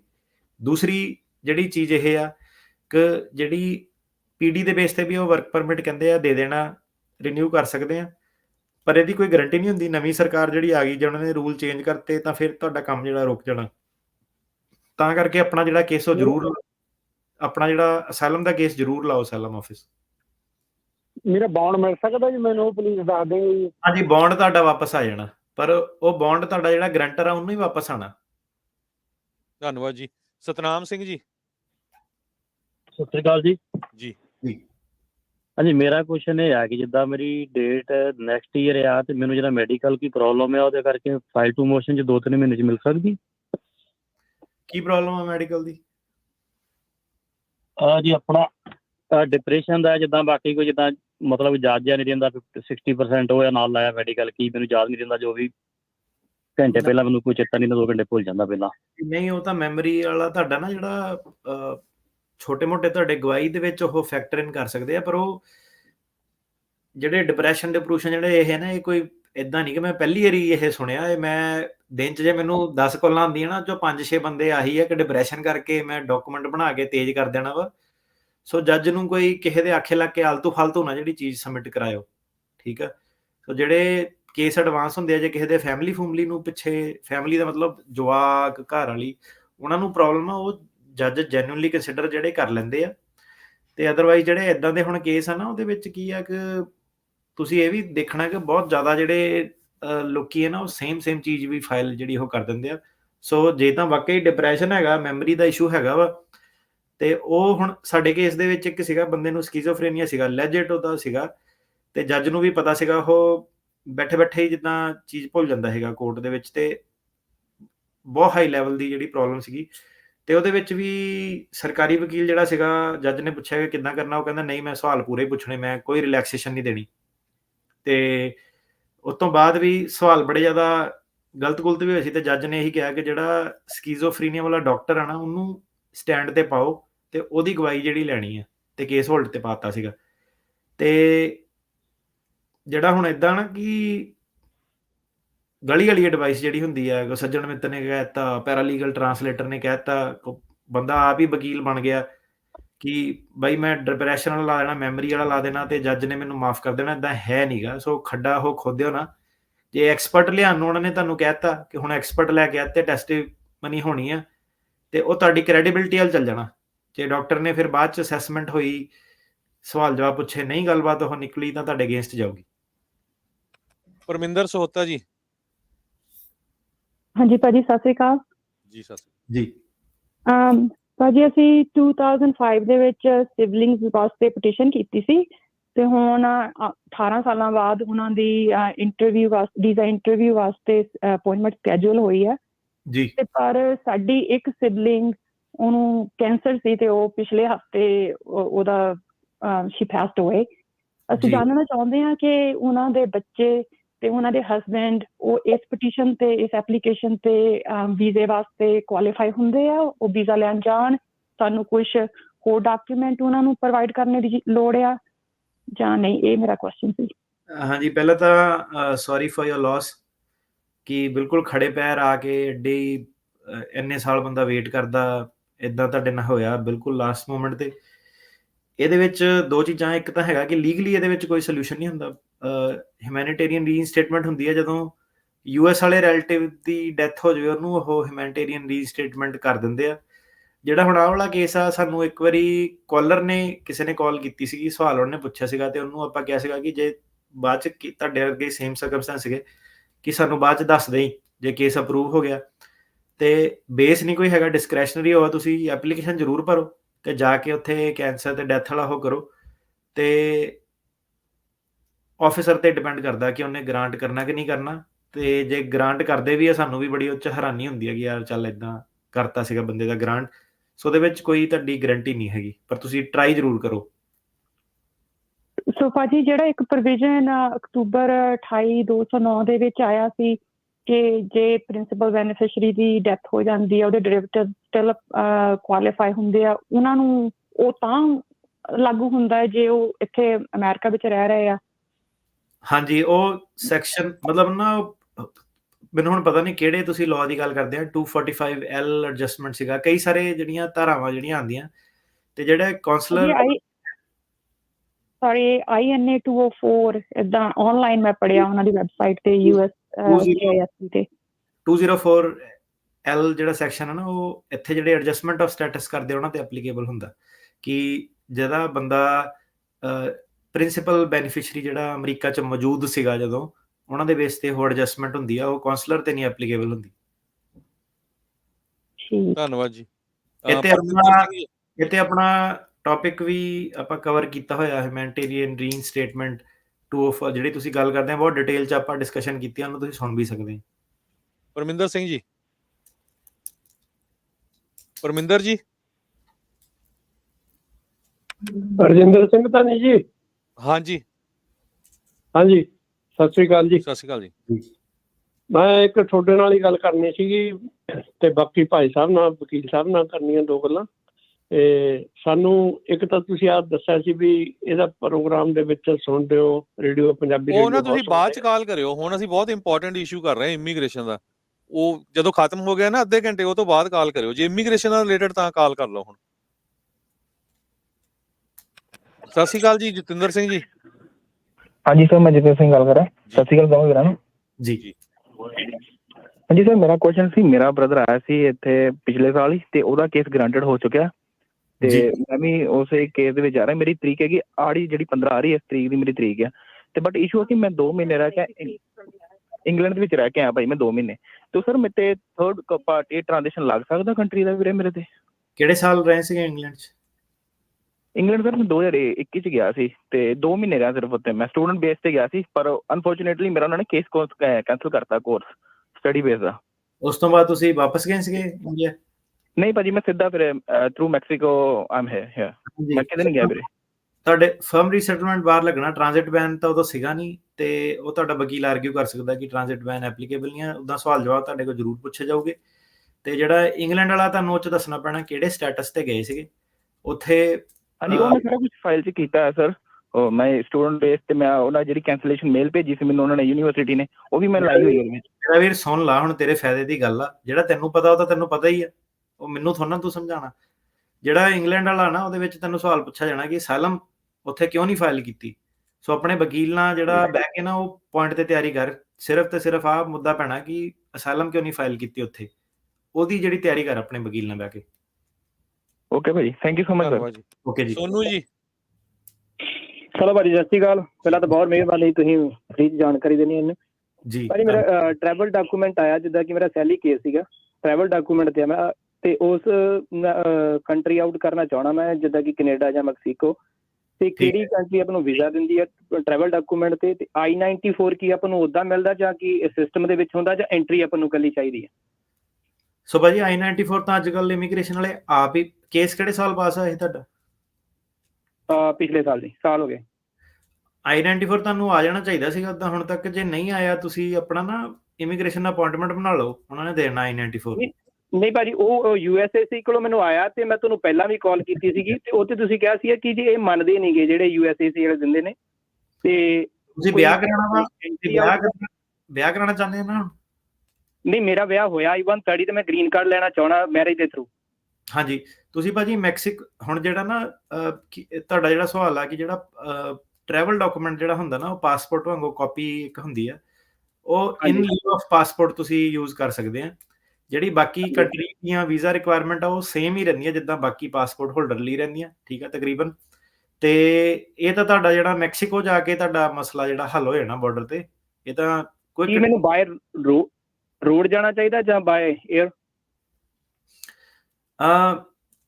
ਮੇਰੇ ਹਿਸਾਬ ਨਾਲ ਤਾਂ ਭਾਜੀ ਬਾਏ 에ਅਰ ਜਾਣਾ ਚਾਹੀਦਾ, ਕਿਉਂਕਿ ਇੱਕ ਸੇਫ ਵੀ ਨਹੀਂ ਹੈਗਾ ਉੱਥੇ, ਪੰਗੇ ਵੀ ਜਿਹੜੇ ਬੜੇ ਹੁੰਦੇ ਆ। ਤੇ ਦੂਜਾ ਇਦਾਂ ਕਿ 에ਅਰਪੋਰਟ ਵਾਲੇ ਦੀ ਬੰਦੇ ਦੀ ਟਿਕਟ ਦਾ ਪ੍ਰੂਫ ਹੁੰਦਾ ਤੇ ਬੜੀ ਕਲੀਨ ਜਿਹੜੀ ਇੱਕ ਐਂਟਰੀ ਹੁੰਦੀ ਹੈ ਕਿ ਮੈਂ ਕੰਟਰੀ ਐਗਜ਼ਿਟ ਕੀਤੀ ਸੀ, ਐਂਟਰ ਕੀਤਾ ਸੀਗਾ। ਤੇ ਇਹ ਜੇ ਮੈਟਰ ਨੂੰ ਸਮਝਾਉਣਾ ਹੋਵੇ ਬਾਕੀ ਲੋਕਾਂ ਨੂੰ, ਇਹ ਆ ਕਿ ਥੋੜੀ ਜਿਹੀ ਰੈਗੂਲੇਸ਼ਨ 'ਚ ਜਿਹੜੀ ਕਨਫਿਊਜ਼ਨ ਹੈਗੀ ਆ, ਲੋਕੀ ਕਈ ਸਿੱਧੇ ਹੀ ਵਿਆਹ ਦੇ ਬੇਸ ਤੇ ਫਾਈਲ ਕਰ ਦਿੰਦੇ ਆ ਅਸਾਈਲਮ ਅਪਰੂਵ ਹੋਣ ਤੋਂ ਬਾਅਦ। ਤੇ ਉਹਦੇ ਵਿੱਚ ਮੇਰੀ ਰეკਮੈਂਡੇਸ਼ਨ ਇਹ ਆ ਕਿ ਉਹਨੂੰ ਇੱਕ ਵਾਰੀ ਐਗਜ਼ਿਟ ਕਰੋ, ਮੈਕਸੀਕੋ ਜਾਓ ਤੇ ਫਿਰ ਐਂਟਰ ਕਰੋ, ਤਾਂ ਕਿ ਜਿਹੜੀ ਇੰਸਪੈਕਸ਼ਨ ਤੇ ਐਡਮਿਸ਼ਨ ਵਾਲੀ ਜਿਹੜੀ ਰਿਕੁਆਇਰਮੈਂਟ ਆ ਉਹ ਕਲੀਨਲੀ ਮੈਟ ਹੋ ਜਾਂਦੀ ਹੈ ਕਿ ਫਿਊਚਰ 'ਚ ਜੇ ਕੋਈ ਲਾਅ ਚੇਂਜ ਜਾਂ ਕੁਛ ਹੋਵੇ ਤੁਹਾਨੂੰ ਫਰਕ ਨਾ ਪਵੇ। ਤੇ ਜਿੱਦਾਂ ਬਾਈ ਨੇ ਪੁੱਛਿਆ, ਕੋਸ਼ਿਸ਼ ਕਰਨੀ ਆ ਕਿ ਬਾਏ 에ਅਰ ਹੀ ਜਾਓ, ਟ੍ਰਿਪ ਲਓ ਮੈਕਸੀਕੋ 'ਚ ਟਲੂਮ ਜਿੱਥੇ ਵਕੇਸ਼ਨ ਕਰਨੀ ਆ, ਤੇ ਵਾਪਸ ਆਓ ਤੇ ਫਿਰ ਵਿਆਹ ਦੇ ਬੇਸ ਤੇ ਫਾਈਲ ਕਰ ਦਿਓ। ਧੰਨਵਾਦ ਜੀ। ਜਸਵੀਰ ਜੀ। ਹਾਂਜੀ, ਸਤਿ ਸ਼੍ਰੀ ਅਕਾਲ ਜੀ। ਜੀ ਹਾਂਜੀ, ਮੇਰਾ ਕੁਐਸਚਨ ਇਹ ਵੀ ਜਿੱਦਾਂ ਜੀ ਸਾਡੀ ਫੈਮਿਲੀ ਜਦੋਂ I-730 ਤੇ ਇੰਡੀਆ ਤੋਂ ਆਉਂਦੀ ਹੈ ਤੇ ਉਹਨਾਂ ਨੂੰ I-94 ਮਿਲ ਜਾਂਦਾ ਹੈ 에ਅਰਪੋਰਟ ਤੇ, ਉਹਦੇ ਤੋਂ ਬਾਅਦ ਉਹਨਾਂ ਦਾ ਐਡਜਸਟਮੈਂਟ ਆਫ ਸਟੇਟਸ ਦਾ ਕੀ ਪ੍ਰੋਸੈਸ ਹੁੰਦਾ, ਕਿੱਦਾਂ ਹੁੰਦਾ? ਰਾਈਟ ਵੇ ਹੋ ਜਾਂਦਾ ਜਾਂ ਟਾਈਮ ਪਾ ਕੇ ਹੁੰਦਾ ਕੁਛ? ਮੈਂ ਭਾਜੀ ਇਹਦਾ ਤੁਸੀਂ ਨਾ ਅਗਲੀ ਵਾਰੀ ਤੁਹਾਨੂੰ ਮੈਂ ਜਵਾਬ ਦੇ ਦੂੰਗਾ, ਮੈਨੂੰ ਚੈੱਕ ਕਰਨਾ ਪੈਣਾ। ਆਈ ਥਿੰਕ ਉਹ ਰਾਈਟ ਅਵੇ ਕਰ ਸਕਦੇ ਆ। ਮੈਂ ਕੀ 1 ਈਅਰ ਵੇਟ ਕਰਨੀ ਹੈ ਕਿ ਨਹੀਂ ਕਰਨੀ ਹੈ, ਮੈਂ ਤੁਹਾਨੂੰ ਨੈਕਸਟ ਵੀਕ ਇਹਦਾ ਜਵਾਬ ਦੇਵਾਂਗਾ। ਧੰਨਵਾਦ ਜੀ। ਜੇ ਸਿੰਘ ਜੀ। ਹਾਂਜੀ ਭਾਈ ਜੀ, ਮੈਂ ਪੁੱਛਣਾ ਸੀ ਜੀ, ਮੇਰੇ ਮਮ ਡੈਡ ਇੰਡੀਆ ਦੇ ਵਿੱਚ ਆ ਤੇ ਮੈਂ ਇੱਥੇ ਕੈਲੀਫੋਰਨੀਆ, ਮੇਰੇ ਸਿਸਟਰ ਗ੍ਰੀਨ ਕਾਰਡ ਆ ਅਸਾਈਲਮ ਬੇਸਡ। ਅਸੀਂ ਨਾ ਮਮ ਡੈਡ ਦਾ ਲਾਸਟ ਟਾਈਮ ਮੇਰੇ ਸਿਸਟਰ ਨੇ ਕੀਤਾ 2 ਵਾਰੀ, ਤੇ ਉਹ ਵੀਜ਼ਾ ਰਿਫਿਊਜ਼ ਕਰ ਦਿੰਦੇ, ਵਿਜ਼ਟਰ ਵੀਜ਼ਾ। ਕਿਹਦਾ ਮੈਲ ਕੀਤਾ? ਸਿਸਟਰ ਦਾ? ਮੇਰੇ ਸਿਸਟਰ ਇੱਥੇ ਗ੍ਰੀਨ ਕਾਰਡ ਆ ਅਸਾਈਲਮ ਤੇ ਗ੍ਰੀਨ ਕਾਰਡ ਮਿਲਿਆ ਸੀ ਮੇਰੇ ਮਮ ਡੈਡ ਦਾ। ਉਹਨਾਂ ਨੇ ਵਿਜ਼ਟਰ ਵੀਜ਼ਾ ਅਪਲਾਈ ਕੀਤਾ ਲਾਸਟ ਈਅਰ, 2 ਵਾਰੀ ਗਏ ਉਹ ਅਪਲਾਈ ਕੀਤਾ, ਮਤਲਬ ਉਹਨਾਂ ਨੂੰ 2 ਵਾਰੀ ਉਹਨਾਂ ਨੇ ਰਿਜੈਕਟ ਕਰਤਾ, ਕੁਝ ਨਹੀਂ ਕਹਿੰਦੇ। ਹੁਣ ਮੈਂ ਪੁੱਛਣਾ ਸੀ ਵੀ ਹੁਣ ਥਰਡ ਟਾਈਮ ਵੀ ਮੇਰੇ ਸਿਸਟਰ ਹੀ ਕਰਨ, ਜਾਂ ਹੁਣ ਮੇਰੀ ਮੈਰਿਜ ਦਾ ਕੇਸ ਲੱਗਾ ਪਿਆ ਇੱਥੇ ਸਿਟੀਜ਼ਨ ਕੁੜੀ ਨਾਲ, ਕਿ ਮੇਰੇ ਵਾਈਫ ਸਿਟੀਜ਼ਨ ਆ, ਵੀ ਹੁਣ ਮੈਂ ਆਪਣੇ ਗ੍ਰੀਨ ਕਾਰਡ ਦੀ ਵੇਟ ਕਰਾਂ ਜਾਂ ਮੇਰੀ ਵਾਈਫ ਕਰੇ, ਜਾਂ ਕਿੱਦਾਂ ਕਰੀਏ? ਮਮ ਡੈਡ ਨੇ ਮਿਲ ਨਹੀਂ ਹੋਣਾ ਸਾਨੂੰ। ਵਾਈਫ ਜਿਹੜੀ ਸਿਸਟਰ ਹੈ ਨਾ ਤੁਹਾਡੀ, ਉਹ ਸਿਟੀਜ਼ਨ ਬਣ ਕੇ ਪੱਕੀ ਪਟੀਸ਼ਨ ਕਰੇ, ਬਸ ਉਹੀ ਆ, ਹੋਰ ਨਹੀਂ ਉਹਨਾਂ ਨੇ ਵਿਜ਼ਟਰ। ਅੱਛਾ ਜੀ, ਵਿਜ਼ਟਰ ਨਹੀਂ ਦੇਣਾ ਜੇ ਮੇਰੀ ਵਾਈਫ ਵੀ ਕਰੇ ਜਾਂ ਮੇਰਾ ਗ੍ਰੀਨ ਕਾਰਡ ਦੀ ਕੈਟਾਗਰੀ ਚੇਂਜ ਹੋ ਜਾਣੀ, ਮੈਂ ਕਰਾਂ? ਭੈਣ ਵੀ ਨਹੀਂ ਗਈ ਵਾਪਸ, ਭਰਾ ਵੀ ਨਹੀਂ ਗਿਆ, ਵਿਜ਼ਟਰ ਉਹਨਾਂ ਨੂੰ ਪਤਾ ਕਿ ਘਰਦਿਆਂ ਨੇ ਵੀ ਨਹੀਂ ਜਾਣਾ, ਸੋ ਇੰਟੈਂਟ ਨਹੀਂ ਪ੍ਰੂਵ ਹੁੰਦਾ ਨਾ ਜੀ। ਠੀਕ ਹੈ ਜੀ, ਧੰਨਵਾਦ ਜੀ। Thank you. Sandeep Kaur ji. Hello, ਸਤਿ ਸ਼੍ਰੀ ਅਕਾਲ ਜੀ। ਜੀ ਵੀਰੇ, ਮੈਂ ਨਾ as a single mother Canada 'ਚ ਰਹਿੰਦੀ ਆ, ਮੈਨੂੰ ਇੱਥੇ ਪੀਆਰ ਹੈਗੀ ਆ। ਮੈਨੂੰ ਯੂਐਸ ਮੂਵ ਕਰਨਾ, ਮੈਂ ਲਾਈਕ ਵਰਕ ਪਰਮਿਟ ਦੇ ਮੇਰੇ ਕੋਈ ਆਪਸ਼ਨ ਮੈਨੂੰ ਪਲੀਜ਼ ਦੱਸ ਦਿਓ, ਮੈਨੂੰ ਰਾਹ ਦੱਸ ਦਿਓ ਬਸ। ਤੁਸੀਂ ਨਾ ਕੈਨੇਡੀਅਨ ਸਿਟੀਜ਼ਨ ਬਣੋ, ਤੇ ਕੈਨੇਡੀਅਨ ਸਿਟੀਜ਼ਨ ਬਣ ਕੇ ਜੇ ਤਾਂ ਤੁਹਾਡੇ ਕੋਲ ਡਿਗਰੀ ਆ, ਉਹਦੀ ਲਿਸਟ ਉਹਨਾਂ ਨੇ ਛਾਪੀ ਆ ਕਿ ਕਿਹੜੇ ਪ੍ਰੋਫੈਸ਼ਨ ਆਉਂਦੇ ਆ, TN ਵੀਜ਼ੇ ਦੀ ਇੱਕ ਆਪਸ਼ਨ ਬਣ ਜਾਂਦੀ ਆ। ਤੇ ਜੇ ਤੁਸੀਂ ਬਿਜ਼ਨਸ ਕਰਨਾ, ਇਨਵੈਸਟਮੈਂਟ ਕਰ ਸਕਦੇ ਆ $1.5 ਲੱਖ ਲਾ ਕੇ, ਤਾਂ E2 ਵੀਜ਼ੇ ਦੀ ਇਨਵੈਸਟਮੈਂਟ ਜਿਹੜੀ ਉਹ ਆਪਸ਼ਨ ਬਣ ਜਾਂਦੀ ਹੈ। ਤੇ ਵੀਰੇ ਇਹ ਨਾ ਹੋਵੇ ਫਿਰ ਮੈਨੂੰ ਕੁਝ ਤਾਂ ਹੈਲਪ ਕਰ ਦਿਓ। ਕੀ ਮਤਲਬ ਨਾ ਹੋਵੇ? ਡਿਗਰੀ ਨਾ ਹੋਵੇਗਾ, ਇਨਵੈਸਟਮੈਂਟ ਦੇ ਪੈਸੇ? No, not like skilled ਨਾ ਹੋਵੇ, ਤੇ ਜੇ ਹੁਣ like not too much money to spend। Degree ਕੀ ਹੈ ਤੁਹਾਡੇ ਕੋਲ? Like on a business, like business ਦੀ ਡਿਗਰੀ ਆ 4 ਸਾਲ ਦੀ ਆ? No, ਤੁਸੀਂ ਕਹਿੰਦੇ ਨਾ ਕਿ ਜਿਹੜਾ ਬਿਜ਼ਨਸ ਵੀਜ਼ਾ, ਲਾਈਕ ਕਿ ਤੁਸੀਂ ਯੂਐਸ ਦੇ ਵਿੱਚ ਮਨੀ ਸਪੈਂਡ ਕਰੋ ਬਿਜ਼ਨਸ ਲਈ। ਤੁਹਾਡੇ ਕੋਲ ਐਜੂਕੇਸ਼ਨ ਡਿਗਰੀ ਕੀ ਹੈਗੀ ਹੈ ਤੁਹਾਡੀ? ਮਾਸਟਰਸ ਇਨ ਲਿਟਰੇਚਰ।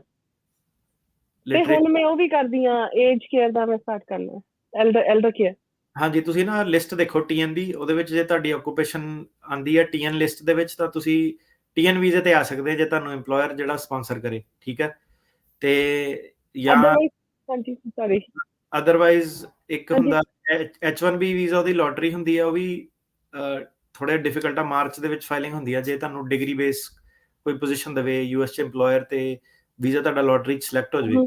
ਤੇ ਅਦਰਵਾਈਜ਼ ਜੀ ਇਹਦੇ ਤੇ ਨਾ ਬਹੁਤ ਸਾਰੇ ਸ਼ੋਜ਼ ਕੀਤੇ ਆ, ਤੁਸੀਂ ਪੁਰਾਣੇ ਪੰਜਾਬੀ ਰੇਡੀਓ USA ਦੇ ਜਿੰਨੇ ਵੀ ਇਮੀਗ੍ਰੇਸ਼ਨ ਦੇ ਸ਼ੋਅ ਆ ਉਹ ਚੈੱਕ ਕਰਿਓ, ਕੈਨੇਡਾ ਤੋਂ ਕਿੱਦਾਂ ਹੋ ਸਕਦੇ ਆ, ਠੀਕ ਹੈ ਜੀ। E2 ਵੀਜ਼ਾ ਤੁਹਾਡਾ, ਤੇ ਇੱਕ investment visa, investment base green card ਹੁੰਦਾ, ਤੇ ਫਾਈਨਲੀ ਜਿਹੜਾ ਆਪਣਾ ਇੱਕ ਹੋਰ ਕੈਟਾਗਰੀ ਹੁੰਦੀ ਹੈ ਮੈਰਿਜ ਬੇਸ ਗ੍ਰੀਨ ਕਾਰਡ ਹੁੰਦਾ। ਇਹੀ ਕੈਟਾਗਰੀ ਹੈ, ਇਸ ਤੋਂ ਇਲਾਵਾ ਹੋਰ ਕੋਈ ਨਹੀਂ ਵਕੀਲ ਹੈਲਪ ਕਰ ਸਕਦਾ ਕੋਈ। ਜੇ ਕੈਟਾਗਰੀ 'ਚ ਫਾਲ ਕਰਦੇ ਆ ਤਾਂ ਹੀ ਹੈਲਪ ਹੋਣੀ। ਸਤਨਾਮ ਸਿੰਘ ਜੀ। ਸਤਿ ਸ਼੍ਰੀ ਅਕਾਲ ਭਾਜੀ। ਜੀ ਭਾਜੀ, ਮੇਰਾ ਕੁਐਸਚਨ ਹੈ ਕਿ ਮੇਰੇ ਬੱਚੇ ਆਏ 2 ਮਹੀਨੇ ਹੋਏ ਆ ਜੀ, ਮੇਰਾ ਕੇਸ ਅਸਾਈਲਮ ਗ੍ਰਾਂਟਡ ਹੋਇਆ ਸੀਗਾ, ਤੇ ਮੈਂ ਗ੍ਰੀਨ ਕਾਰਡ ਅਪਲਾਈ ਕਰਨਾ ਚਾਹੁੰਦਾ, ਮੈਂ ਕਦੋਂ ਤੱਕ ਕਰ ਸਕਦਾ ਜੀ? ਰਾਈਟ ਵੇ ਕਰ ਸਕਦੇ। ਆਪਣੇ ਗ੍ਰੀਨ ਕਾਰਡ ਦੀ ਗੱਲ ਕਰਦੇ ਹਾਂ ਕਿ ਇਹਦੀ? ਨਹੀਂ, ਬੱਚਿਆਂ ਦਾ ਕਰਨਾ ਜੀ। ਨਹੀਂ, ਮੈਂ ਉਹਦਾ ਨਾ ਬਸ ਆਹੀ ਤੁਹਾਡੇ ਤੋਂ ਪਹਿਲਾਂ ਵੀ ਇੱਕ ਕਾਲਰ ਨੇ ਪੁੱਛਿਆ ਵਾ, ਮੇਰੇ ਅਕੋਰਡਿੰਗ ਰਾਈਟ ਵੇ ਕਰ ਸਕਦੇ ਆ, ਪਰ ਮੈਂ ਅਗਲੇ ਹਫਤੇ ਕਨਫਰਮ ਕਰ ਦੂੰਗਾ ਇਹ ਕਿ 1 ਸਾਲ ਦੀ ਰਿਕੁਆਇਰਮੈਂਟ ਦੁਬਾਰਾ ਤਾਂ ਨਹੀਂ ਉਹਨਾਂ ਨੇ ਟ੍ਰਿਗਰ ਕੀਤੀ। ਸੋ ਇਹਦੀ ਵੇਟ ਕਰਿਓ, ਮੈਨੂੰ ਥੋੜੀ ਜਿਹੀ ਕਨਫਿਊਜ਼ਨ ਹੈ ਇਹਦੀ, ਮੈਂ ਨੈਕਸਟ ਵੀਕ ਆਨਸਰ ਕਰ ਦੂੰਗਾ। ਧੰਨਵਾਦ। ਗੁਰਪਾਲ ਸਿੰਘ ਜੀ। ਹਾਂਜੀ ਭਾਜੀ, ਸਤਿ ਸ਼੍ਰੀ ਅਕਾਲ ਜੀ।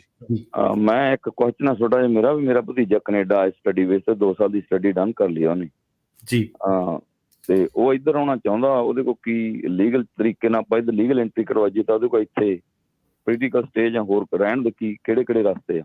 ਨਹੀਂ ਭਾਜੀ, ਪੋਲੀਟੀਕਲ ਸਟੇਜ ਤਾਂ ਇਦਾਂ ਕਿ ਜੇ ਪੋਲੀਟੀਕਲ ਸਟੇਜ ਤਾਂ ਉਹਨੂੰ ਮਿਲਦੀ ਹੈ ਹੁਣ ਕੈਨੇਡਾ ਤੋਂ, ਜਿਹੜਾ ਪਹਿਲਾਂ ਕੈਨੇਡਾ 'ਚੋਂ ਰਿਫਿਊਜ਼ ਹੋਇਆ ਹੋਵੇ। ਸੋ ਪੋਲੀਟੀਕਲ ਸਟੇਜ ਨੂੰ ਜੇ ਉਹਨੂੰ ਖਤਰਾ, ਤੁਹਾਨੂੰ ਕਹੇ ਕੈਨੇਡਾ ਹੀ ਅਸਾਈਲਮ ਅਪਲਾਈ ਕਰੋ। ਅੱਛਾ ਜੀ, ਇੱਧਰ ਕੋਈ ਆਪਾਂ ਇੱਕ ਗਾਰਨੀਅਰ ਦਾ ਕੋਈ ਹੁੰਦਾ ਕੋਈ ਲੈਟਰ ਦਾ ਚਾਂਸ, ਜਿਵੇਂ ਆਪਾਂ ਬਾਹਰੋਂ ਮੈਂ ਸੁਣਿਆ ਸੀ, ਮੈਂ ਤੁਹਾਡੇ ਕੋਲ ਪੁੱਛਣਾ ਚਾਹੁੰਦਾ ਵੀ ਕੋਈ ਰਸਤਾ ਹੈ ਇਸ ਤਰ੍ਹਾਂ ਦਾ? ਕਿੰਨੇ ਸਾਲ ਦਾ ਮੁੰਡਾ? ਉਹ ਹੈਗਾ ਜੀ 20.5 ਸਾਲ ਦਾ। ਗਾਰਡੀਅਨ ਤਾਂ ਭਾਜੀ ਉਹਨਾਂ ਦਾ ਹੁੰਦਾ ਜਿਹੜੇ 21 ਸਾਲ ਤੋਂ ਥੱਲੇ ਆ, ਅਮਰੀਕਾ 'ਚ ਮੌਜੂਦ ਆ, ਜਿਨ੍ਹਾਂ ਦੇ ਘਰ ਦੇ ਉਹਨਾਂ ਦੀ ਟੇਕ ਕੇਅਰ ਨਹੀਂ ਕਰ ਸਕਦੇ ਆ, ਘਰਦਿਆਂ ਨੇ ਇਹਨਾਂ ਨੂੰ ਅਬੈਂਡਨ ਕਰਤਾ ਤੇ ਉਹਨਾਂ ਦਾ ਗਾਰਡੀਅਨ ਹੁੰਦਾ। ਤੇ ਪਹਿਲੀ ਗੱਲ ਤਾਂ ਬੰਦਾ ਅਮਰੀਕਾ 'ਚ ਨਹੀਂ ਆ, ਦੂਜੀ ਗੱਲ ਮੈਨੂੰ ਇਹਨਾਂ ਦਾ ਪਤਾ ਨਹੀਂ ਕਿ ਇਹਦੇ ਹੁਣ ਘਰਦਿਆਂ ਨੇ ਇਹਨੂੰ ਅਬੈਂਡਨ ਕੀਤਾ ਕਿ ਨਹੀਂ ਕੀਤਾ।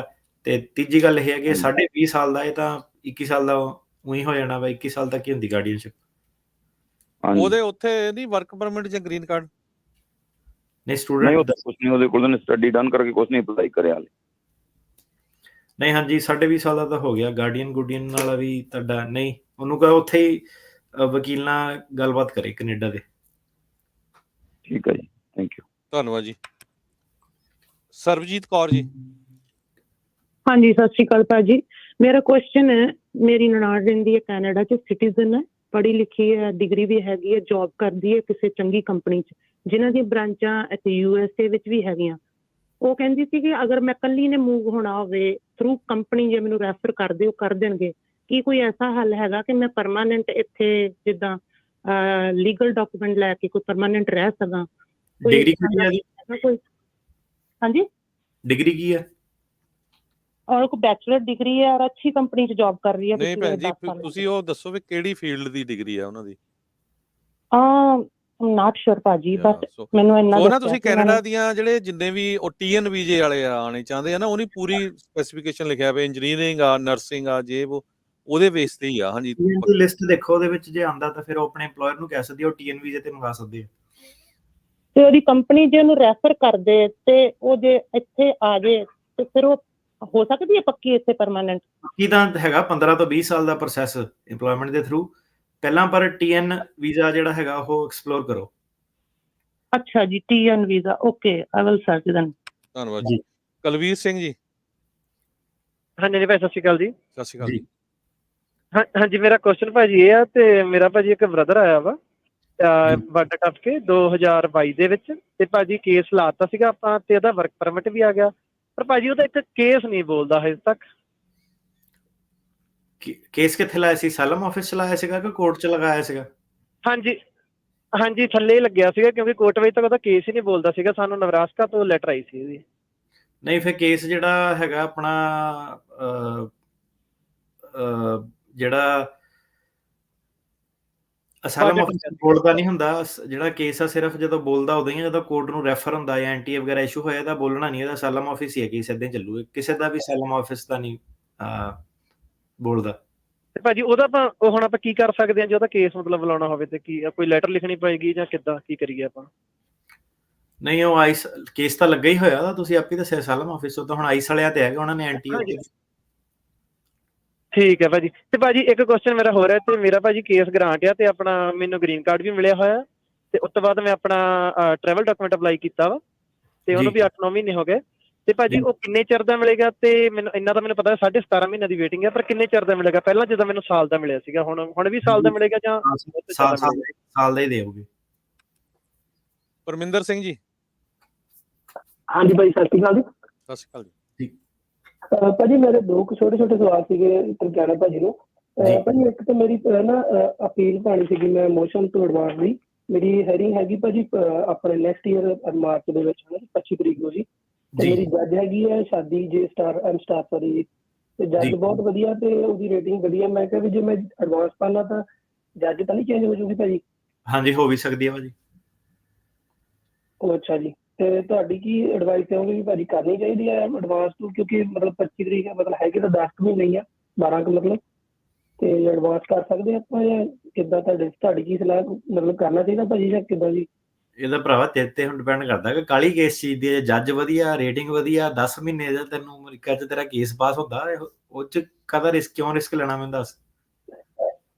ਠੀਕ ਹੈ ਭਾਜੀ, ਬੜੀ ਮਿਹਰਬਾਨੀ ਭਾਜੀ। ਧੰਨਵਾਦ ਜੀ। ਲਵਲੀ ਜੀ। ਹਾਂਜੀ ਭਾਜੀ, ਮੇਰਾ ਸਵਾਲ ਸੀ, ਮੈਂ ਪੱਕਾ ਹੋ ਕੇ ਤੇ ਸਿਟੀਜ਼ਨ ਹੋ ਕੇ ਪਟੀਸ਼ਨ ਤੇ ਆਪਣੇ ਮਾਂ-ਬਾਪ ਅਪਲਾਈ ਕੀਤੇ ਸੀ ਜੀ। ਅਜੇ ਵੀ ਉਹ ਉੱਥੇ ਮਾਤਾ ਦਾ ਤੇ ਮੈਡੀਕਲ ਕਲੀਅਰ ਹੋ ਗਿਆ, ਤੇ ਆਪਣੀ 25 ਅਪ੍ਰੈਲ ਦੀ ਉੱਥੇ ਤਰੀਕ ਅੰਬੈਸੀ 'ਚ ਬੰਬੇ। ਤੇ ਸਾਡੇ ਫਾਦਰ ਸਾਹਿਬ ਦੀ ਮੈਡੀਕਲ 'ਚ ਇਸ਼ੂ ਆ ਗਏ ਨੇ। ਉਹ ਕਹਿੰਦੇ ਵੀ ਤੁਹਾਨੂੰ ਤਰੀਕ ਅੱਗੇ ਲੈਣੀ ਪਏਗੀ, ਅਸੀਂ ਇਹ ਰਿਪੋਰਟ ਨਾ 1-2 ਮਹੀਨੇ ਤੋਂ ਬਾਅਦ ਦਾਂਗੇ ਮੈਡੀਕਲ ਦੀ। ਕੀ ਦੱਸਿਆ ਨਾ ਕੱਖ ਨਹੀਂ, ਕੀ ਇਸ਼ੂ ਹੈ ਕੀ ਨਹੀਂ। ਉਹਨਾਂ ਦੀ ਫਿੰਗਰਾਂ ਦੀ ਵੀ ਅਪਾਇੰਟਮੈਂਟ ਬਣੀ ਬੰਬਈ, ਤੇ ਆਪਾਂ ਨੂੰ ਹੁਣ ਕੀ ਕਰਨਾ ਚਾਹੀਦਾ? ਐਮਬੈਸੀ 'ਚ ਜਾਣਾ ਚਾਹੀਦਾ ਹੈ ਜਾਂ ਨਵੀਂ ਅਪਾਇੰਟਮੈਂਟ ਲਈ ਪਹਿਲਾਂ ਹੀ ਰਿਕੁਐਸਟ ਪਾ ਦੇਣੀ ਚਾਹੀਦੀ ਹੈ ਵੀ ਮੈਡੀਕਲ ਇਸ਼ੂ ਦੇ ਕਾਰਨ? ਨਹੀਂ, ਨਵੀਂ ਅਪਾਇੰਟਮੈਂਟ ਦੀ ਰਿਕੁਐਸਟ ਪਾਓ। ਜ਼ਿਆਦਾਤਰ ਬਜ਼ੁਰਗਾਂ ਨੂੰ ਟੀਵੀ ਵਗੈਰਾ ਦੀ ਪ੍ਰੋਬਲਮ ਹੁੰਦੀ ਹੈ ਤੇ ਉਹਨਾਂ ਨੇ ਆਪਣੀ ਅਸੈਸਮੈਂਟ ਵਗੈਰਾ ਜਿਹੜੀ ਫਿਰ ਕਰਨੀ ਹੁੰਦੀ ਹੈ ਕਿ ਇਹ ਕਮਿਊਨੀਕੇਬਲ ਤਾਂ ਨਹੀਂ ਜਿਹੜੀ ਡਿਜ਼ੀਜ਼ ਹੈਗੀ, ਤੇ ਮੈਡੀਕਲ ਗਰਾਊਂਡ ਜਦ ਤੱਕ ਕਲੀਅਰ ਨਹੀਂ ਹੁੰਦੇ ਤਦ ਤੱਕ ਉਹਨਾਂ ਨੇ ਵੀਜ਼ਾ ਨਹੀਂ ਦੇਣਾ। ਸੋ ਉਹਨੂੰ ਅੱਗੇ ਕਰੋ ਬਾਪੂ ਦੀ ਇੰਟਰਵਿਊ, ਤੇ ਭਾਵੇਂ ਮਾਤਾ ਦੀ। ਫਿੰਗਰ ਵੀ ਕਰਾਈਏ ਕਿ ਰਹਿਣ ਦੀਏ ਫਿਰ? ਬਾਪੂ ਤੇ ਮਾਤਾ ਨੇ ਹੁਣ ਇਕੱਠੇ ਆਣਾ ਚਾਹੁੰਦੇ ਆ ਕਿ ਅਲੱਗ-ਅਲੱਗ ਵੀ ਆ ਸਕਦੇ ਆ? ਨਹੀਂ, ਅਸੀਂ ਕਹਿੰਦੇ ਵੀ ਜੇ ਅਲੱਗ-ਅਲੱਗ ਆ ਜਾਣ, ਕੋਈ ਪਤਾ ਨਹੀਂ ਹੁੰਦਾ। ਜੇ ਦੁਬਾਰਾ ਇਕੱਠੇ ਮੰਗਾਈਏ ਤੇ ਮਾਤਾ ਦੀ ਮੁੜ ਕੇ ਪ੍ਰੋਬਲਮ ਨਿਕਲੇ, ਕਿਉਂਕਿ ਏਜਡ ਹੋ ਗਏ ਨਾ, 75 ਸਾਲ ਤੋਂ ਉੱਪਰ ਨੇ। ਚਲੋ ਮਾਤਾ ਦਾ ਤੁਸੀਂ ਵੀਜ਼ਾ ਲਵਾਓ, ਫਿਰ ਤੁਹਾਨੂੰ ਬੰਬੇ ਜਾਣਾ ਹੀ ਪੈਣਾ। ਬਾਪੂ ਜੀ ਦੇ ਵੀ ਫਿਰ ਕਰਾਓ ਫਿੰਗਰ ਫੁੰਗਰ, ਫਿਰ ਕੀ ਨੁਕਸਾਨ? ਠੀਕ ਹੈ। ਜੇ ਗੱਡੀ ਜਾਣੀ, ਜਹਾਜ਼ ਜਾਣਾ ਹੀ ਆ ਬੰਬੇ ਨੂੰ, ਤਾਂ ਫਿਰ ਦੋਨਾਂ ਨੂੰ ਭੇਜੋ। ਗੁਰਵਿੰਦਰ ਸਿੰਘ ਜੀ। ਹੈਲੋ, ਹਾਂਜੀ, ਸਤਿ ਸ਼੍ਰੀ ਅਕਾਲ ਜੀ। ਸਤਿ ਸ਼੍ਰੀ ਅਕਾਲ ਜੀ। ਸਤਿ ਸ਼੍ਰੀ ਅਕਾਲ ਜੀ। ਹਾਂ, ਮੇਰੇ 2 ਕੁਐਸਚਨ ਨੇ ਜੀ। ਮੇਰਾ ਬ੍ਰਦਰ ਆਇਆ ਸੀ 2022 ਦੇ ਵਿੱਚ ਜੀ, ਤੇ ਮੈਂ ਆਇਆ ਜੀ 2023 ਦੇ ਵਿੱਚ ਜੀ। ਤੇ ਉਹ ਮੇਰਾ ਬ੍ਰਦਰ ਹੈ ਜਿਹੜਾ, ਉਹ ਆਇਆ ਜੀ ਪੁਰਤਗਾਲ ਵੱਲੋਂ, ਤੇ ਮੈਂ ਆਇਆ ਸੀ ਬ੍ਰਾਜ਼ੀਲ ਵੱਲੋਂ। ਤੇ ਬ੍ਰਾਜ਼ੀਲ ਆ ਕੇ ਵੀ ਨਾ ਮੈਂ ਉੱਥੇ ਵੀ ਅਸਾਈਲਮ ਵਾਸਤੇ ਲਾ ਕੇ ਆਇਆ ਸੀ ਜੀ। ਮਤਲਬ ਉਹ ਵਾਲੇ ਇਸ਼ੂ ਸਾਡੇ ਇੱਥੇ ਦੁਬਾਰਾ ਹੋ ਸਕਦੇ ਕੋਈ ਕਿ ਨਹੀਂ? ਉਹਦੇ ਬਾਰੇ ਮੈਂ ਕਲੀਅਰ ਕਰਨਾ ਸੀ। ਬ੍ਰਾਜ਼ੀਲ ਦੇ ਵਿੱਚ ਅਸਾਈਲਮ ਮਿਲ ਗਈ ਸੀਗੀ ਕਿ ਨਹੀਂ ਮਿਲੀ ਸੀਗੀ? ਨਹੀਂ ਜੀ, ਉੱਥੇ ਤਾਂ ਬਸ ਲੈ ਕੇ ਤੇ ਉਧਰੋਂ ਦੀ ਫਿਰ ਇੱਧਰ ਨੂੰ ਆ ਗਏ ਸੀ, ਅੱਗੇ ਡੋਂਕੀ ਰਾਈ। ਬਸ ਉੱਥੇ ਅਪਲਾਈ ਕੀਤਾ ਸੀ, ਅੱਗੇ ਕਨਫਰਮ ਕੁਛ ਨਹੀਂ ਕੀਤਾ ਹੈਗਾ।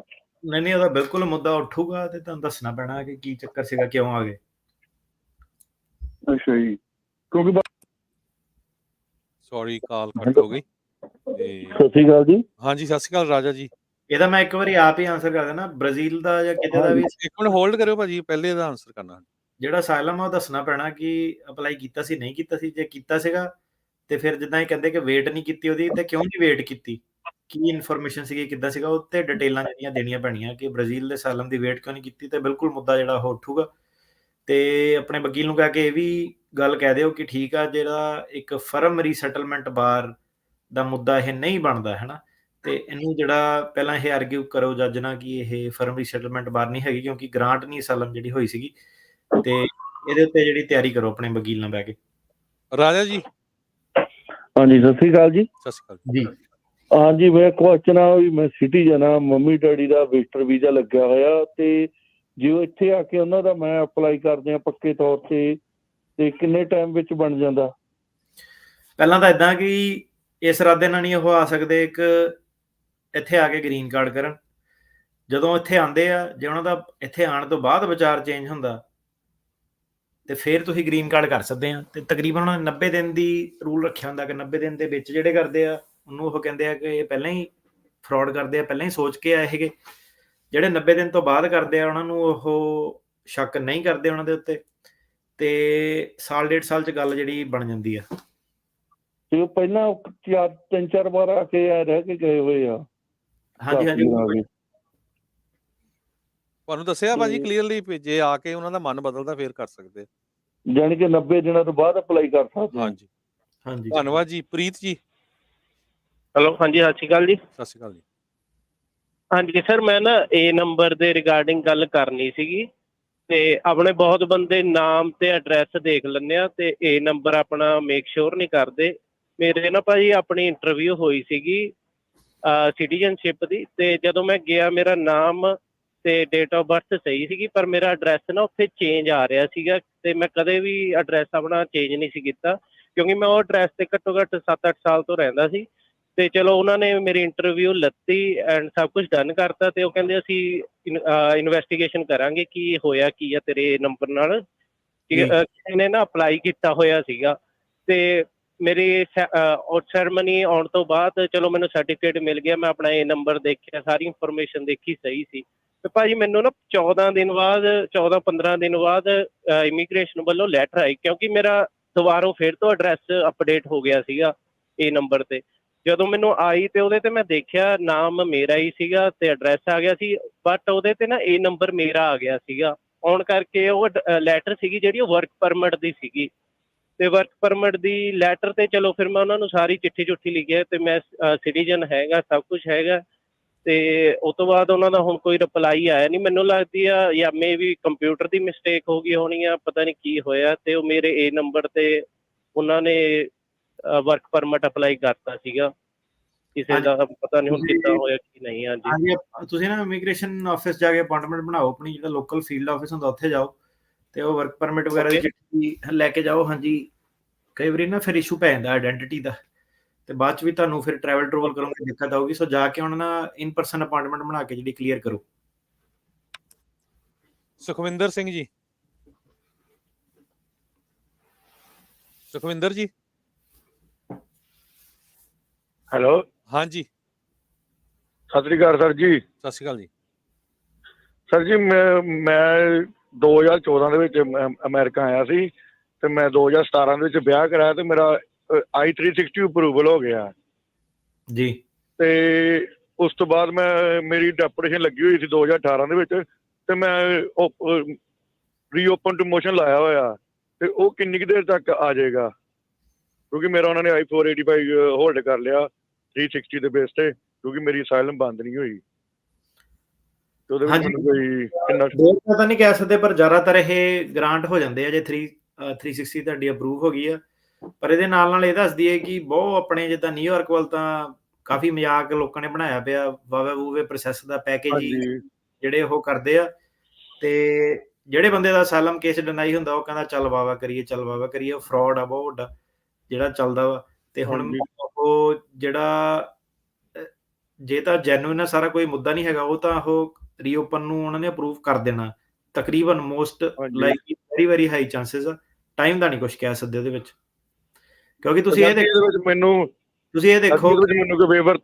ਹਾਂਜੀ ਹਾਂਜੀ, ਮੈਂ ਕਿਹਾ ਤੁਸੀਂ ਇਹ ਦੇਖੋ ਕਿ ਇਮੀਗ੍ਰੇਸ਼ਨ ਦੇ ਪੱਖੋਂ ਦੇਖੋ ਕਿ ਪੰਜਾਬੀ ਆ, ਮੁੰਡਿਆਂ ਦੇ ਕੇਸ ਲੱਗਦੇ ਆ, ਜਦੋਂ ਕੇਸ ਲੱਗਦੇ ਆ ਫੇਲ ਹੋ ਜਾਂਦੇ ਆ, ਜੇ ਵਿਆਹ ਕਰਾ ਕੇ ਵਾਵਾ ਕਰ ਦਿੰਦੇ, ਵਿਆਹ ਕਰਾ ਕੇ ਵਾਵਾ ਕਰ ਦਿੰਦੇ ਆ, ਫਿਰ BIA ਦੇ ਕੋਲ ਜਾ ਕੇ ਰੀਓਪਨ ਜਿਹੜਾ ਉਹ ਕਰਦੇ ਆ। ਤੇ ਇਹ ਜਿਹੜਾ ਵਾਵਾ ਵੂ ਵਾਲਾ ਜਿਹੜਾ ਚੱਕਰ ਆ ਨਾ, ਇਹ ਰੈਕਟ ਕਹਿ ਲਓ ਇੱਕ ਤਰ੍ਹਾਂ ਦਾ, ਜਿਹੜਾ ਬਣ ਚੁੱਕਾ ਵਾ ਨਿਊਯਾਰਕ ਦੇ ਵਿੱਚ ਸਪੈਸ਼ਲੀ। ਤੇ ਇੱਕ ਮੇਰੇ ਖਿਆਲ ਵਕੀਲ ਆਲਰੇਡੀ ਫਸਿਆ ਵੀ ਆ, ਤੇ ਇਹਦੇ ਵਿੱਚ ਹੁਣ ਟਾਈਮ ਤੋਂ ਵੀ ਇਹਦਾ ਕਰ ਸਕਦੇ ਕਿ ਕਿੱਦਾਂ ਕਿੰਨੀ ਦੇਰ ਲੱਗੂਗੀ ਜਾਂ ਕੀ ਆ। ਸਰ ਜੀ, ਮੇਰਾ ਇੱਕ ਹੋਰ ਸਵਾਲ ਹੈ ਇਹਦੇ ਵਿੱਚ, ਜਦੋਂ ਮੈਨੂੰ ਵੇਵਰ ਤੇ ਨਹੀਂ ਲਾਣਾ ਪਏਗਾ 212? ਨਹੀਂ, 212 ਨਹੀਂ ਲਾਣਾ ਪੈਣਾ ਮੇਰਾ ਵੀਰ, ਉਹ ਤਾਂ ਜਿੰਨੇ ਬਾਹਰ ਜਾਣਾ ਹੁੰਦਾ ਉਹਨਾਂ ਦੇ ਲਈ ਹੁੰਦਾ। ਧੰਨਵਾਦ ਜੀ। ਤੇ ਸਰੋਤਿਓ, ਇੱਕ ਵਾਰੀ ਫੇਰ ਅਟਾਰਨੀ ਜੇ ਤਿਰਕੀਆਣਾ ਉਹਨਾਂ ਦੇ ਆਫਿਸ ਦਾ ਨੰਬਰ ਦੱਸਦੇ ਜਾਈਏ, 415-909-0503। ਇੱਕ ਆਪਾਂ ਕੈਨੇਡਾ ਤੋਂ USA ਦੀ ਇਮੀਗ੍ਰੇਸ਼ਨ ਨੂੰ ਥੋੜ੍ਹੀ ਜਿਹੀ ਡਿਸਕਸ ਕਰਨੀ ਆ। ਉਹ ਤੋਂ ਪਹਿਲਾਂ ਦੋ ਅਨਾਊਂਸਮੈਂਟ ਜ਼ਰੂਰ ਮੈਂ ਕਰਦਾ ਤੇ ਫਿਰ ਆਪਾਂ ਸਾਰਿਆਂ ਤੋਂ ਇਜਾਜ਼ਤ ਲੈਣੀ ਆ। ਰਾਈਟ ਨਾਓ ਵਾਸ਼ਿੰਗਟਨ DC ਦੇ ਵਿੱਚ ਜਿਹੜੀ ਸਿੱਖ ਪਰੇਡ ਹੋ ਰਹੀ ਆ, ਉਹਦੀ ਲਾਈਵ ਕਵਰੇਜ ਤੁਸੀਂ ਰਾਜਕਨਵੀਰ ਸਿੰਘ, ਅਮਰਜੀਤ ਸਿੰਘ ਹੁਣੀ ਉੱਥੇ ਪਹੁੰਚੇ ਹੋਏ ਆ। ਤੇ ਟ੍ਰੇਸੀ ਗੁਰਦੁਆਰਾ ਗੁਰੂ ਨਾਨਕ ਪ੍ਰਕਾਸ਼ ਉੱਥੇ ਅੱਜ ਗੇਮਾਂ ਹੋ ਰਹੀਆਂ, ਤੇ ਕੱਲ ਨੂੰ ਨਗਰ ਕੀਰਤਨ ਆ। ਤੇ ਦੋਨੋਂ ਦਿਨ ਜਿਹੜੀ ਪੰਜਾਬੀ ਰੇਡੀਓ USA ਦੀ ਟੀਮ ਉੱਥੇ ਪਹੁੰਚਣੀ ਆ, ਤੇ ਰੇਡੀਓ ਸੈਟਸ ਵਗੈਰਾ ਵੀ ਤੁਸੀਂ ਲੈ ਸਕਦੇ ਹੈਗੇ ਆ। ਤੇ ਅਟਾਰਨੀ ਜੇ ਤਿਰਕੀਆਣਾ ਜੀ, ਮੈਂ ਹੁਣ ਇਹ ਦੇਖ ਰਿਹਾ ਵੀ ਪਿਛਲੇ ਕੁਝ ਮਹੀਨਿਆਂ ਤੋਂ, ਕਿਉਂਕਿ ਕੈਨੇਡਾ ਦੀ ਜਿਹੜੀ ਫਾਈਨੈਂਸ਼ੀਅਲ ਸਿਚੁਏਸ਼ਨ ਬੜੀ ਬੈਡ ਆ ਇਸ ਟਾਈਮ, ਬਹੁਤ ਜ਼ਿਆਦਾ ਅਨਪਲਾਇਮੈਂਟ ਹੋਈ ਆ। ਜੇ ਦੇਖਿਆ ਜਾਵੇ ਆਪਾਂ ਪੰਜਾਬੀਆਂ ਦੀ ਖਾਸ ਕਰਕੇ, ਪੋਲੀਟੀਕਲ ਅਸਾਈਲਮ ਜਿਹੜੇ ਬਾਰਡਰ ਕ੍ਰਾਸ ਕਰਕੇ ਆਉਂਦੇ ਆ ਮੈਕਸੀਕੋ ਵੱਲ ਦੀ ਜਾਂ ਹੋਰ, ਉਹ ਤੋਂ ਬਿਨਾਂ ਜਿਹੜਾ ਹੁਣ ਇਸ ਟਾਈਮ ਸੈਕੰਡ ਸਭ ਤੋਂ ਵੱਧ ਨੰਬਰ ਤੇ ਲੋਕ ਕੈਨੇਡਾ ਤੋਂ ਇਮੀਗ੍ਰੇਸ਼ਨ ਜਿਹੜੀ ਆ USA ਦੀ ਕਰਨਾ ਚਾਹੁੰਦੇ ਆ। ਅਸੀਂ 4-5 ਦੱਸੇ ਹੈਗੇ ਆ ਪੁਆਇੰਟ। ਇੱਕ ਤਾਂ ਇਹ ਆ ਵੀ TN ਵੀਜ਼ਾ ਲੈ ਕੇ, ਜੇ ਇੱਥੇ ਕੋਈ ਵਰਕਰ ਕੰਪਨੀ ਉਹਨਾਂ ਨੂੰ ਅਲਾਓ ਕਰਦੀ ਆ, H1 ਵੀਜ਼ਾ, ਬਿਜ਼ਨਸ ਵੀਜ਼ਾ ਜਾਂ ਮੈਰਿਜ। ਪੋਲੀਟੀਕਲ ਅਸਾਈਲਮ ਦੇ ਬਹੁਤ ਸਾਰੇ ਲੋਕ ਫਸ ਰਹੇ ਆ। ਉਹ 'ਚ ਤੁਸੀਂ ਬਾਰ-ਬਾਰ ਐਕਸਪਲੇਨ ਕੀਤਾ ਭਾਈ, ਉੱਥੇ ਤੁਹਾਨੂੰ ਪਹਿਲਾਂ ਅਪਲਾਈ ਕਰਨਾ ਪੈਣਾ, ਜੇ ਰਿਜੈਕਟ ਹੁੰਦੇ ਫੇਰ ਹੀ ਤੁਸੀਂ ਅਮਰੀਕਾ ਕਰ ਸਕਦੇ ਆ। ਇਹ ਤੋਂ ਬਿਨਾਂ ਵੀ ਕੋਈ ਹੋਰ ਜਿਹੜਾ ਹੈਗਾ ਜਿੱਦਾਂ ਵੀ ਅਮਰੀਕਾ 'ਚ ਪਹੁੰਚ ਸਕਦੇ ਆ? 4 ਕੈਟੇਗਰੀਆਂ ਜਿਹੜੀਆਂ ਮੇਨ ਆ ਜਾਂਦੀਆਂ। ਪਹਿਲੀ ਆ ਗਈ ਫੈਮਿਲੀ ਵਾਲੀ, ਜਿਹੜਾ ਵਿਆਹ ਵੀ ਜਿਹੜਾ ਹੁੰਦਾ ਉਹ ਵੀ ਜੇ ਜੈਨੂਇਨ ਬੰਦੇ ਦਾ, ਉਹ ਨਹੀਂ ਕਿ ਪੈਸੇ ਦੇ ਕੇ ਭੁੰਡੀ ਕਰਾ ਲੈਣਾ ਵਿਆਹ ਕਿਸੇ ਨਾਲ। ਫੈਮਿਲੀ ਇਮੀਗ੍ਰੇਸ਼ਨ ਇੱਕ ਕੈਟੇਗਰੀ ਆ ਗਈ। ਦੂਜੀ ਆ ਗਈ ਇੰਪਲੋਇਮੈਂਟ ਇਮੀਗ੍ਰੇਸ਼ਨ ਦਾ, ਸਟੂਡੈਂਟ ਆਉਂਦੇ ਆ ਲੀਗਲ ਤਰੀਕੇ ਨਾਲ, ਹੈ ਨਾ, ਆਓ ਦਮ ਲਾਓ ਆਪਣਾ, ਆਪਣੇ ਦਮ ਤੇ ਜੋਬ ਲਓ, ਪੱਕੇ ਹੋਵੋ। ਇੰਪਲੋਇਮੈਂਟ ਬੇਸਡ ਇਮੀਗ੍ਰੇਸ਼ਨ, ਮੈਂ ਆਹ ਵਾਲੀ ਕੈਟੇਗਰੀ 'ਚ ਆਇਆ ਸੀਗਾ। ਤੇ ਤੀਜੀ ਜਿਹੜੀ ਆਪਣੀ ਕੈਟੇਗਰੀ ਆ ਗਈ ਇਨਵੈਸਟਮੈਂਟ ਵਾਲੀ, ਜਿਹੜਾ $8 ਲੱਖ ਜਾਂ $1,50,000 ਇਨਵੈਸਟਮੈਂਟ ਵਾਲੀ ਕੈਟੇਗਰੀ ਆ ਗਈ। ਤੇ ਚੌਥੀ ਜਿਹੜੀ ਫਾਈਨਲ ਕੈਟੇਗਰੀ ਆ ਗਈ ਆ, ਉਹ ਮਿਸਲੇਨੀਅਸ, ਜਿਹੜਾ EB5 ਜਿਹੜਾ ਅਸਾਲਮ ਵਾਲੇ ਜਿਹੜੇ ਕੇਸ ਆਪਣੇ ਜਿਹੜੇ ਹੁੰਦੇ ਆ, ਇਹ 4 ਹੀ ਜਿਹੜੀਆਂ ਕੈਟੇਗਰੀਆਂ ਵਾ ਤੇ ਵੱਖ-ਵੱਖ ਕੈਟੇਗਰੀਆਂ ਦੇ ਵੱਖ-ਵੱਖ ਚੈਲੰਜ ਆ। ਆਪਣਾ ਵਿਆਹ ਵਾਲਾ ਵੀ ਆਪਾਂ ਡਿਸਕਸ ਕੀਤਾ, ਇੰਪਲੋਇਮੈਂਟ H1B ਵਾਲਾ ਵੀ ਆਪਾਂ ਕੀਤਾ ਹੋਇਆ ਰੇਡੀਓ ਦੇ ਉੱਤੇ। ਆਪਾਂ EB5 ਜਿਹੜਾ ਇਨਵੈਸਟਮੈਂਟ ਉਹਦੀ ਵੀ ਬੜੀ ਡਿਟੇਲ 'ਚ ਕੀਤੀ ਹੋਈ ਆ, ਤੇ ਅਸਾਲਮ ਵਾਲਾ ਤਾਂ ਚਲੋ ਆਪਾਂ ਕਰਦੇ ਰਹੀਦਾ। ਤੇ ਇਹਦੇ ਵਿੱਚ ਇੱਦਾਂ ਕਿ ਡੈਸਪੀਰੇਸ਼ਨ ਬੰਦੇ ਕੋ ਕਈ ਕੁਛ ਕਰਾ ਦਿੰਦੀ ਹੈ ਕਈ ਵਾਰੀ ਕਿ ਕੈਨੇਡਾ 'ਚ ਜੋਬਾਂ ਨਹੀਂ, ਤੁਸੀਂ ਇੱਥੇ ਆ ਜਾਓ, ਤੇ ਬਾਅਦ ਤੁਹਾਡਾ ਇੱਥੇ ਦਿਲ ਦੁਲ ਲੱਗ ਜਾਣਾ ਤੇ ਸੱਜਣ ਮਿੱਤਰਾਂ ਦੀ ਸਲਾਹ ਜਿਹੜੀ ਗਲਤ ਪੈ ਜਾਣੀ ਹੈ। ਤੇ ਅਸਾਲਮ ਜਿਹੜਾ ਆਪਣਾ ਕੈਨੇਡਾ ਆਪਣਾ ਪਹਿਲਾਂ ਪੁਲਿਸ ਫਾਈਲ ਕਰੋ, ਜੇ ਤੁਹਾਡਾ ਹੋ ਗਿਆ ਤਾਂ ਵਧੀਆ ਵਾ, ਜੇ ਨਹੀਂ ਹੋਇਆ ਤਾਂ ਤੁਹਾਡੇ ਕੋਲ ਪ੍ਰੂਫ ਆ ਕਿ ਤੁਸੀਂ ਟਰਾਈ ਕੀਤਾ ਸੀਗਾ। ਜੀ, ਸੋ ਯੂਰਪ ਤੋਂ ਵੀ ਬਹੁਤ ਸਾਰੇ ਆਪਣੇ ਆ ਰਹੇ ਆ, ਇਟਲੀ, ਸਪੇਨ, ਉਹਨਾਂ ਤੇ ਵੀ ਮੈਨੂੰ ਲੱਗਦਾ ਆਲਮੋਸਟ ਸੇਮ ਹੀ ਆ, ਰਾਈਟ? ਜਿਹੜੇ ਯੂਰਪ ਤੋਂ ਆ ਰਹੇ ਆ ਉਹ ਤਕਰੀਬਨ ਜਿਹੜੇ ਪੱਕੇ ਆ ਰਹੇ ਆ, ਫਰਮ ਰੀਸੈਟਲਮੈਂਟ ਬਾਰ ਜਿਹੜੀ ਲੱਗਦੀ ਆ, ਮੁੱਦੇ ਜਿਹੜੇ ਥੋੜੇ ਜਿਹੇ ਟੈਕਨੀਕਲ ਜਿਹੜੇ ਹੋ ਜਾਂਦੇ ਆ, ਤੇ ਉਹਦੇ ਉੱਤੇ ਵੀ ਕਾਫੀ ਡਿਟੇਲ 'ਚ ਡਿਸਕਸ਼ਨ ਜਿਹੜੀ ਹੈਗੀ ਆ, ਉਹ 'ਚ ਸ਼ੋ ਕਰਨਾ ਪੈਂਦਾ ਕਿ ਬੰਦਾ ਉਹ ਫਰਮ ਰੀਸੈਟਲਮੈਂਟ ਬਾਰ ਕਿਉਂ ਨਹੀਂ ਅਪਲਾਈ ਹੁੰਦੀ, ਕਿੱਦਾਂ ਉਹ ਤੋਂ ਬਚਣਾ, ਕੀ ਚੱਕਰ ਜਿਹੜਾ ਸੀਗਾ। ਤੇ ਯੂਰਪ ਵਾਲਿਆਂ ਨੂੰ ਇਹੀ ਆ ਕਿ ਵਧੀਆ ਮੁਲਕ ਆ ਉਹ, ਜਿਹੜੇ 2025 ਵੀ ਕਮਾ ਰਿਹਾ ਉੱਥੇ ਬੰਦਾ ਨਾ, ਉਹਨੂੰ ਲੱਗਦਾ ਕਿ ਅਮਰੀਕਾ 'ਚ ਬਹੁਤ ਹੜ ਲੱਗਿਆ ਪੈਸਿਆਂ ਦਾ, ਤੇ ਆਪਣੇ ਉੱਥੇ ਰਹੋ ਵਧੀਆ ਤਰੀਕੇ ਨਾਲ। ਵਧੀਆ ਮੁਲਕ ਆ, ਅਮਰੀਕਾ 'ਚ ਪੈਸੇ ਜ਼ਰੂਰ ਆ, ਪਰ ਲਾਈਫ ਸਟਾਈਲ ਇੱਥੇ ਦਾ ਜਿਹੜਾ ਹੈਗਾ ਕੈਪੀਟਲਿਸਟਿਕ ਜਿਹੜੀ ਇਕੋਨਮੀ ਆ, ਜੋ ਦਿਖਾਉਂਦੇ ਆ ਲੋਕੀ ਵੀਡੀਓ ਵੂਡੀਆਂ 'ਚ, ਸੋਸ਼ਲ ਮੀਡੀਆ ਸ਼ੋਸ਼ੇਬਾਜ਼ੀ ਜਿਹੜੀ ਚੱਲਦੀ ਆਪਣੀ ਕਮਿਊਨਿਟੀ 'ਚ, ਇੰਨਾ ਹੈ ਨਹੀਂ ਗਾ ਇੱਥੇ, ਹੈ ਨਾ। ਇੱਕ ਲਾਈਫ ਸਟਾਈਲ ਵੀ ਇੱਕ ਜਿਹੜੀ ਚੀਜ਼ ਹੁੰਦੀ ਆ। ਕਈ ਬੰਦੇ ਜਿਹੜੇ ਆਉਂਦੇ ਆ, ਅਸਲੀ ਫੈਕਟ ਦੱਸਦਾ ਪਿਆ, ਬੰਦੇ ਕਹਿੰਦੇ ਕਿ ਯਾਰ, ਨਿਆਣੇ ਕਹਿੰਦੇ ਕਿ ਡੈਡੀ ਕਿੱਥੇ ਲੈ ਕੇ ਆ ਗਿਆ, ਫਰੈਜ਼ਨੋ 'ਚ ਲਿਆ ਕੇ ਸੁੱਟਿਆ, ਜਦੋਂ ਜਵਾਕਾਂ ਨੂੰ ਬੇਕਰਸਫੀਲਡ ਲਿਆ ਕੇ ਸੁੱਟਿਆ, ਕਿੱਥੇ ਲੈ ਕੇ ਆ ਗਿਆ। ਤੇ ਇੱਕ ਜਿਹੜਾ ਚਾਰਮ ਜਿਹੜਾ ਹੁੰਦਾ ਯੂਰਪ 'ਚ, ਚਾਰਮ ਵੀ ਬੜਾ ਹੈਗਾ, ਉਹਨੂੰ ਤੁਸੀਂ ਲੋਕਾਂ ਪਿੱਛੇ ਲੱਗ ਕੇ ਆਪਣਾ ਖਰਾਬ ਨਾ ਕਰੋ, 2 ਨੰਬਰ 'ਚ ਨਾ ਆਓ। ਜੇ ਤੁਹਾਡੇ E2 ਕੰਟਰੀ ਦੇ ਤੁਸੀਂ ਹੈਗੇ ਆ ਤੇ ਸਿਟੀਜ਼ਨ ਬਣ ਕੇ ਜਿਹੜਾ ਉਹ ਆਓ, ਆਪਣੀ ਸਜੋਰਨੋ ਜਾਂ ਉਹ ਚੀਜ਼ਾਂ ਜਿਹੜੀਆਂ ਖਰਾਬ ਨਾ ਕਰੋ। ਤੇ ਕੁਛ ਇਹਦਾ ਪਤਾ ਨਹੀਂ ਅਮਰੀਕਾ ਦਾ ਕਿ 2 ਸਾਲ ਪਹਿਲਾਂ ਇਕੋਨਮੀ ਹੋਰ ਸੀਗੀ, ਅੱਜ ਦੀ ਡੇਟ 'ਚ ਸਟੋਰਾਂ ਦੇ ਬੁਰੇ ਹਾਲ ਆ, ਲੋਕਾਂ ਦੇ ਬੁਰੇ ਹਾਲ ਆ, ਕੇਸਾਂ ਦੇ ਵਿੱਚ ਬਹੁਤ ਜ਼ਿਆਦਾ ਲੋਕ ਜਿਹੜੇ ਆ ਗਏ ਆ।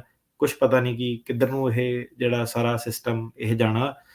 ਤੇ ਜੇ ਕਿਤੇ ਵੀ ਤੁਸੀਂ ਤੁਹਾਡਾ PR ਵਗੈਰਾ ਬਣਦੀ ਹੈ ਨਾ ਇੰਡੀਆ ਤੋਂ ਬਾਹਰ, ਭਾਵੇਂ ਉਹ ਦੁਬਈ ਕਿਉਂ ਨਹੀਂ ਹੈਗਾ, ਯੂਰਪ ਦੇ ਕੋਈ ਵੀ ਦੇਸ਼ ਹੋਵੇ, ਤੇ ਮੇਰੀ ਸਲਾਹ ਤੁਹਾਨੂੰ ਇਹੀ ਆ ਕਿ ਉੱਥੇ ਪੱਕੇ ਹੋ ਕੇ ਜਿਹੜਾ ਆਓ।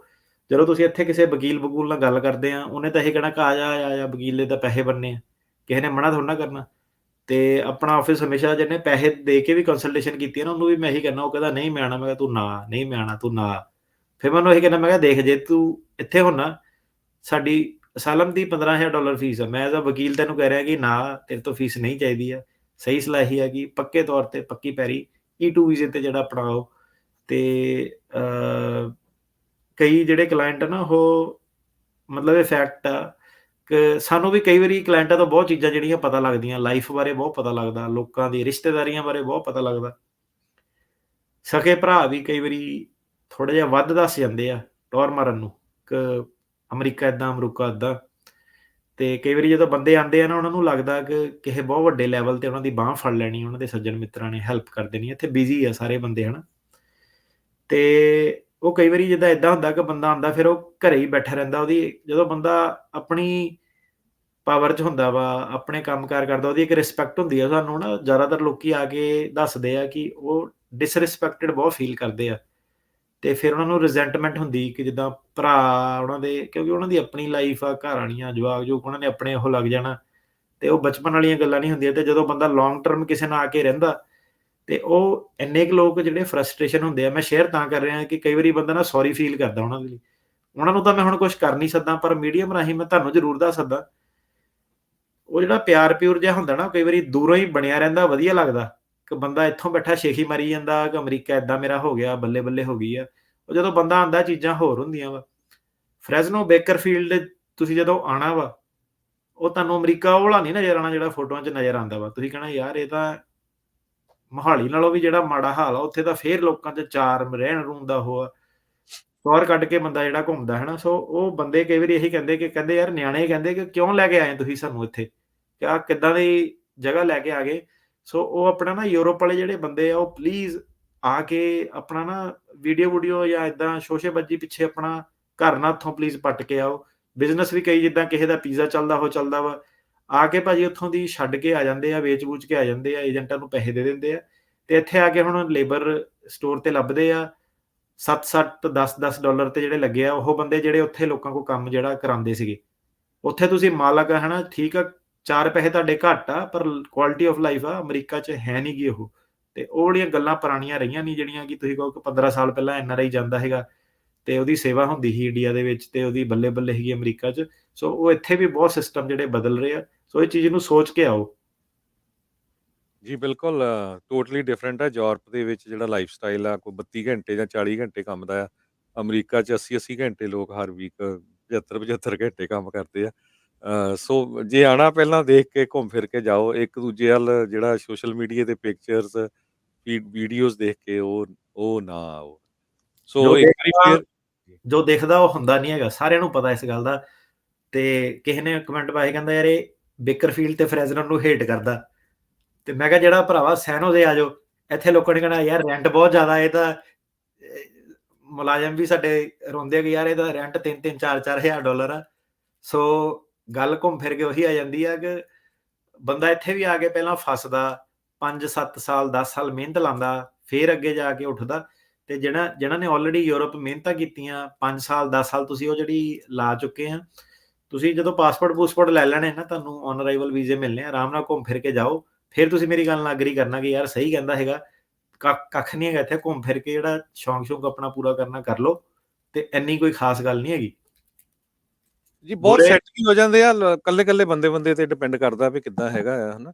ਗੋਰੇ ਵਕੇਸ਼ਨ ਕਰਨ ਜਾਂਦੇ, ਮੈਂ ਕਿਹਾ ਯੂਰਪ ਦੇ ਵਿੱਚ ਇੱਥੋਂ ਦੀ ਜਿਹੜੇ ਹੈਗੇ ਆ ਡ੍ਰੀਮ ਹੁੰਦਾ ਉਹਨਾਂ ਦਾ ਕਿ ਚੱਲ ਜੀਏ। ਜਿਹੜੇ ਇੱਥੇ ਵੀ ਅਮਰੀਕਾ 'ਚ ਜਿਹੜੀ ਐਵਰੇਜ ਅੱਧਾ, ਉਹਨਾਂ ਦੇ ਵੀ ਸੁਪਨੇ ਹੁੰਦੇ ਕਿ ਕਿਤੇ ਯੂਰਪ ਘੁੰਮਣ ਜਾਵਾਂਗੇ। ਸੋ ਸਰੋਤਿਓ, ਜਾਂਦੇ ਇੱਕ ਵਾਰੀ ਫਿਰ ਅਟਾਰਨੀ ਜੇ ਤਰੀਕਿਆਣੇ ਉਹਨਾਂ ਦਾ ਫੋਨ ਨੰਬਰ ਦੱਸਦਾ ਜਾਵਾਂ, 415-909-0503 415-909-0503। ਜੀ ਸਤਿ ਸ਼੍ਰੀ ਅਕਾਲ। ਸਤਿ ਸ਼੍ਰੀ ਅਕਾਲ ਜੀ। ਧੰਨਵਾਦ ਜੀ। ਜੀ।